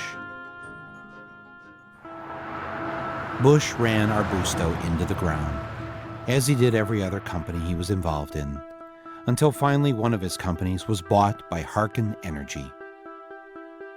And they gave him a seat on their board. Yeah. Oh, you mean presidents and their families having deep business ties to the Saudi royal family?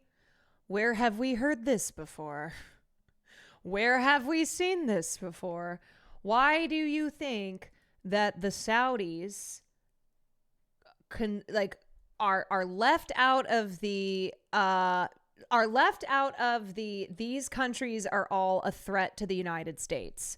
Because of the business interests that powerful dynasties in the United States have with the Saudi royal family. We're talking to the tune of billions of dollars. They are closely tied, and that is why they harbor and support the Saudis even when they commit acts of terrorism and are responsible for violent crimes against Americans. House of Bush and Saud is a book that delves into this for chatters interested. Yes, this is a book that came out in 2004 by Craig Unger, and it dives into the secret, not so secret relationship between the Bush family dynasty and the Saudi royal family, and looks at the decades of business deals between both of these families and how the Saudis would get investments. They would be protected with the military, the military might that the United States could offer them. And in exchange, they would offer their cooperation on very lucrative oil dealings. A lot of us have suspected through the years that there has been Saudi oil money involved in all of these companies. Harken, Spectrum 7, Arbusto Drilling, all of the Bush companies. Whenever they got into trouble, there were these angel investors who flowed money into the companies. So the question is, why would Saudis, who had all the oil in the world, go around the globe to invest in this lousy oil company? Because they and the thing is, believed it had in George one Bush. big asset. Harken had one thing going for it, which is that George W. Bush was on its board of directors at a time when his father was president of the United States. When you're the president's son and you've got unlimited access combined with some credentials from a prior campaign, in Washington, D.C., people tend to respect that. Yeah, another book Access is Family of power. Secrets. And I can find my dad and talk to him any time of the day. Yes, it helps to be the president's son, especially when you're being investigated by the Securities and Exchange Commission. In 1990, when Mr. Bush was a director of Harken Energy, he received this memo from company lawyers warning directors not to sell stock if they had unfavorable information about the company. 1 week later, he sold $848,000 worth of Harken stock. And again, not to let George Bush off the hook, but truly, it seems to be the case that George Bush was doing what Daddy told him to do. When George Bush was put on the board of one of Carlyle Group's subsidiaries, it was because that's what Daddy told him to do. Yeah, his dad would definitely had nothing to do with JFK's assassination. Oh, we're getting deep. Isn't that what Republicans were mad with Hunter Biden for doing? Yeah. You know, I honestly think the parallels between Hunter Biden and George Bush is such that the reason Hunter Biden, the one major difference being that Hunter Biden's drug addiction just kept him from being put in the position that George H. put George W. into. As Bush Jr. was the "get off my back, Dad, get off my back." Months later, Harken announced, You know what? Fuck it. Hunter Biden 2028. Let's go. losses of more than $23 million. The James Baker law partner who helped Bush beat the rap from the SEC was a man by the name of Robert Jordan, who, when George W. became president, was appointed ambassador to Saudi Arabia. After the Harken debacle, the friends of Bush's dad got him a seat on another board of a company owned by the Carlyle Group. We wanted to look at which companies actually gained from September 11th. Turned up this company, Carlyle Group. The Carlyle Group is a multinational conglomerate that invests in heavily government-regulated industries like telecommunications, healthcare, and particularly defense. Both George W. Bush and George H.W. Bush worked for the Carlyle Group, the same company that counted the bin Laden family among its investors. Carlyle Group was holding its annual investor conference on the morning of September 11th in the Ritz-Carlton Hotel. The Bush dynasty is insane. That's why we refer to it as a dynasty. Okay, not a family, not the Bush family, the Bush dynasty. Because, remember, old Prescott Bush, old granddaddy Prescott Bush, helped Hitler rise to power, that the Bush family got money from the Nazis.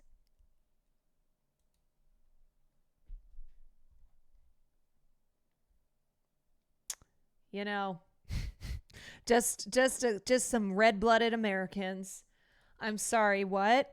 Oh yeah. I don't think this documentary gets into it, but there are a lot of reporting around the Nazi ties, around the ties between the Bush family and the Nazis.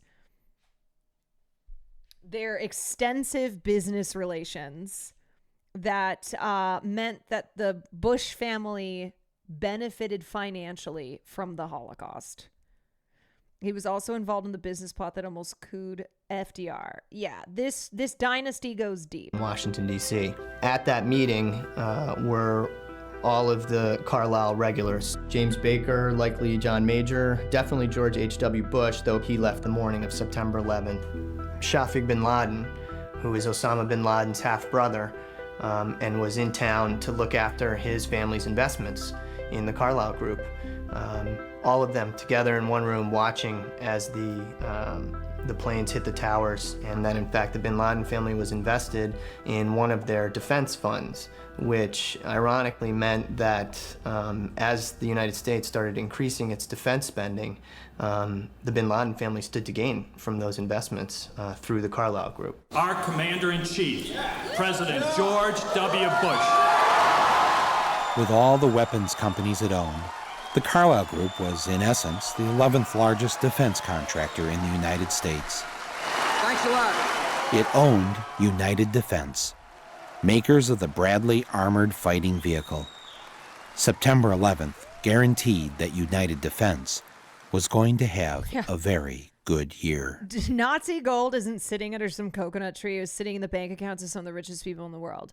Yeah, I mean, you had plenty of wealthy Americans who were shareholders in companies that profited from their, from their being involved with companies that financially backed Nazi Germany.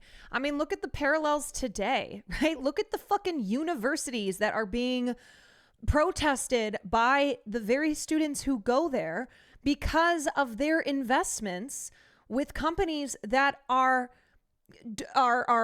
contributing to the genocide of Palestine. Why do you think the calls are for divesting from Israel and from companies that are profiting off of genocide? So this is not something new, and it also should not be something entirely shocking, because that's how it's gone. Zoran just got rat fucked by Colbert? What? What does that mean? Colbert just asked Zoran if Israel has a right to exist. Oh, brother, this guy stinks. Oh, brother, man. Come on. Can somebody ask him a fucking question about, like, what he's going to do for the people of New York? Why he wants to be mayor of New York City? Colbert spent most of this interview asking Zoran and Lander about Israel. 0 questions about New York City so far, yet there have been at least 3 so far about Israel. That is fucking insane. We are so tired. Like, look, man. I don't care if you are not, like, okay, I care if you're not pro-Palestine, but I need you to understand this from the level of insanity that it is. Candidates who are running to be mayor of New York City being asked questions about a foreign country, having the priorities of a foreign country, having a foreign country take priority over the very city that they are running to be mayor of. That is fucking insane. Truly, like, you have to understand that. When we talk about how it's Israel first, it's because the people who are running to be mayor of a major city in the U.S. are being asked about Israel.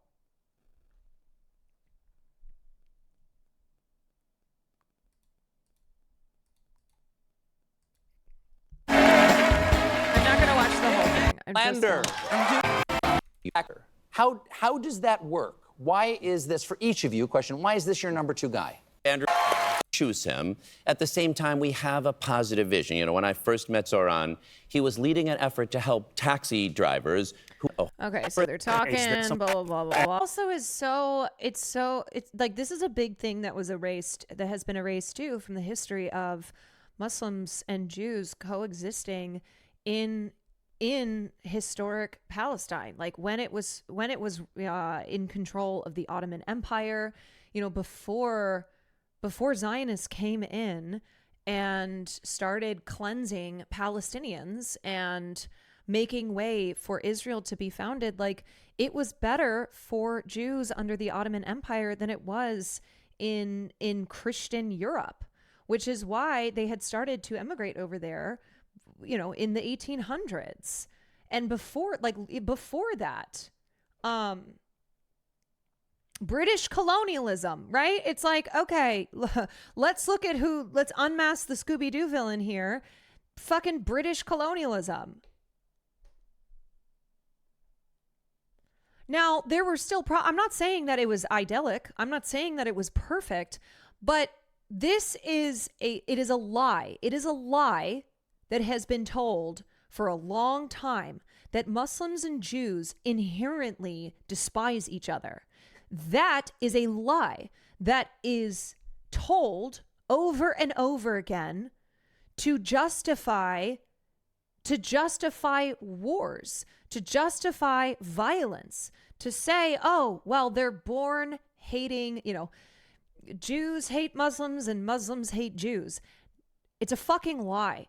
Do you know that as a Jewish person, that you can, now not in every single circumstance, but you can worship in a mosque, and vice versa. As a practicing Muslim, you can worship in temple. That there is not this like extreme separation between the religions that dictate that if you are Muslim or if you are Jewish, then you cannot worship, you cannot coexist, and you cannot share worship space.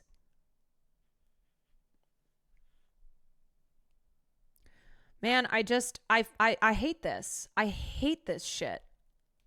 They are both Abrahamic religions. Yes. Praying to the same God. I mean, look, man, this is why it's a major problem within Israeli society, because they are indoctrinated from birth to believe that Palestinians hate them. Palestinian children, men, women, the elderly despise them because they are Jewish, because Palestinians are inherently, as Muslims, anti-Semitic. And same goes for all Muslims in the broader region, that Israel has to fight against all of these enemies because they inherently are born despising, being anti-Semitic. And this is propaganda. These are lies that are told, that are propagated in order to convince the broader Israeli public that Palestinians are monsters, that they're animals, which is why the majority of Israel's citizens support the military actions of the state. And yeah, they might hate Netanyahu, but it does not mean that they do not believe that Palestinians are a threat, that they have to be, yeah, can I help you? Okay, that's the laundry room. I don't know why you're scratching for that. All right, anyway, if you haven't watched Israelism, it's a great one. Yeah. All right, that's all I'm going to watch on that for now.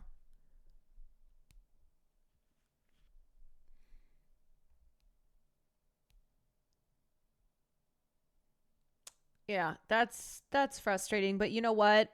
Zohran, he has been through this. This ain't his first rodeo. No need to finish it, but after the break, Brad moves to the #1 chair and immediately gets a question about being arrested by ICE and being a city hero. No ICE policy questions for Zohran. He gives Brad Lander which, don't get me wrong, Brad Lander putting his body on the line as ICE attempted, and then did still, arrest an immigrant who was at a courthouse, right? Who was there as part of the process of immigration, of like getting documented. And so, credit to Brad Lander for doing what every politician should be doing.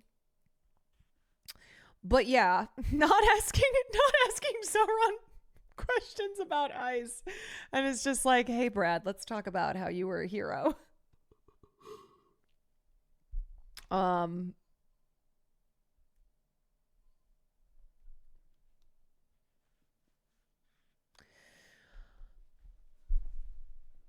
It's not a complete lie, though. I lived in Kuwait and Lebanon, and I was raised to hate Jew people, not Israelis or Zionists in general. And I'm not talking my parents. I'm talking friends, school, if anyone, me included, said that this is anti-Semitism and isn't helping with the cause. They would banish me and was beaten once.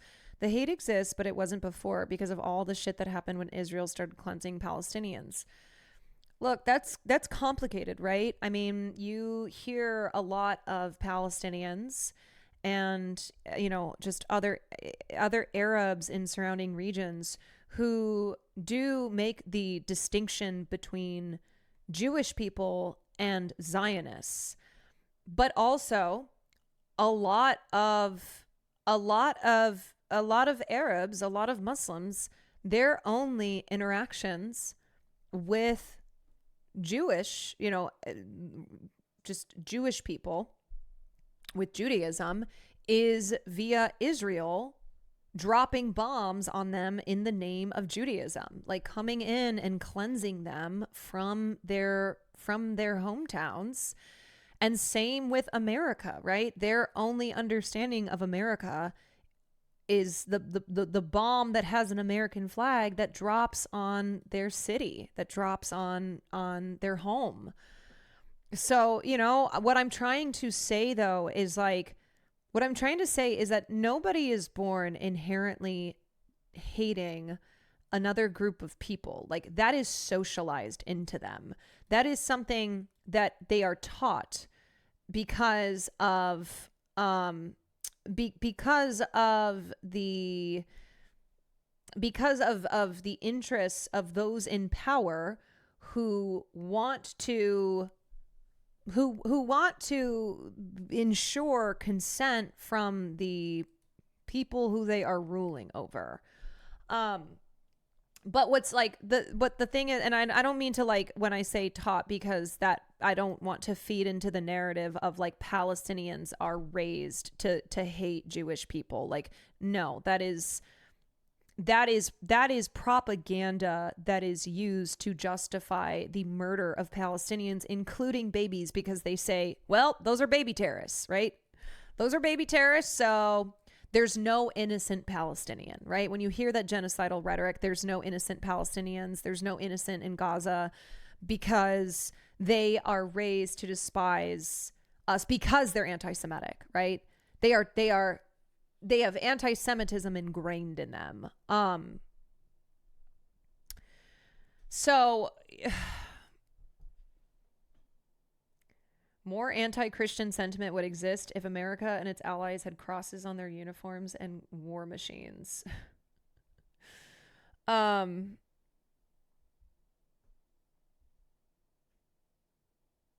Norm Finkelstein's parents don't hate Nazis. They hate Germans because of their experience. No, I think they hate Nazis. Well, his parents are dead. Norm Finkelstein is oh, you're saying he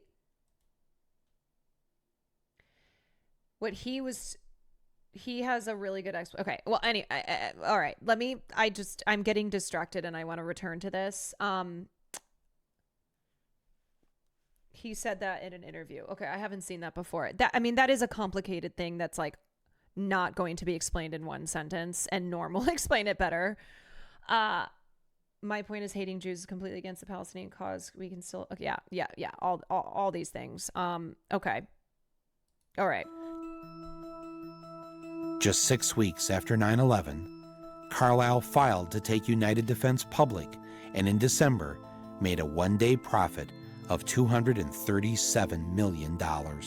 But sadly, with so much attention focused on the bin Laden family being important Carlyle investors, the bin Ladens eventually had to withdraw. Bush's dad, though, stayed on as senior advisor to Carlyle's Asia board for another 2 years. As unseemly as it seems to know that George H.W. Bush was meeting with the bin Laden family while Osama was a wanted terrorist, well before September 11th. It's very discomforting for Americans to know that. George H.W. Bush is a man who has obviously incredible reach into the White House. He receives daily CIA briefings, which is the right of any ex-president, but very few ex-presidents actually exercise that right. He does. And I think in a very real way, they are benefiting from the confusion that arises when George H.W. Bush visits Saudi Arabia on behalf of Carlyle and meets with the royal family and meets with the bin Laden family. Is he representing the United States of America? Or is he representing an investment firm in the United States of America, or is he representing both?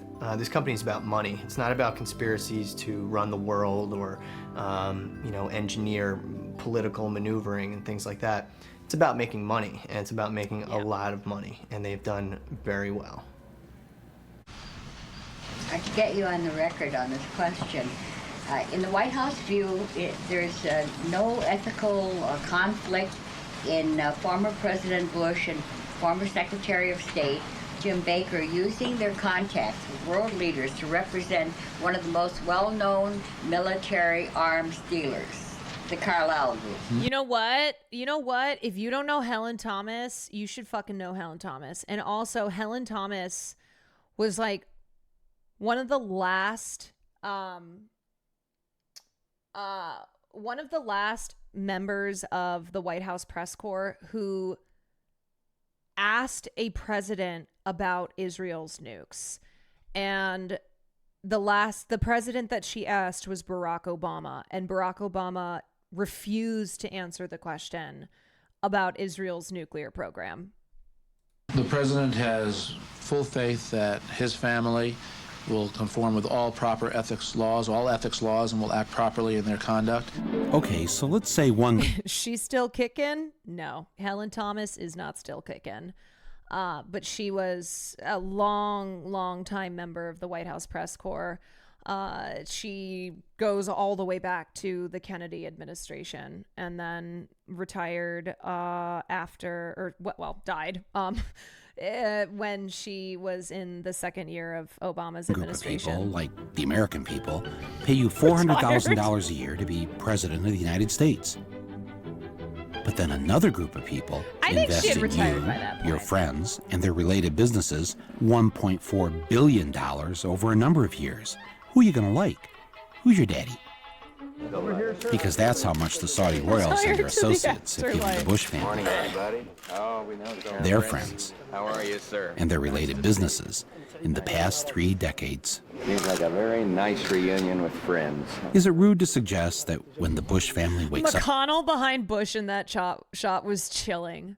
Yeah, he's like an evil specter. in the morning, they might be thinking about what's best for the Saudis instead of what's best for you or me? Because $1.4 billion just doesn't buy a lot of flights out of the country. It buys a lot of love. Shiny, happy people holding hands. Shiny, happy people laughing. Everyone around, love them. Put it in your hands. Take it. There's no time to cry. Happy. Put it in your heart where tomorrow. Wait, I didn't know this about Helen Thomas. That Helen Thomas was essentially forced to resign from Hearst newspapers in 2010 because she was asked for her comments on Israel, and she said, "Tell them to get the hell out of Palestine." Tell them to get the hell out of Palestine. And of course, she was accused of being an anti-Semite. She retired shortly after the incident because she was forced into retirement. And then, she came out and was like, "I regret my comments. I'm sorry," because she was smeared. She was smeared as an anti-Semite. ADL saddened to learn that the Palestinian mission to U.S. honored disgraced journalist Helen Thomas. Yeah, I mean, she was a real one. And isn't that crazy how being smeared as an anti-Semite, if you dare to criticize Israel, is not something new? What are you doing, sir?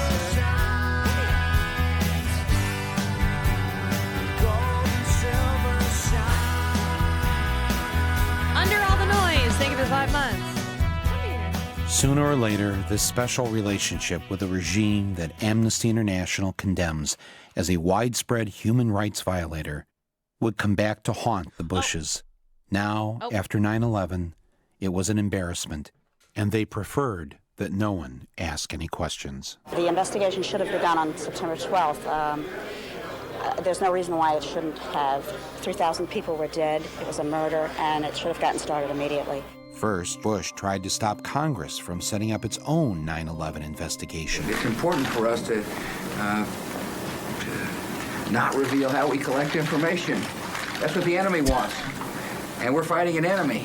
When he couldn't stop Congress, he then tried to stop an independent 9/11 commission from being formed. The president's position was a break from history. Independent investigations were launched. Yeah, man, they classified hundreds, maybe thousands of pages that had to do with the 9/11 attack. And I don't know if everyone knows this, but for 24 years, the families of September 11th victims have been seeking accountability from Saudi Arabia. So they sued Saudi Arabia. This was after the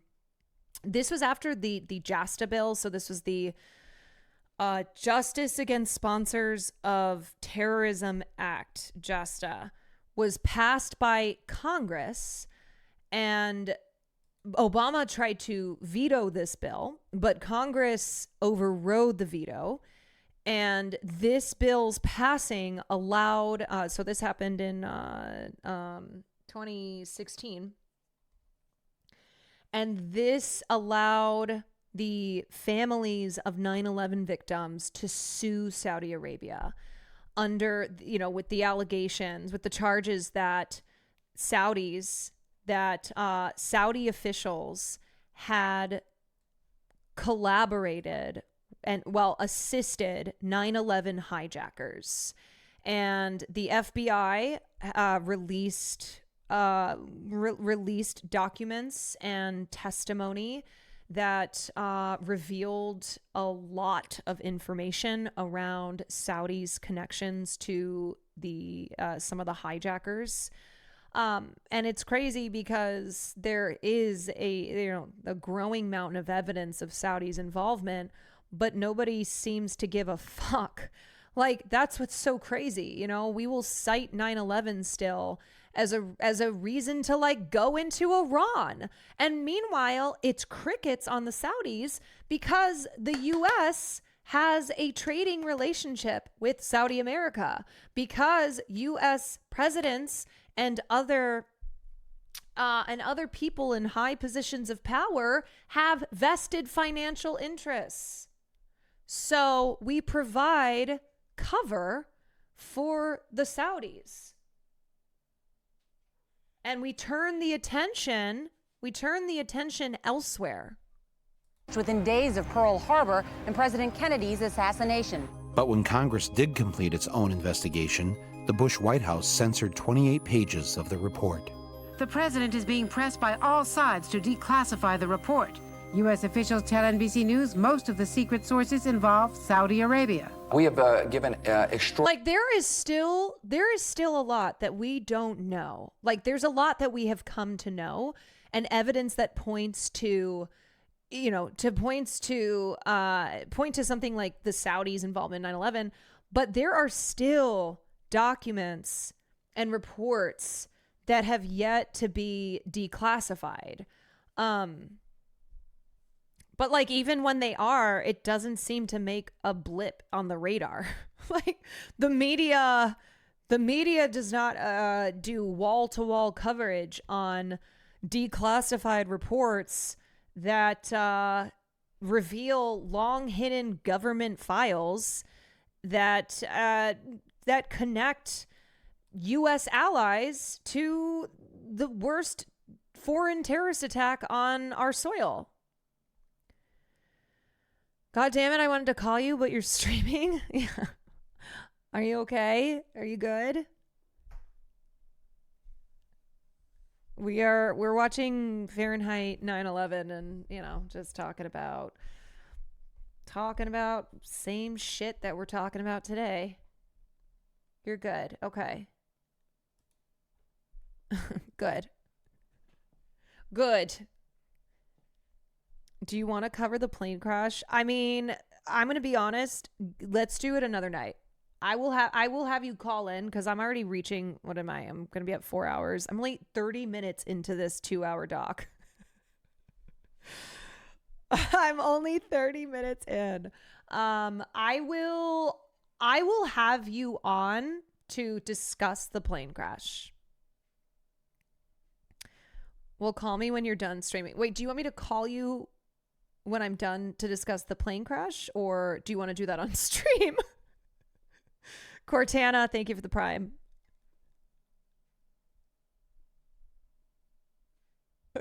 God damn it, I wanted to call you, but you're streaming. I love that you're like, hey, call me afterwards. We got to discuss the plane crash. Okay, I will. Extraordinary cooperation. I will call you after. With Chairman Keene and Hamilton. We haven't gotten the materials we needed, and we certainly haven't gotten them in a timely fashion. The deadlines we set have passed. Will you testify before the commission? This commission? You know, I don't testify. I mean, I'd be glad to visit with them. What it will do is the hole that's in my heart and has been in my heart since September 11th. Yeah, man. I lost my husband 15 years. I'm now by myself. I need to know what happened to him. I know what I got back from the autopsy. That man was my life, and I have no plan. I was taking a class, and they asked me what was I going to do in the next 5 years. Ugh. And if I'm not doing something with this, I don't know what reason I have to live. So it's very important. Very important. Okay. Ignored by the Bush administration, more than 500 relatives of 9/11 victims filed suit against Saudi royals and others. The lawyers the Saudi defense minister hired to fight the 9/11 families? The law firm of Bush family confidant, James A. Baker. And again, this came out in 2004. So Michael Moore is, he doesn't get like too down and dirty. He doesn't go into super, super extensive details, but there are a number of documentaries, podcasts, reporting, etc., that goes very deep into all of the intricacies at play here. Michael Moore touches on things, and he kind of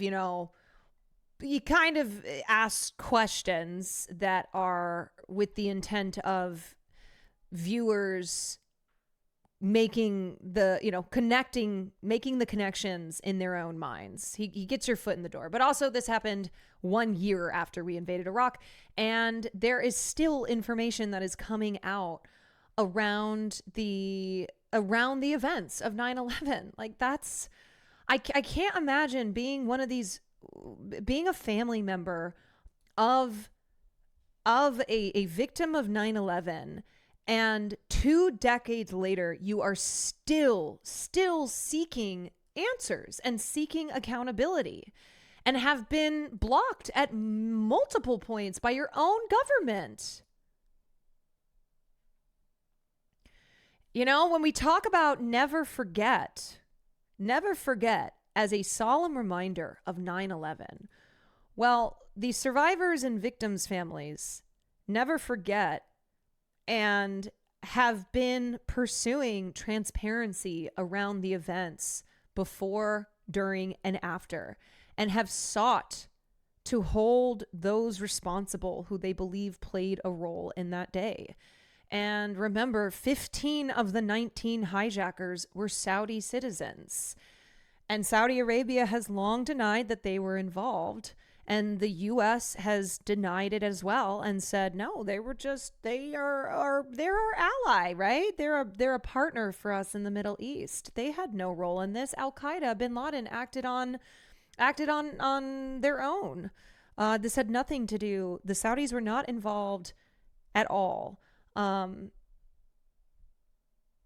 Watch Turning Point 9/11, The War on Terror for an even more exhaustive account of the entire sordid history before, during, after that date.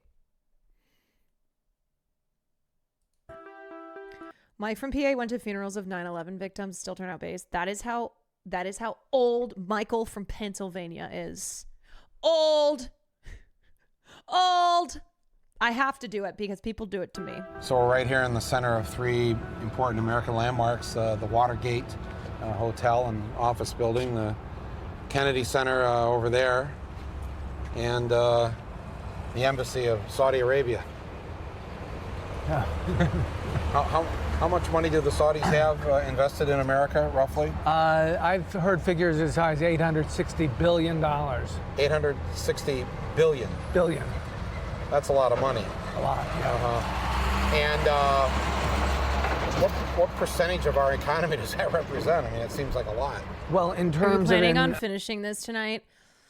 I don't know. I'm not sure yet. Investments on Wall Street in American equities, it's roughly 6 or 7% of America. They own a fairly good slice of America. Wow. And most of that money goes into the great blue chip companies. Citigroup, Citibank is... We're going to watch this documentary for the rest of my career as a streamer. For as long as I am a streamer, we will be watching this. Hello, Caroline Kwan. This is Noah Andre with the New York Times, wondering when you're going to submit your top 10 my top 10 best films of the 21st century. Easy. Twilight, Twilight 2, Twilight 3, Twilight 4 Part 1, Twilight 5. That's it.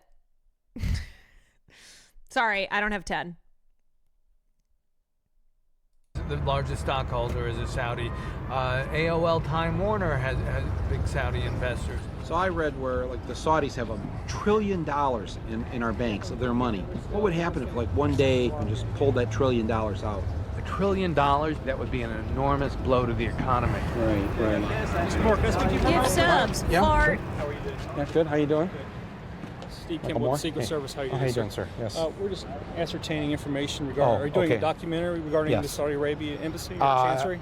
No, I am doing a documentary, Okay. and part of it is about Saudi Arabia. Even though we were nowhere near the White House, for some reason the Secret Service had shown up to ask us what we were doing standing across the street from the Saudi embassy. Here to cause any trouble or anything, and You know a government official hates to see Michael Moore coming. is that No, that's fine. We just wanted to make sure. We just wanted to get some information as far as what's actually what's occurring. going on? Yeah. I didn't realize the Secret Service. Saudi Arabia owns all of Chicago's parking usually, no, meters. sir. No. Did they give you any trouble, Saudis? No comment on that. Regarding that, sir. Oh, okay. Well, I'll take that as a yes. All right, good. Thank you very much. Thanks for the work you do. It turns out give that you Saudi any Prince trouble? Bandar is perhaps the best protected ambassador in the U.S. The U.S. State Department provides him with a 6-man security detail.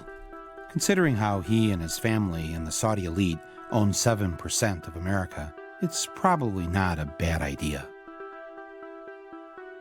Prince Bandar was so close to the Bushes they considered him a member of the family, and they even had a nickname for him, Bandar Bush. 2 nights after September 11th, George Bush invited Bandar Bush over to the White House for a private dinner and a talk. Even though bin Laden was a Saudi, and Saudi money had funded al-Qaeda, You know, it's like you don't hear these war hawks talking about how they need to liberate women in Saudi Arabia, right? Oh God, Saudi Arabia. We got to liberate women and the gays. You know, they need to be a democracy. No, of course not. And instead you have Trump. Remember when he said, "I'll always protect Saudi Arabia"? That he has vowed to always protect Saudi Arabia when he was running for re-election. And he's done that, certainly. He has continued the strong relationship with the Saudis. And certainly Jared Kushner and Elon Musk and other Trump cronies being photographed with members of the royal family is just because they're friends, because they're just, hanging out. and 15 of the 19 hijackers Have were you Saudis. tried being gay in Gaza? Here was the Saudi ambassador casually dining with the president on September 13th. What were they talking about? Were they commiserating or comparing notes? Why would Bandar's government block American investigators from talking to the relatives of the 15 hijackers? Why would Saudi Arabia become reluctant to freeze the hijackers' assets? The two of them walked out on the Truman balcony so that Bandar could smoke a cigar and have a drink. In the distance, across the Potomac, was the Pentagon, partially in ruins. I wonder if Mr. Bush told Prince Bandar not to worry, because he already had a plan in motion. You come in September 12th, ready to plot what response we take to al-Qaeda. Let me talk about the response that you got from top administration officials. On that day, what did the president say to you? Yeah, and again, you know, Michael is posing these questions. He wants you to make the connections. He's not digging in deep, but also this was 2004. And since then, more and more evidence has emerged that is evidence to the connection of Saudi officials and al-Qaeda hijackers, and you know, going as far as helping two hijackers to settle in to the United States when they first arrived in 2000, a year before the attacks. That you know, they were working. That the Saudi officials were working with other religious figures who had ties to al-Qaeda and other extremist groups. And again, all of this evidence that has gathered in the last 2 decades is only because of the long-running federal lawsuit that the families of those who died and also survivors of the attacks have filed against the Saudi government. The president, in a very intimidating way, left us, me and my staff, with the clear indication. Yeah, and the question you should be asking is, like, why is this information coming out 2 decades later? Why wasn't this revealed in the immediate aftermath of 9/11? Like, it was there. The FBI, FBI agents have discussed the CIA's involvement with with covert operations on U.S. soil that involved the hijackers. That they have talked about how the CIA got in their way, and the CIA is not supposed to be operating on U.S. soil, but they do workarounds. You know, they engage in covert operations that are a workaround that law that they're not supposed to operate on domestic soil. That he wanted us to come back with the word that there was an Iraqi hand behind 9/11, because they had been planning to do something about Iraq from before the time they came into office. Did he ask about any other nations other than Iraq? No, not at all. It was Iraq, Saddam, find out, get back to me. And were his questions more about Iraq than about al-Qaeda? Absolutely. Absolutely. He didn't ask me about al-Qaeda. And the reaction you got that day from the Defense Secretary, Donald Rumsfeld, from his assistant, Paul Wolfowitz? Well, Donald Rumsfeld said, when we talked about bombing the al-Qaeda infrastructure in Afghanistan, he said there were no good targets in Afghanistan. Let's bomb Iraq. And we said, but Iraq had nothing to do with this. And that didn't seem to make much difference. And the reason they had to do Afghanistan first was it was obvious that al-Qaeda had attacked us, and it was obvious that al-Qaeda was in Afghanistan. The American people wouldn't have stood by if we had done nothing on Afghanistan. No, I think they would have. New Trump tweet just dropped. Oh, God, why is this fucker still tweeting? The ceasefire is now in effect. Please do not violate it. Donald J. Trump, President of the United States. Please do not violate. Oh my God, this man talks like a toddler. What is our fucking reality? It's like a curfew, man. You guys, don't violate the ceasefire, okay? Donald Trump is asking nicely for a ceasefire that does not exist. He's just making shit up. He is literally just making shit up and posting it on Truth Social. There is no fucking ceasefire. Please do not violate it, in all caps.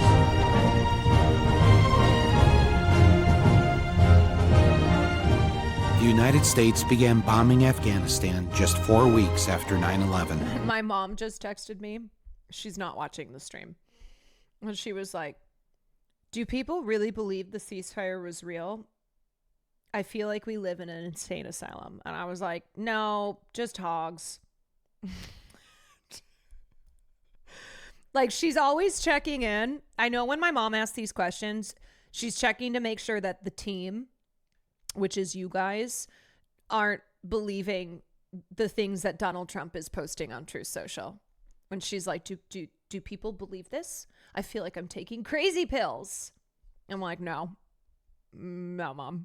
Mr. Bush said he was doing so because the Taliban government of Afghanistan had been harboring bin Laden.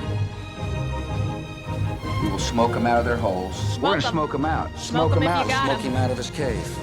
Let's rush him and smoke him out. For all his tough talk, Bush really didn't do much. But what they did was slow and small. They put only 11,000 troops into Afghanistan. Oh, that's it. There are more police here in Manhattan, than there are U.S. troops in Afghanistan. Basically, the president botched the response to 9/11. He should have gone right after bin Laden. The U.S. Special Forces didn't get into the area where bin Laden was for 2 months. 2 months? Also, the Taliban, in the immediate aftermath of 9/11, offered to hand over bin Laden. They were like, hey, we will give you bin Laden if you just stay out. We will hand over. They literally offered a few, and Iran helped. Yeah, Iran helped. Yes. And they said a mere few weeks after 9/11, we'll give you the guy, okay? We will give you bin Laden if you end the bombing campaign, because the United States had already been bombing Afghanistan. And the Bush administration said, yeah, no, I don't think so. And then they formally invaded. They formally invaded and said, no, because we have a more important mission now. This is bigger than bin Laden. This is about ending the war on, this is about the war on terror. This is about ending terrorism. So we have to, we have to invade. And you know what happened? Things in Afghanistan did not suddenly get better for the Afghani people. And even though things had been terrible as they were living under the Taliban, who, mind you, simply went into hiding. Okay, the Taliban went into hiding, and then they actually became more powerful and organized when they reemerged. But then the Afghani people were recognizing that they were occupied, and they had to worry about how if they were walking down the street and looked at a U.S. soldier wrong, or God forbid they looked Taliban-y, that they would just be taken out. That's what happens living under occupation. So you traded one bad, which yes, was terrible. The Taliban are terrible, but for not a power that was actually any type of savior. It was still bad. It was just a different kind of bad.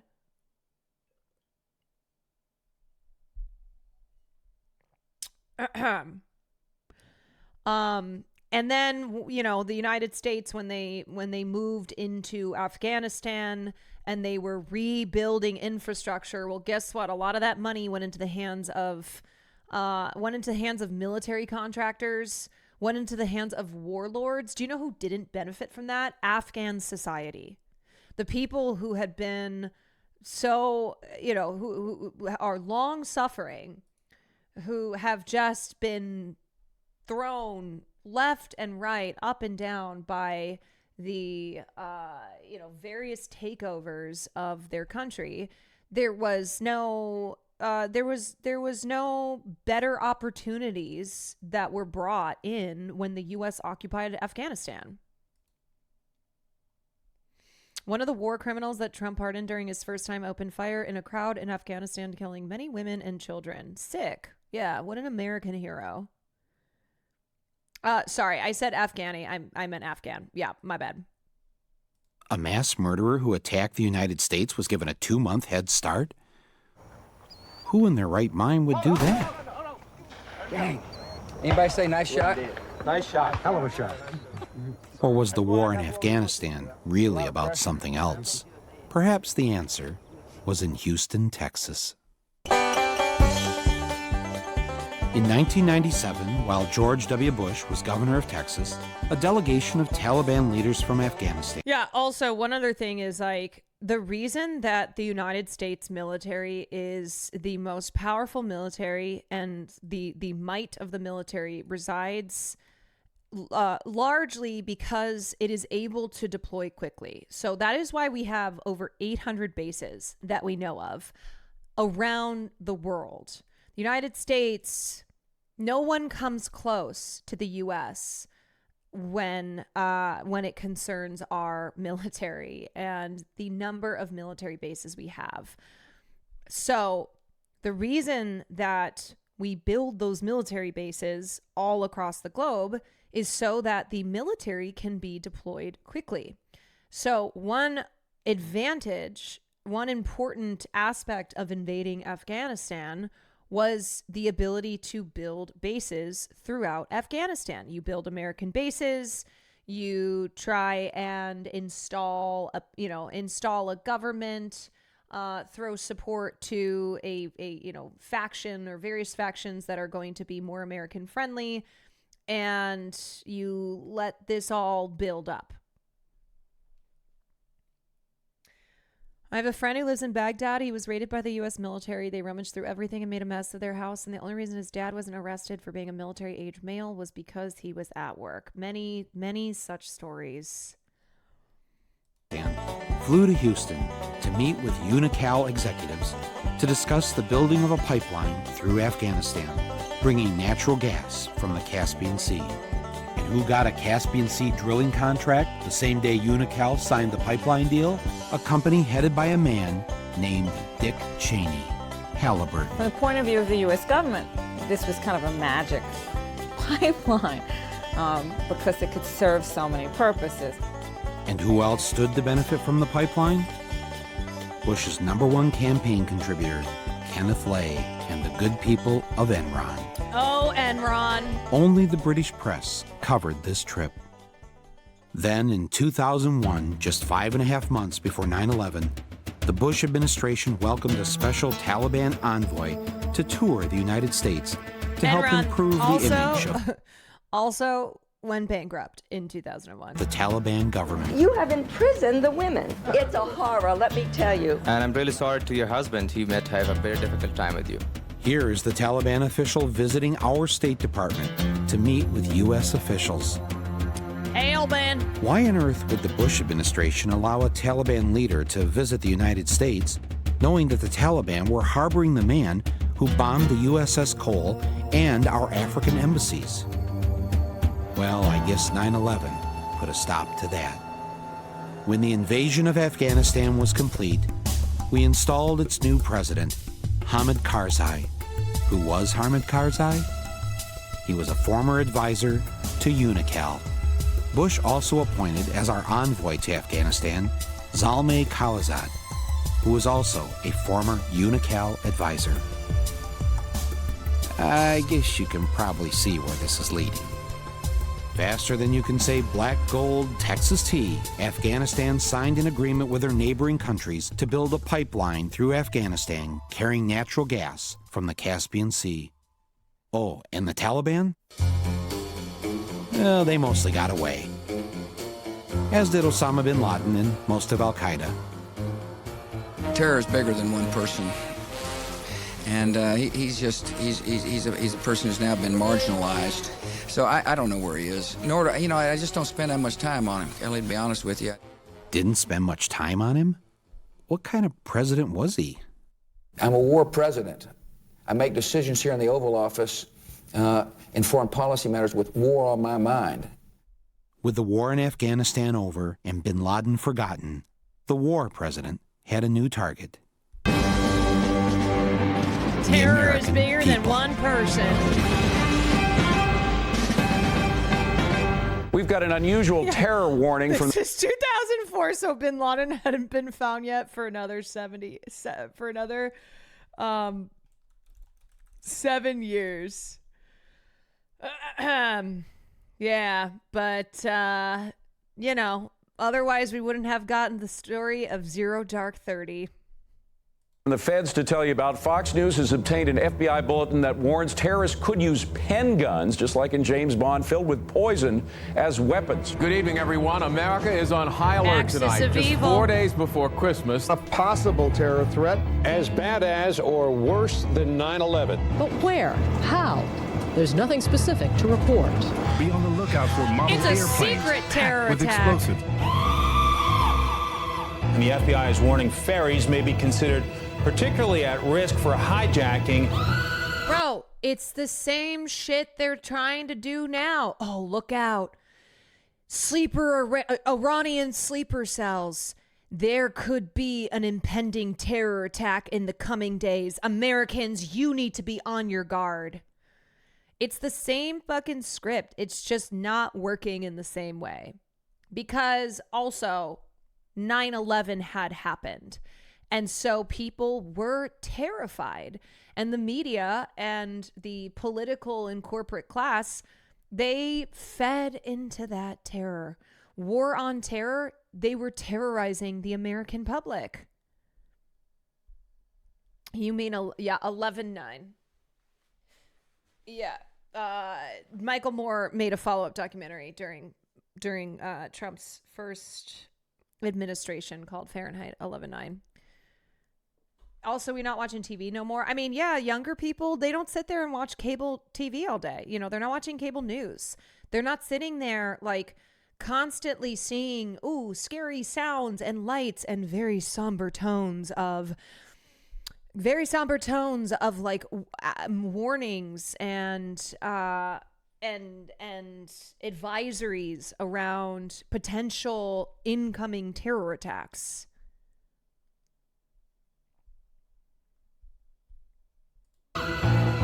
Could these cattle be... I love that. Also, we not watching TV no more. We not watching TV no more.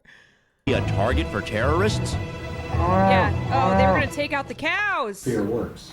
Fear does work, yes. Yes. You can make people do anything if they're afraid. And how do you make them afraid? Well, you make them afraid by creating an aura of endless threat. Yeah, dude, They what? played us like an organ. They raised the orange, and then up to red, and then they dropped it back to orange. I mean, they gave these mixed messages which were crazy making. The world has changed after September the 11th. It's changed because we're no longer safe. Fly and enjoy America's great destination spots. We've entered what may very well prove to be the most dangerous security environment the world's known. Take your families and enjoy life. Terrorists are doing everything they can to gain even deadlier means of striking us. Get down to Disney World in Florida. Have you seen this account at post-Bush era leftist and liberal memes? I have not, but I'm going through it now. The most important thing is for us to find Osama bin Laden. It is our number one priority, and we will not rest until we find him. George Bush, December 13th, 2001.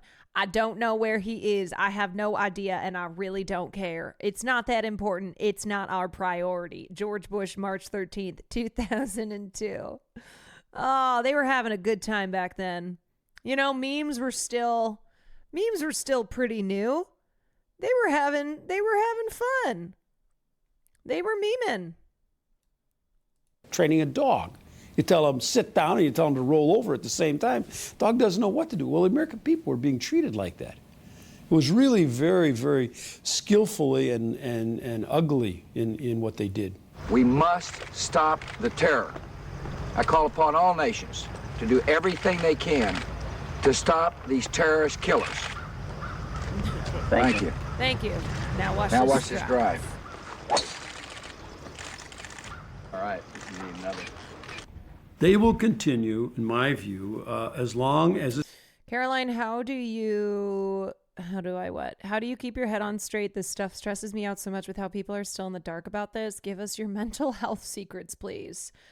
My mental health secret is that I am still watching the worst show ever, which is And Just Like That, and it makes me forget about everything because I'm so angry about how bad the show is. Look, dude, I think one thing I hold on to is like the hope that, not that it's reflecting in how our politicians are going about war with Iran, but the hope that Americans, albeit still dumb, are not falling for the same lies again. And, you know, I look at polls and I see how deeply unpopular war with Iran is. And even as they're running back the playbook, you know, running back the playbook, it's not working. Now, I don't know. I don't know if I have a good answer for this. I think it's okay, I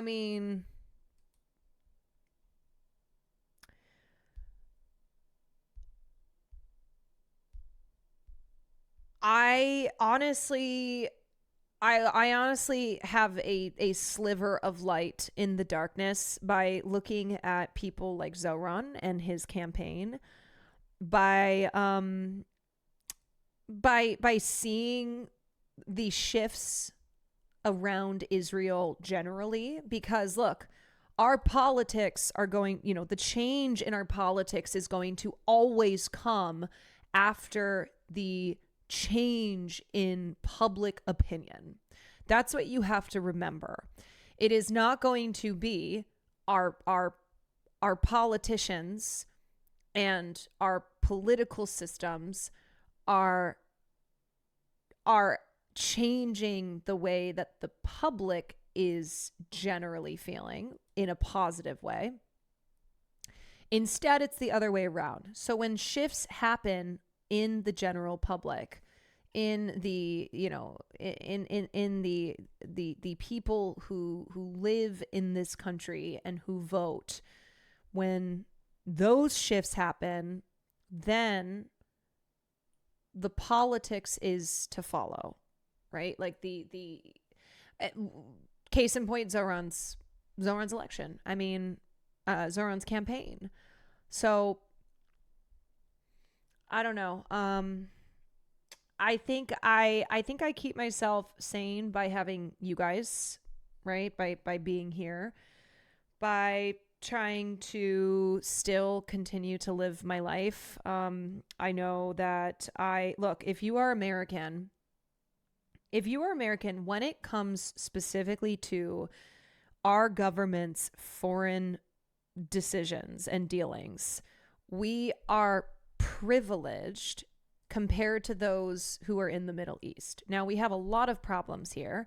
If you are an immigrant, if you are if you are trans, marginalized groups in this country are facing oppression here on the home soil. But as far as like when our government is yet again bombing someone in the Middle East, I think it's important to recognize like that. Like, what am I trying to say here? It's like, please know that the people who are in the worst position are those who live in these areas that we are bombing, right? It's Iraqis, it's Syrians, it's Libyans, it's Palestinians, it is Iranians. So remembering that these people are still, these populations are still going on with their lives to the best of their abilities. So as Americans, we can't shut down. We can't become, it's so frustrating. Trust. It is so,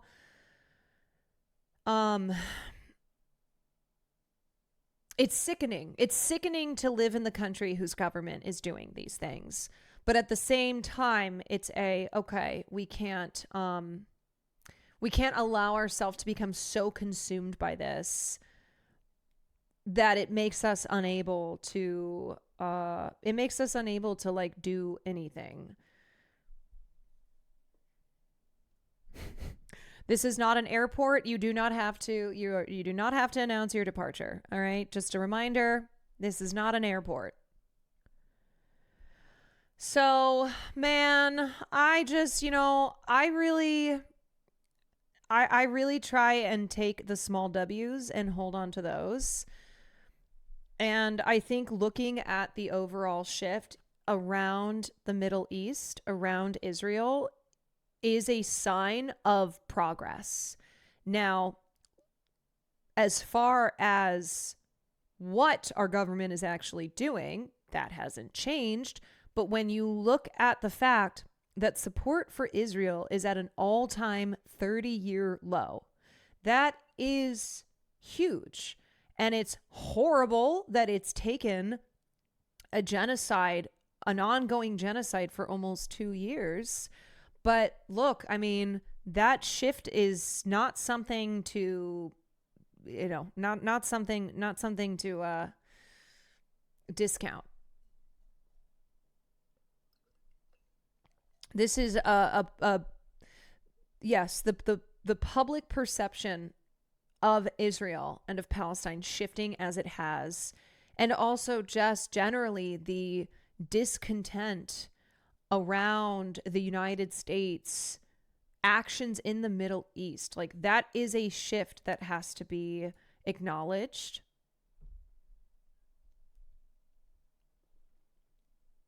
There's a lot of bad shit happening, but there's also positive tide shifts too, and don't ignore those. Yeah. Straight up. Look, Zohran may very well win the Democratic primary tomorrow. And this is a guy who has stood firm on his beliefs and on his rhetoric around Israel and Palestine. This administration is in charge of every once in a while stimulating everybody to be afraid. Just in case you forgot. It's not going to go down to green or blue. It's never going to get there. There clearly is no way that anyone can live constantly on edge like that. The harsh reality facing American families today is that they're not as safe as they used to be. Drug dealers and users looking for their next fix, gangs who roam the streets in search of their next victim, and the growing threat of terrorists means the need for protection is ever greater. And now that protection is here. Zytec Engineering LLC has developed and tested a safe room, finally affordable to the average American citizen. The kind of protection formerly obtainable only by the wealthy or powerful. Heck, you can be sitting in here drinking your finest Bordeaux and enjoying life while chaos is erupting outside. No, wow. Every Yeah, family. you know what? Come on into the safe room and have a good time, okay? Shit might be going down outside, but here you can have a glass of wine. You can have a glass of wine in this fucking porta potty looking ass safe room. This isn't parody. No, not at all. This is just an example of many that were companies, that were individuals and companies seizing on the paranoia and fear that was tangible in American society. In America, it should prepare itself for a terrorist attack. Now to escaping from a skyscraper. John Rivers is the CEO of the Executive Shoot Corporation. Good morning to you, John. Good morning, Matt. Tell me about the product you're bringing to the market. It's a emergency escape chute. It's an option of last resort. How high do you have to be in the building for that chute to actually take effect? I also love that safe room is for like one person, where you go, sorry, kids, look, I know it's scary outside. You're probably going to die. But unfortunately, Daddy only has room for one in here. And that's Daddy. You only have to be on the 10th floor or above. They can put this on themselves? Right. They can put this on themselves in as easy as about 30 seconds. It's real easy to put on. I'm sorry. It's okay. Real easy to put on. But it's really easy to put on. When you first get this chute, you're going to want to put it on and try it on a few times yourself. Jamie's having a little trouble. Americans are so ridiculous. We are so ridiculous. We are so silly. Nothing on I want to mention. I mean, is this something that you honestly think in a moment of panic that someone can operate properly? Oh, yeah. Yeah, it is. Yeah, easy. This is actually, Jamie's probably never put this thing on before in her life, so it's okay. Don't worry about it. It's something that when you get it, you're going to want to put it on several times. Well, despite the raising of the terror alert level, residents here in Saginaw are continuing with their Christmas errands. Frances Stroik and her family... Yo, the fucking Shark Tank product to sell to Americans who are terrified that, like, in their small town in Oklahoma, they're gonna be bombed by the terrorists.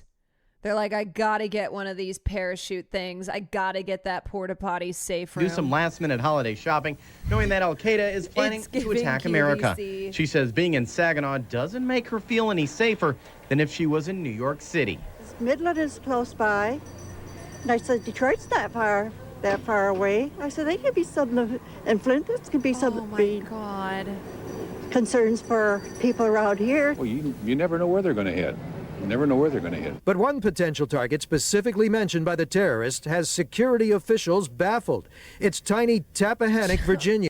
Jesus Christ, man. What the fuck? Chatter, what is your problem? You need help. Seriously. William Glenn, thank you for the raid.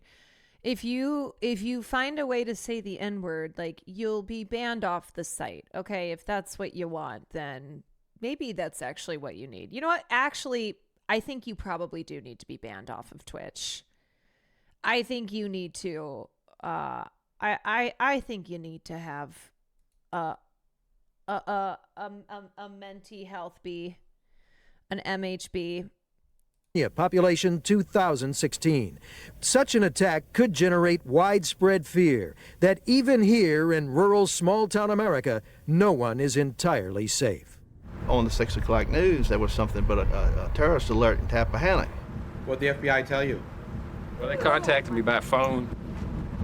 Basically let me know about this word Tappahannock, and that's how it started. And their so-called chatter that they pick up, they wasn't sure Tappahannock. It is a Rappahannock County. This is the Rappahannock River. There is a Rappahannock, a place called Rappahannock, and they got it mixed up. This Tappahannock, not Rappahannock. Is there any terrorist target around here? Not that we can really think of. It can happen anywhere. We have a Walmart here. We have a big spaghetti supper in here.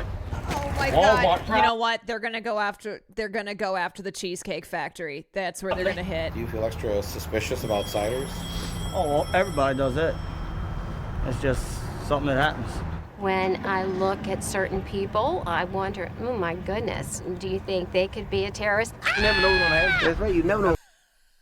You know, when I look at people, I go, could they be a terrorist? And the question is, yeah, they could be. You never know. I mean, they could make their way down here, and you just never know. You never know. We got to terror-vestigate. We got to terror-vestigate. You never know what's going to happen. It's going to happen right now, you know? Could happen now. Never trust nobody you don't know. But, like, here's the thing, okay? I'm laughing, and I'm like, oh, my God, gripping my skull. But this is what the fucking media did. This is what our government did. These are people who they're fucking ignorant, okay? They don't know. They believe what they are hearing nonstop, and it's feeding into, it's manipulating their anxieties, and it's predatory. Like, it's very, very predatory. When the media is like, oh gosh, there could be more terrorist attacks. Like, make sure you exercise caution. Like, here's a list of things to do to make sure that you keep your family safe. And you have the government being like, oh yeah, there's terrorists. They could be anywhere. That's why we got to go over there and fight that war on terror, because they have brought terror here to the United States of America. They have brought terror to our soil. I mean, it's fucking gross, and it's very sad. It's very sad to see these people who, like, no offense, Al-Qaeda ain't going there, okay? They ain't going there. And to hear them say, like, you can't trust anybody. You don't know. They could be they could be anywhere. It could be your grandma. You don't know. They could be hiding inside your home. Is he giving Will vibes or just me? What? And even if you do know him, you really can't trust him then.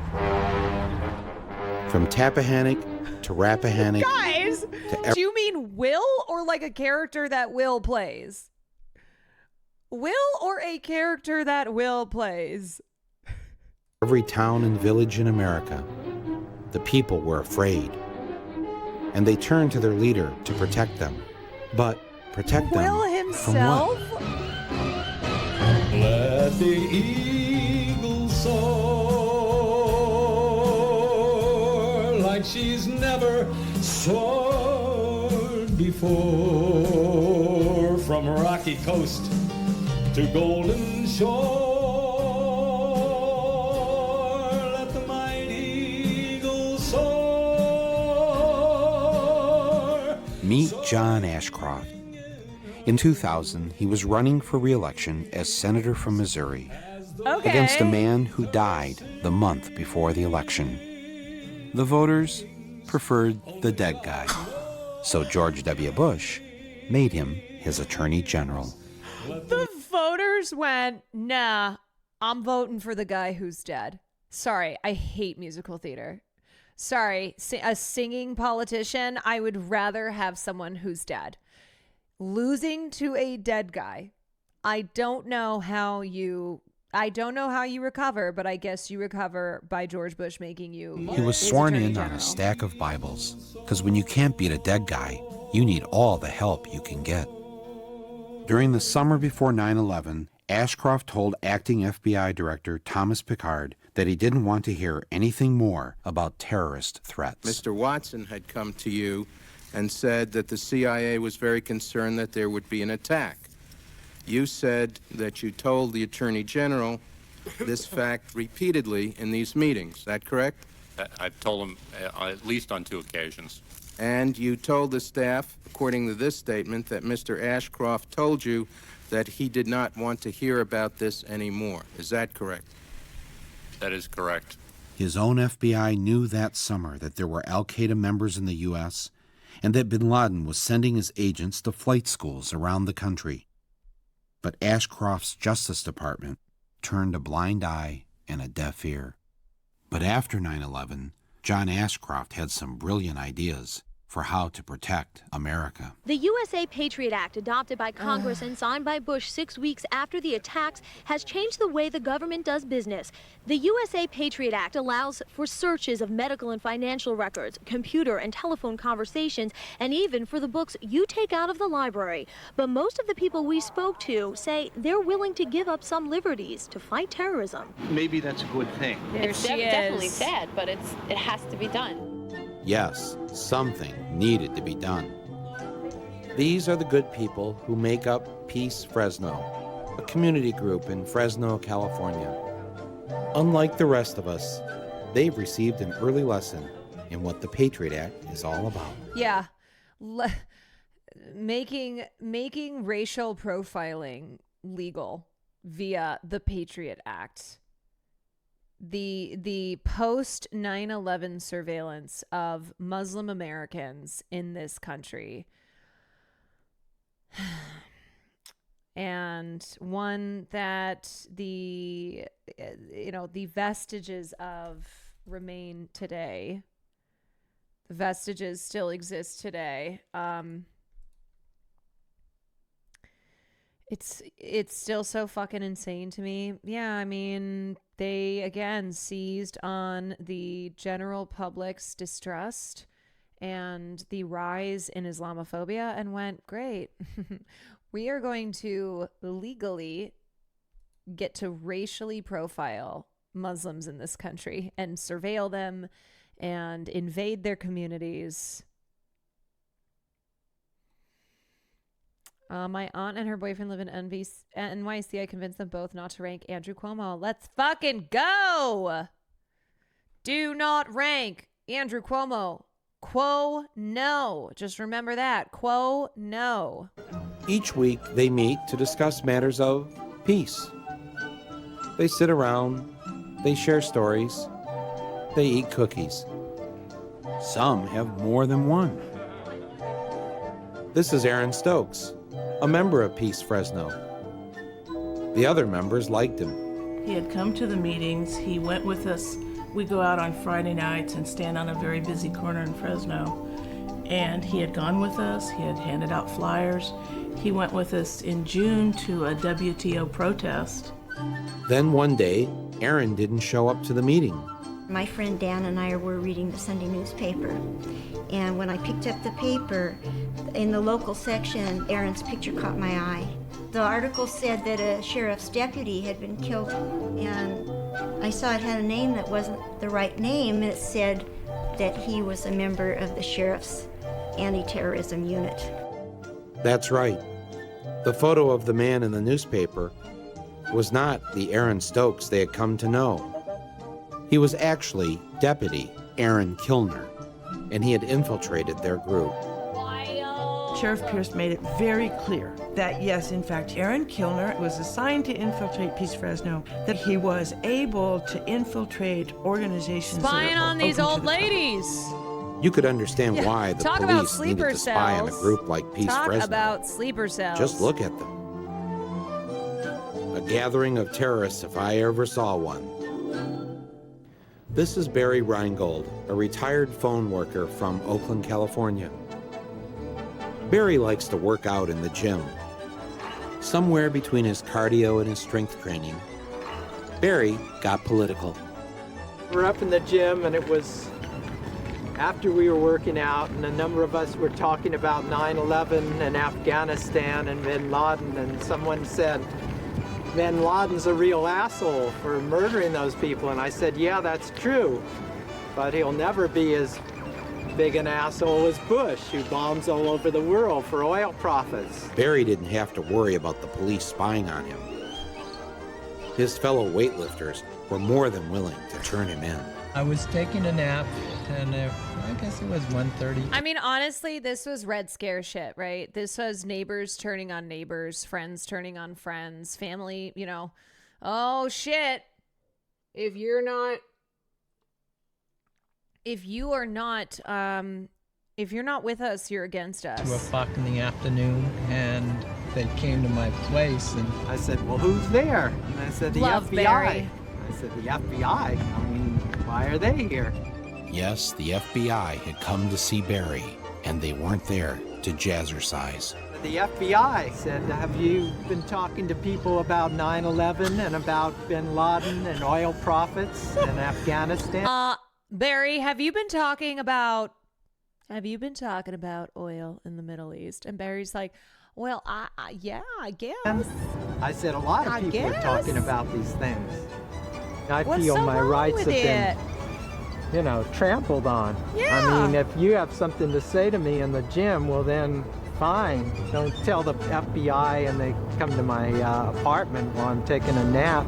There's nothing to be ashamed of here. There's full transparency. Fucking love Barry. Barry's like, oh, you want to come up to me at the gym? Look, this is my right. I'm an American. I can talk about oil in Afghanistan and 9/11. What are you going to do about it? Barry, did you say that America deserved 9/11? Well, hold on a second. Wait a second. Barry, we have it on good authorities that you said, and I quote, America deserved 9/11. Well, wait just a minute. Well, hold on. William Glenn, thank you for the 10 months. Let's see. There's nothing about the Patriot Act that I'm ashamed of in any way, shape, or form. I have a 1-800 number. Call me. I'm the guy you call if there's a violation or an abuse. If you've got a poster child on this, I want to see it. That's what I do. I'm hired by the people of the United States to provide oversight. I provide oversight. Trent Lott said the day the bill was introduced, maybe now we can do things we've wanted to do for the last 10 years. No, I've always, a dictatorship would be a heck of a lot easier. There's no question about it. I mean, they had all this on the shelf somewhere, ideas of things they would like to do. And they got 9/11 and they said, it's our chance. Go for it. There was an immediate assumption on the part of the administration that there had to be a surrender of certain of our rights. There's several definitions in the bill that are quite troubling. First of all, the definition of terrorist, and it's so expansive that it could include people who... Like me. No one read it. That's the whole point. They wait till the middle of the night, they drop it in the middle of the night, it's printed in the middle of the night, and the next morning when we come in, it passes. How could Congress pass this Patriot Act without even reading it? Sit down, my son. Because members of Congress are known not to read bills. They are known to vote on things and then go, well, hold on a second. I didn't read that. Wait, I didn't know. Hold on. Wait. Oh, well, oops. I guess next time I better read it, huh? Because members of Congress are sleeper cells. And they are all sleeper cell clones of Leah Michelle. Leah Michelle. Clones, sleeper cell Leah Michelles cannot read. Do not read. Yeah, why read it? It's called the Patriot Act. It's Patriots in the name. Why would I have to read something and evaluate something that has the word patriot in it? I'm a goddamn patriot. And here's the thing. The Patriot Act has never gone away. Just last year, they voted to expand state surveillance powers in the Patriot Act 2.0. Like, Muslims are still surveilled in this country. People who are especially visibly Muslim are discriminated against, are pulled aside every single time that they pass through TSA trying to fly on a goddamn plane. You know, it's just crazy that, like, how can you see the last 20-something years of legislated Islamophobia and then act like that plays no part in our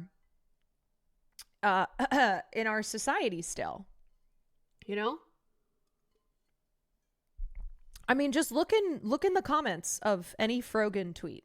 Anything that Frogan has to do with.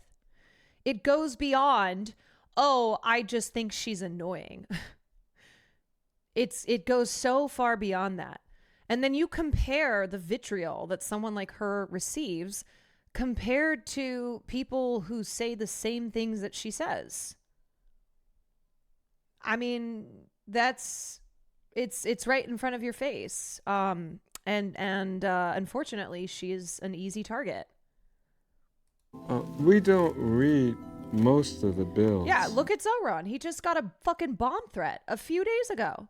He has been targeted by Andrew Cuomo's super PACs with racist mailings. Do you really know what that would entail if we were to read every He's bit? like, haha, joke's on you. I take the subway. What are you going to do, bomb the subway? Joke's on you. I take public transportation. Bill that we passed? Am I going to read every bill that we pass? You fucking should. Well, the good thing, it would slow down the legislative process. I couldn't believe that virtually no member of Congress had read the Patriot Act before voting on it. So I decided the only patriotic thing to do was for me to read it to them. Members of Congress, this is Michael Moore. I would like to read to you the USA Patriot Act. Section 1, Section 210 of this code reads as follows. Section 2703. My job is to secure the homeland. That's exactly what we're going to do. But I'm here to take somebody's order. That would be you, Stretch. What would you like? Right behind you. I'm going to order some ribs. We all know you can't secure the homeland on an empty stomach. And in order to remain secure, everyone needs to sacrifice. Everybody. Especially little Patrick Hambleton. I'm sure each of us has our own personal airport security horror story. But here's my favorite. Yeah, unless you're Hassan and you think that that just happens to everybody. The terrorist threat that was posed by his mommy's breast milk. I thought, well, if I just put a little bit on my lips, then that would be sufficient, because obviously I'm tasting it. And she looked at me, and I felt like she was telling me, you need to chug that. She goes, no, you need to drink more. And of a 4-ounce bottle, I wound up drinking 2 more ounces of breast milk that then, because it's touched my lips, has to be tossed. Oh my God! While Homeland Security was making sure breast milk was kept off our planes, Thank you for they were keeping also us doing safe from everything breast milk. possible to ensure no one could light a firebomb on board. I can bring that on the plane. Actually, you can, yes, you're fine.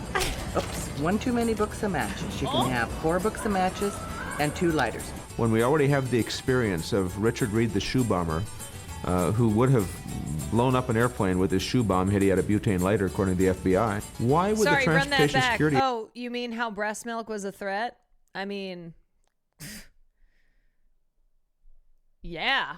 What's the question here? Agencies say it's okay to take 4 books of matches and 2 butane lighters in your pockets as you board an airplane. I'm guessing that somebody put pressure on them to say, you know, when an airplane lands, people want to light up pretty quickly, so don't take their lighters away. Okay, let me see if I got this straight. Old guys in the gym, bad. Peace groups in Fresno, bad. Breast milk, really bad. But matches and lighters on the plane, hey, no problem. Was this really about our safety? Or was something else going on? This is where the That's why Grums doesn't leave his house. He can't travel because he's got too much booby milk. Pacific Ocean meets the shores of Oregon. Over 100 miles of beautiful, open coastline on our border.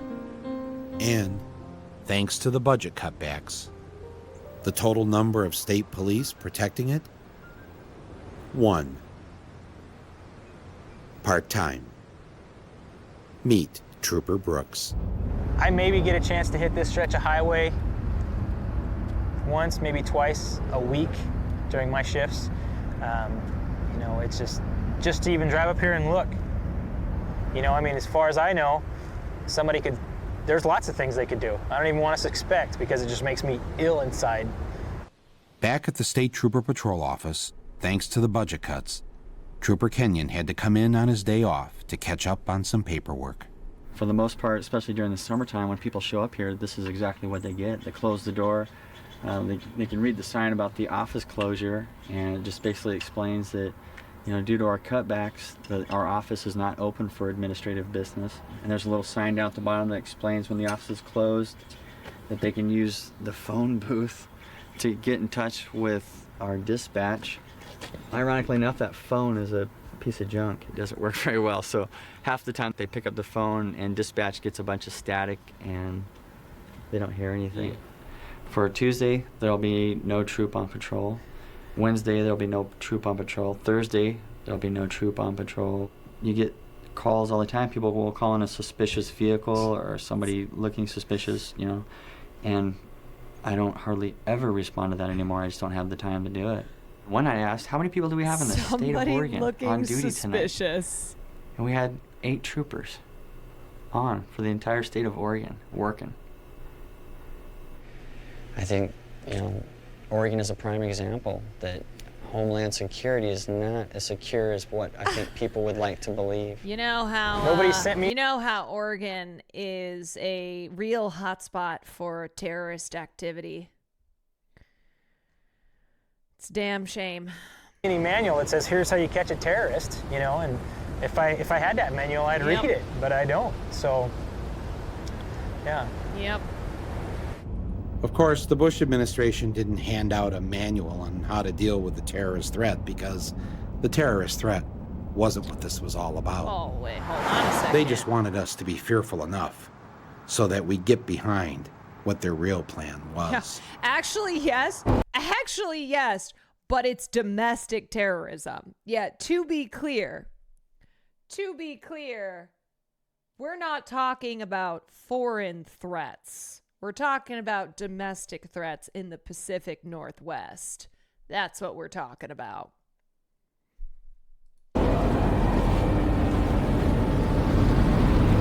Four minutes. All right. What's time? 3 minutes. Okay, folks. 30 seconds. 15 seconds. And here we go. 10, 9, 8, 7, 6, 5, 4, 3, 2, 1. My fellow citizens. Yeah, nowadays you have the president just posting on Truth Social, but back then they did it like this.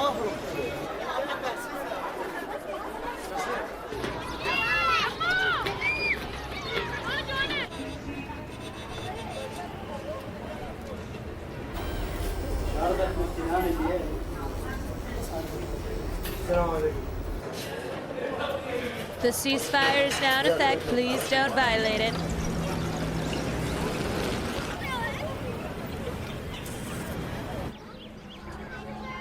At this hour, American and coalition forces are in the early stages of military operations to disarm Iraq, to free its people, and to defend the world from grave danger.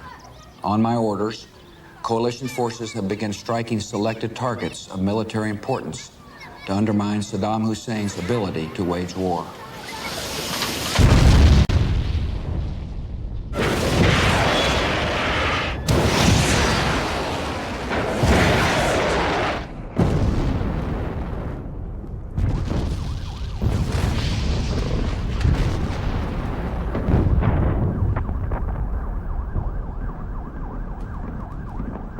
On March 19, 2003, George W. Bush and the United States military invaded the sovereign nation of Iraq, a nation that had never attacked the United States, a nation that had never threatened to attack the United States, a nation that had never murdered a single American citizen.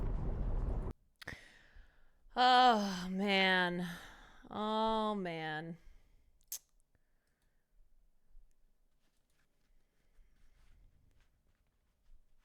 I know. It should make you angry all these years later. You should never forget. Never forget what we did and what we continue to do. I know. Okay, I think I'm going to pause there because we're just over the halfway mark. So the second half of the documentary gets into the invasion of Iraq and then focuses in on the family of a slain soldier, because Michael Moore, of course, you know, he's making the point around how soldiers were told that they were going to go into the Middle East to fight terrorists and defend American freedom. And really what it resulted in was just the mass murder of civilians and the destabilization of a sovereign nation. And we know how, we know how that went. Have you showed chat Sicko? I don't think so.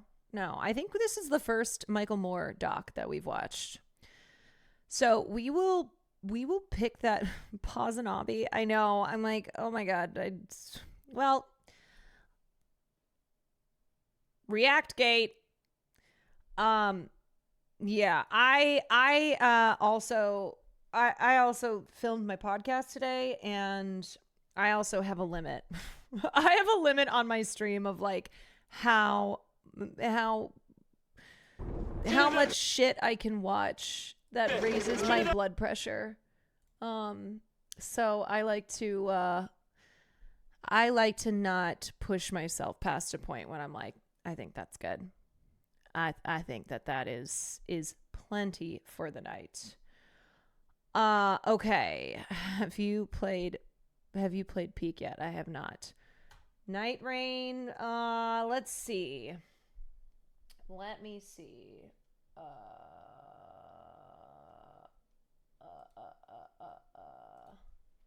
Let's see.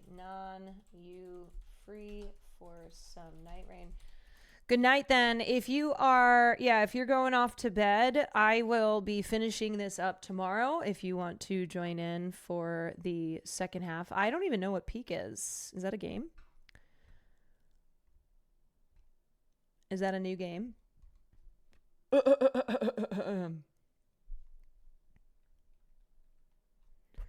Promises made, promises kept. Will played it the other week. Oh. It's a co-op climbing game. Interesting.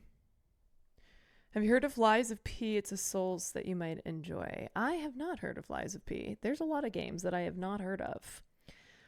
Okay, I'm waiting to see if any of the troops, the Night Rain troops, want to jump in for a run before I sign off for the night. But again, if you're going to bed, thank you for joining me. I know I say this all the time, but I promise variety will come back. I mean, look, I'm trying to do a little bit of gaming right now. And just a reminder before you go to bed, Sam and I are planning to do a fundraising stream on Saturday, so that will be a lot of fun, silly things. Nandre is conked out. Nandre is... It's 11:30 and Nandre is going to bed. Okay, I gotta ask Will, but he's probably in the middle of, because Jay is down. Okay, anyway, Saturday, will that be an extra long daytime stream? Yes. So Sam and I are gonna sit down and like plan out things on Friday. If you guys have fun ideas for fundraising goals, hit me. Let me know. Trace Rise, thank you for the 25 months. But we are going to be fundraising for Point of Pride, which is a nonprofit that provides trans people with gender affirming care, and it's a very great nonprofit doing great work. So we a pie face, and it's like a pecan pie this time. Yes, I will pie Sam in the face with a pecan pie. We'll make a pecan pie and then I will pie Sam in the face. So that is coming up on Saturday. What else do I have? Other announcements. Thank you for doing that from one of them trans. You're welcome, Alexander the Great. Yeah, we'll be doing a sister wife fundraiser. Anything else that I have fun that's coming up? I think that's about it. Okay, wait. Jay is ready for Night Rain. I'll be here. Just let me know. Okay. I have heard of Clear. William Neff. What about you? I have heard of Claire Obscure. Peak but LMK edition easy. I have not played it yet.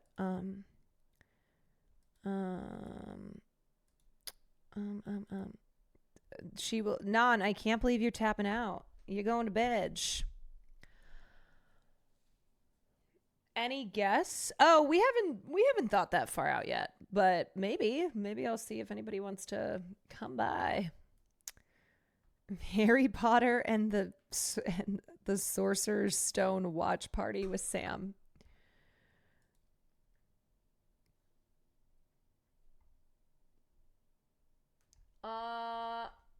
Okay, let me see if Will's in the middle of something, because The U.S. spends about 4 cents for every penny, which is only valued at 1 cent. You do the math. Okay, he's watching something about pennies. It costs Matt All right, dearly. let me go He into makes his 10 to stream. 15K on this business annually. Hello. The other Broken part local of this whole- news literally cannot help themselves. After No matter what the story is. you're done. No matter what the story is. Oh, he's doing Neff News. You know what I mean? It's always like authorities I forgot say he's there's doing- no more horsing Yeah, I'm a around 37-month for this sub, that's right. Felon who packed 10,000 pounds of ketamine in the ass of his Hello, friend. William. How much Neff News you got left? Jay and I It's like, what the fuck? Looking That to sounds run. serious. thing To run besides, one. Like, the pennies is the quarters. So like, Ask him Hello, with your William. How much it's a Neff big- News you got left? Jay and I are looking to run one. Not a ton. Not a ton. Not a ton. Give me like 15 minutes. conversation, but Yes. essentially, since people sir. don't really use cash anymore, banks Yes, don't sir. really feel obliged to offer right, those we services have- anymore, we have like about giving you large amounts. 15 minutes. 15 minutes. Okay. Let's 15 minutes.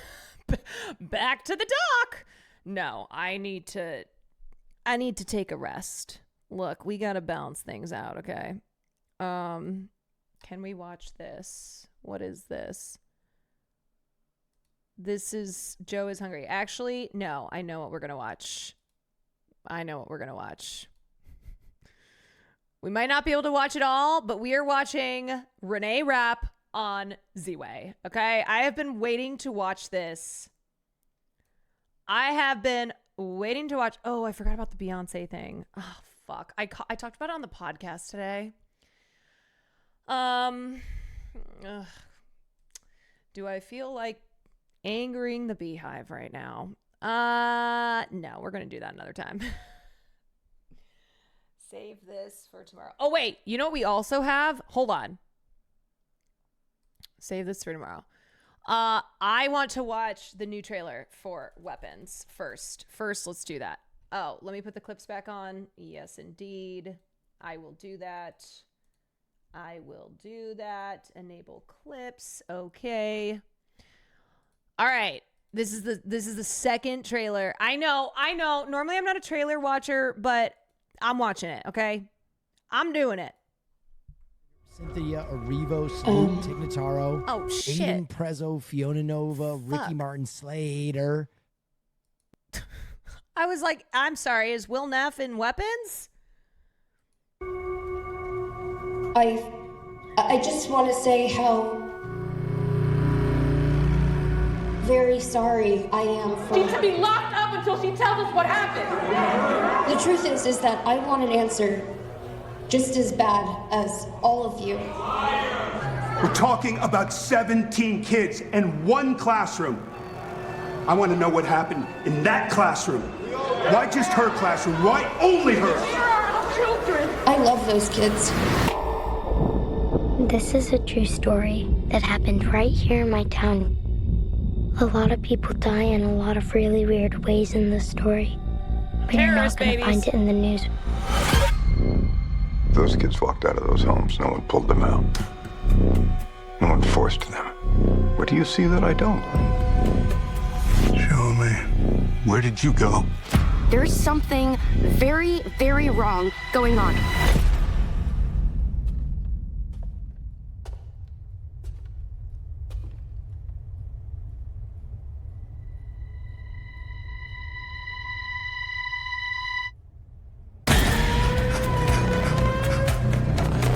Come on. What am I looking at? Leave the investigating to the investigators.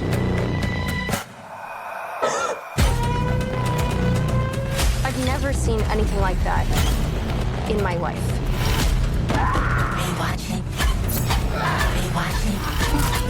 Are you watching?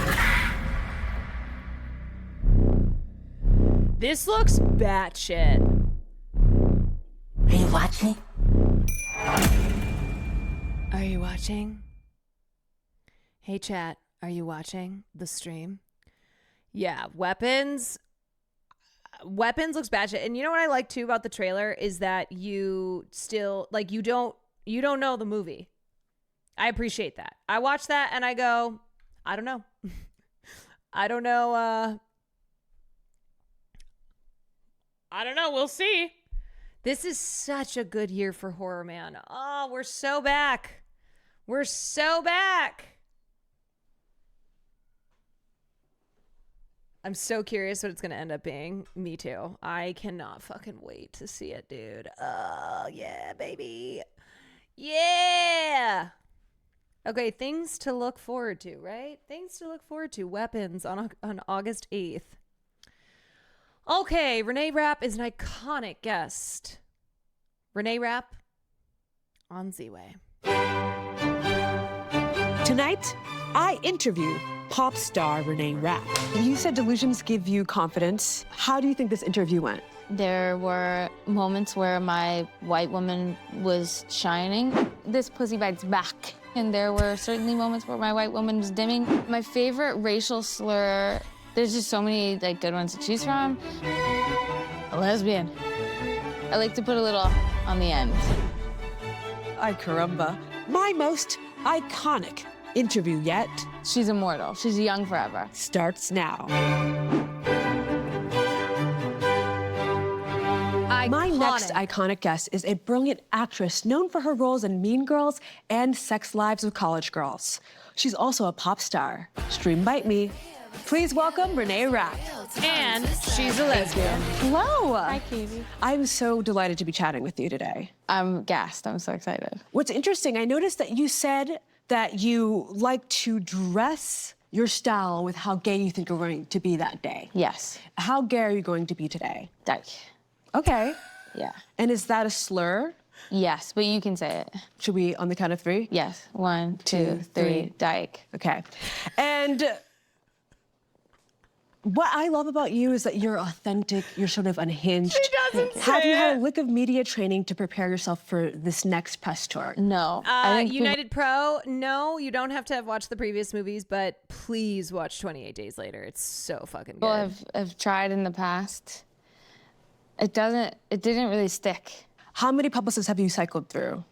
Not as many as you would think. The smile says more than one. Yeah, definitely. But we have a lot because there's publicists on my label, there's publicists at like my agency. I'm going to be vulnerable here. I don't know who Renee Rapp is. Smalls, thank you for your vulnerability. Renee Rapp is an icon, and you are being introduced to her. And so everybody kind of works together and just like prays and is probably always proven wrong. Can you state for the record your race, gender, and if you're comfortable sharing sexuality? Yes. For the record, my race is like the whitest it can get. My gender is sexy. My sexuality is very deeply heterosexual. Oh. Yes. Brave. And speaking of heterosexual, yeah, you're from Huntersville, North Carolina. Yeah. In the South, what's more stigmatized? Bisexuality or neurodivergence? Everyone in the South kind of thinks there's like super, it's a lot of like elitist. So I don't even think they know what the word neurodivergent means.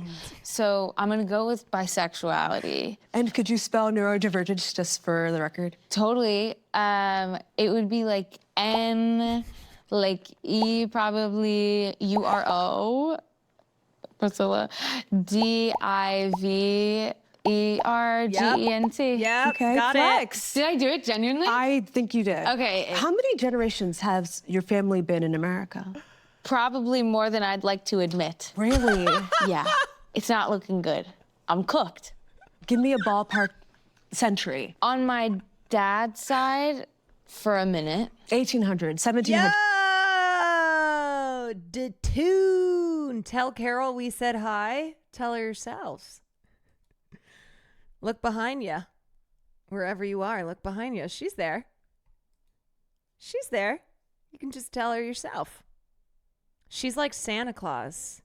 She just makes it down everyone's chimney. Detoon, thank you for the raid. What's up, everybody? Yo, yo, yo. We are killing time. We are killing time in the best way by watching Renee Rapp and Z-Way go head to head. And then hopefully Will Neff will be ready to rock. And by that, I mean do one run of Night Rain. And then I am calling it a night. But until then, buckle up. 1600s. He's like, I think he's like Polish, but like I'm not sure like how real that is. Got like, it. You know how like. No, I you don't know how. I don't. You know how? No, but like you know when like you ask, wait, literally, like, okay, where's your family? They're like, like Czech Republic, like everywhere. It's like 10,000 things. For me, I just kind of think it's all a lie. So 1800s. Gotta be. Plantation How real style. is I would Poland? say to be safe, yeah. Did they own SLAVES? No, yeah, I would venture to guess that I'm cooked. So yeah, but they're dead, and I support their death. Do you know what I mean? My great grandparents on that side.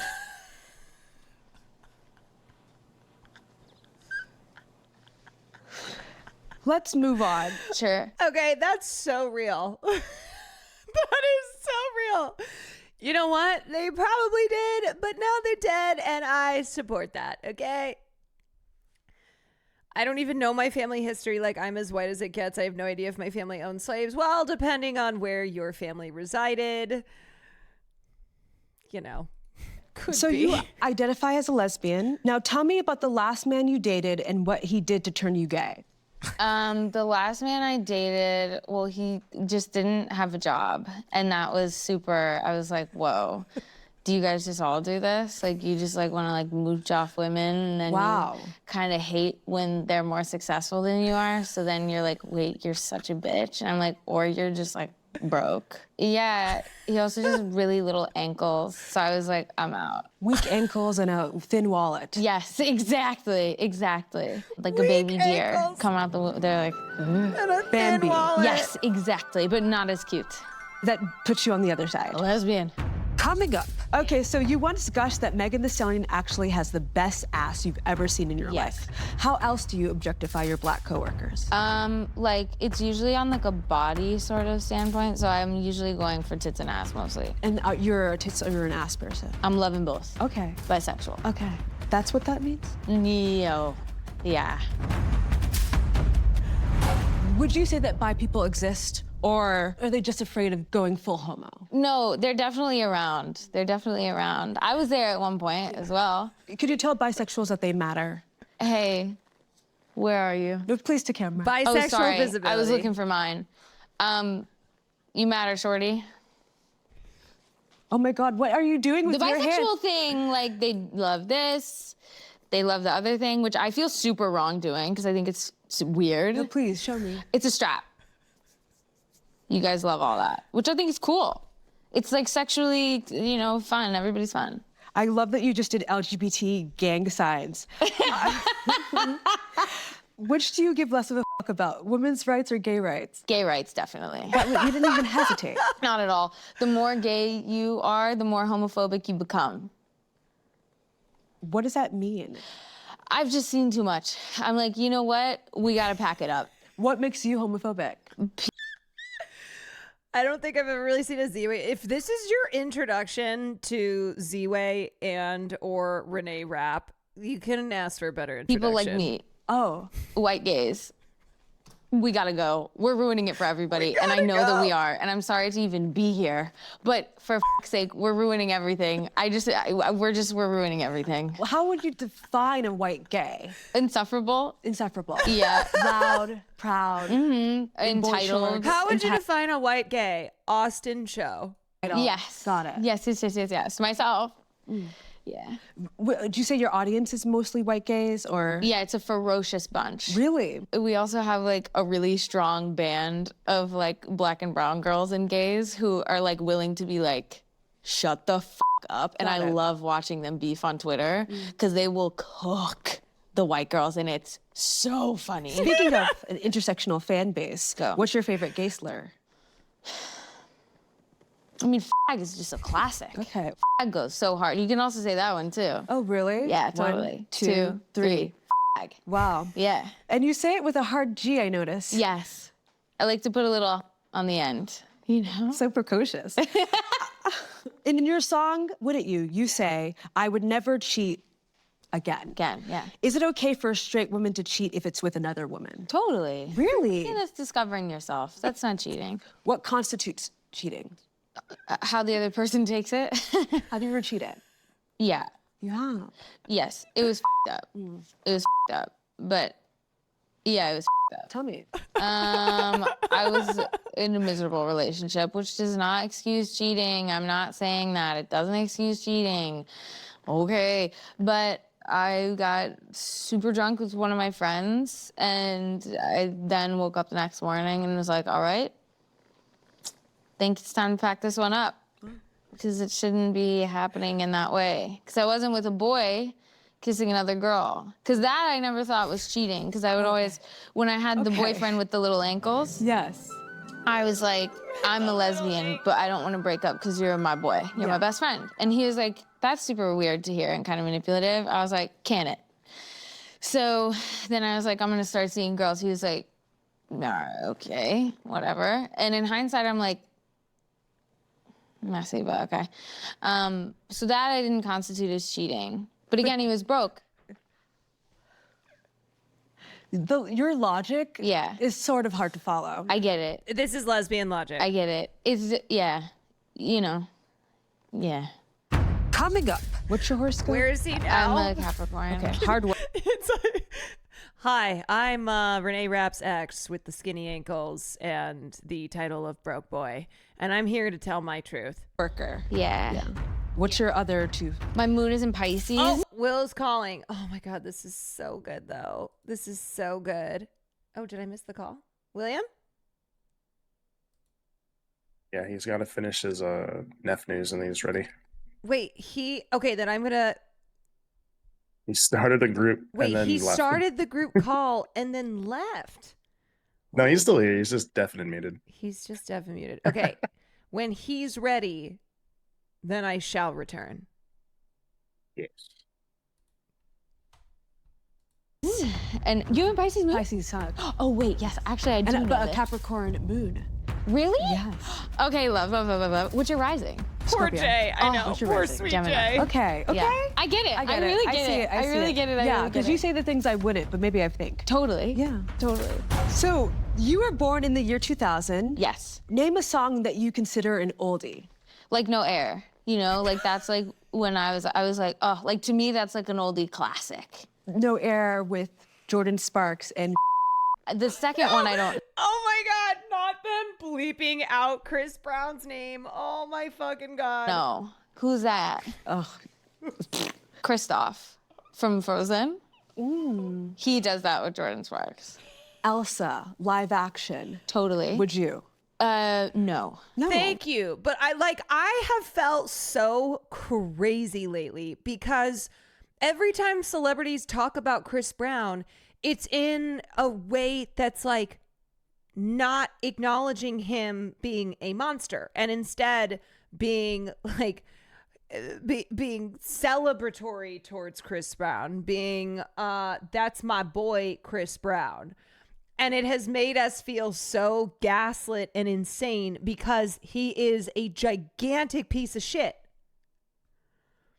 So it's wild that it's like, oh, thank you. Finally, two people who are like clearly talking about how Chris Brown is a massive piece of shit. No. I don't like the braid in the blue dress. Got it. Also, she kind of is annoying to me. Oh. Sorry. She's kind of annoying. I'm like, Do just, you it's wanna okay, girl. build a Just relax. snowman? You think she's too high maintenance? Yeah. You have no patience for anyone, it sounds like. I'm getting better at it. You famously said you're ageist. Yeah. What year do you have to be born to be considered old? It depends on the bitch. Oh. So like I started making the ageist jokes when older women were putting me down and taking it or making it like an excuse to be like, well, you just don't know any better. And I was like, well, how about you're insufferable?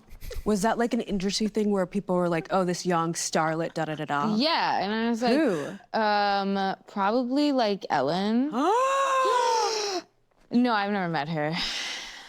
But it was a couple of the old ones. Oh, it wasn't Ellen. You just No, it wasn't Ellen. I just have been using You it. threw a lesbian under the bus for no reason. The OG. Got it. She's the first lesbian. Our patron saint, really. Of course. Who is a bigger drain on society's resources, straight men or people over 35?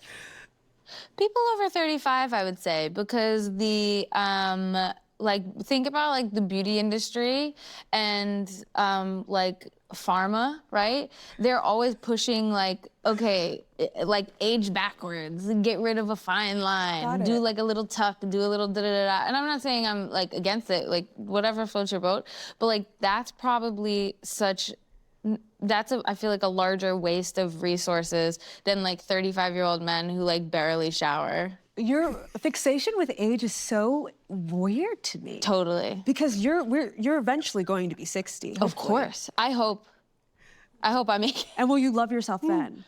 To be honest, I'm really excited to get older. Okay. I'm like really excited to get older. But you're not a huge fan of older bitches. No, not ones that like belittle younger people. That's so tired. Yeah. That's so like respect Agree. your elders. No, like what if my elder is a f***ing asshole? But what if your elder has Yes. wisdom? Respect your elders, but what if my elder is a fucking asshole? Yes, preach. Then they can give me wisdom. I thought you were gonna say like, what if your elder has cancer? What if your elder has cancer? I've known some that are not nice. Cancer or not. Please, can you? Probably. My great-grandma was kind of crazy. And she had cancer.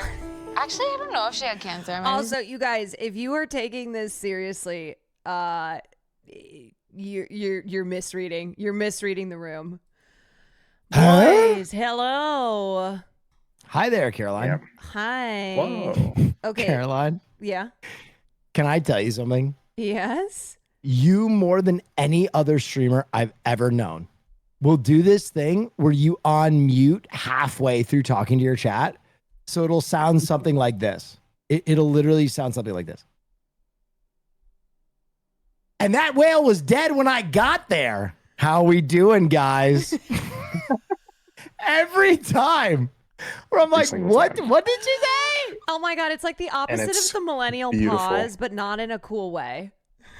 Dude, I literally have been in probably 100 calls where you'll come in and be like, and RFK should die. Hi, everybody.